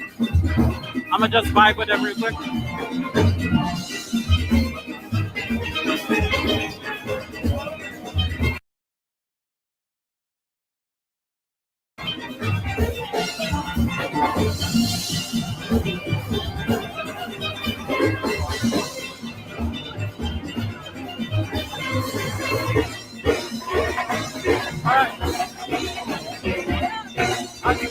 I just like there was all in front of 900 people, right? All right, come on.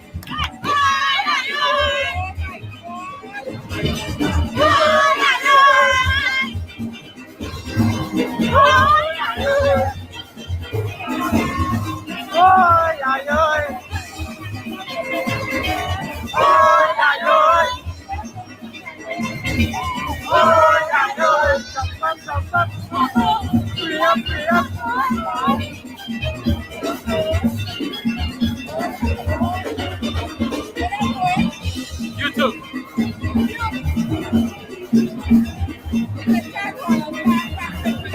No problem.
All right, just have to vibe with those folks there.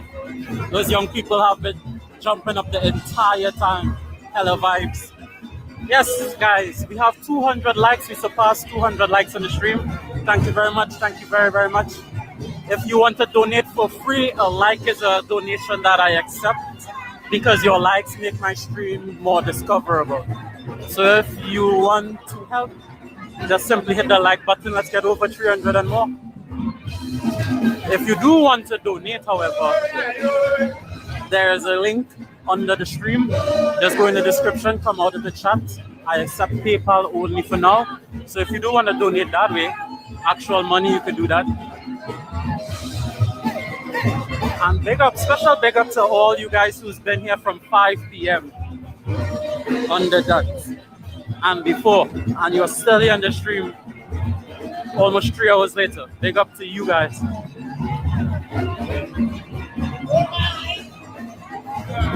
I always like people who stick it out.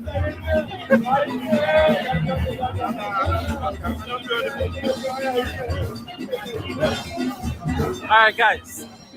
Question time again. Do you guys want to stick with Exodus or do you guys want to wait for the next band? What are we doing? You guys decide. Are we sticking with Exodus or waiting on the next band?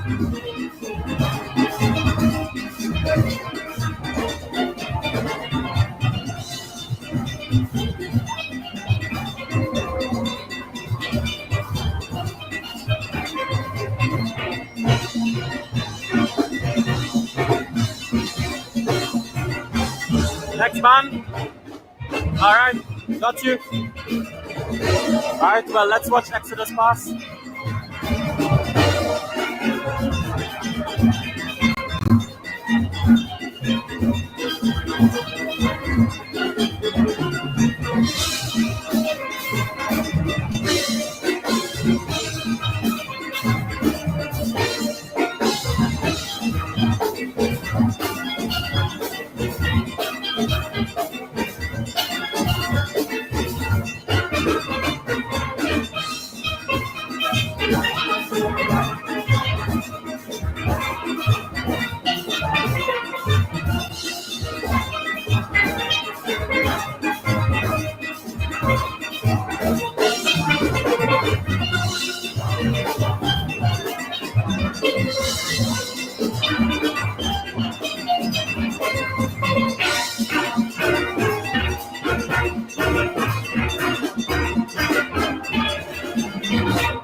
All right. Desperados is currently nearing Napa. Desperado is currently nearing Napa. No, sorry, not Desperados. Sorry, I'm high. Oops. Yeah, Desperados. I don't think Desperados are doing the parade. Actually, I think they were just part of the main attraction by City Hall, and I think that's it for them. I may be wrong because I do not know the proceedings perfectly, but I don't think Desperados are on the parade. They just was part of the performance at City Hall, I believe. Don't quote me on that.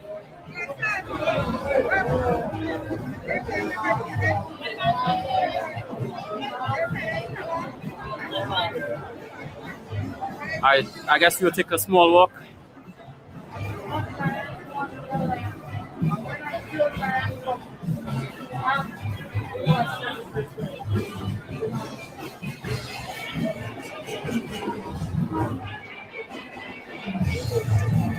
I'm right? Okay, wonderful.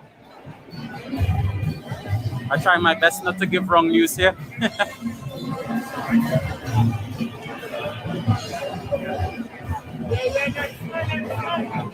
All right, I'm gonna just wait right here because they're coming anyway. So, all right, that's what's that. All right, okay, then that's correct. Cool.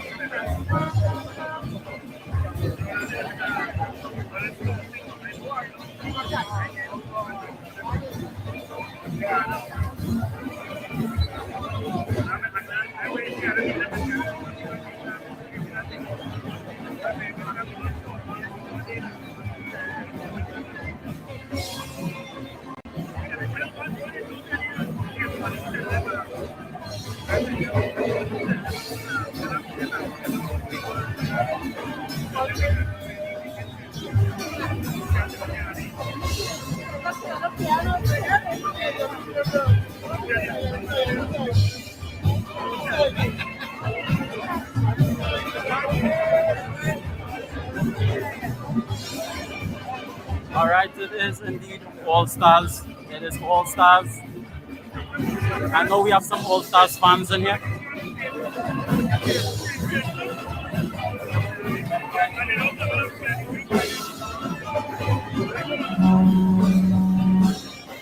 Jesus, All Stars has the biggest congregation. What the heck?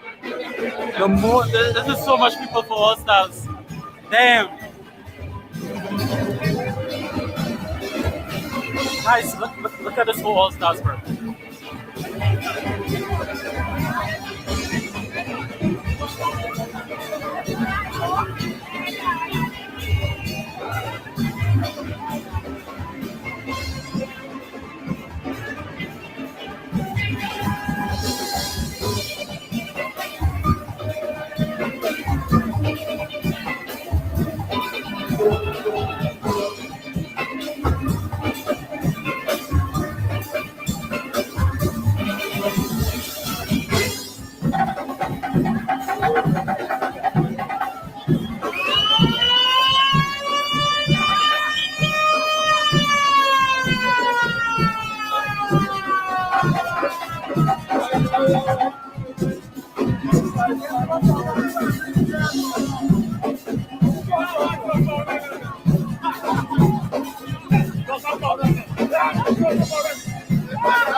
Yeah. I would stick with All Stars. I have a friend in All Stars. This is my friend right here. This is my friend in All Stars. So I'm gonna stick with All Stars till like Napa.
People, they got water.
Yes, this will be a yearly event in our country now, yes.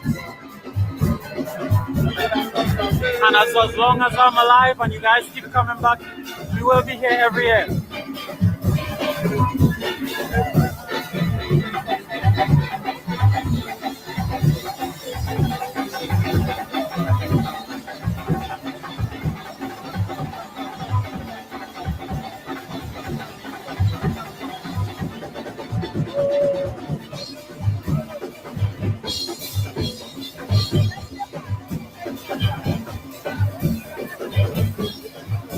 Oh, also guys, remember, I am mostly an events streamer, so please subscribe to the channel.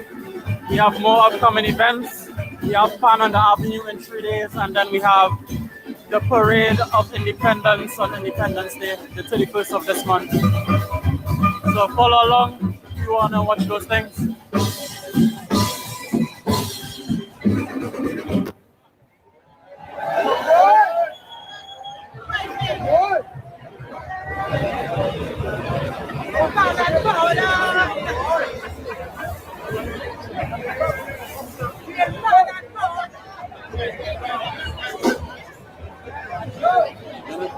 You say hello to 1,000 people? Hello, 1,000 people with pan and powder. Today, Trinidad. Yeah. You all heard it? Pan and powder.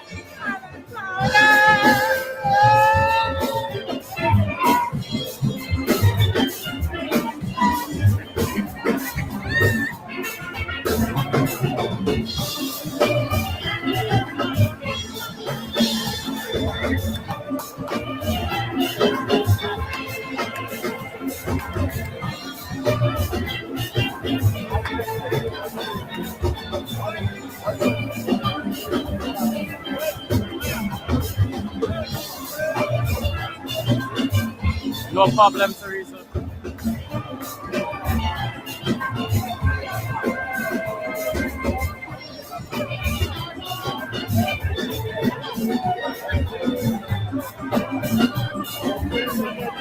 Glad you guys are enjoying.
One more.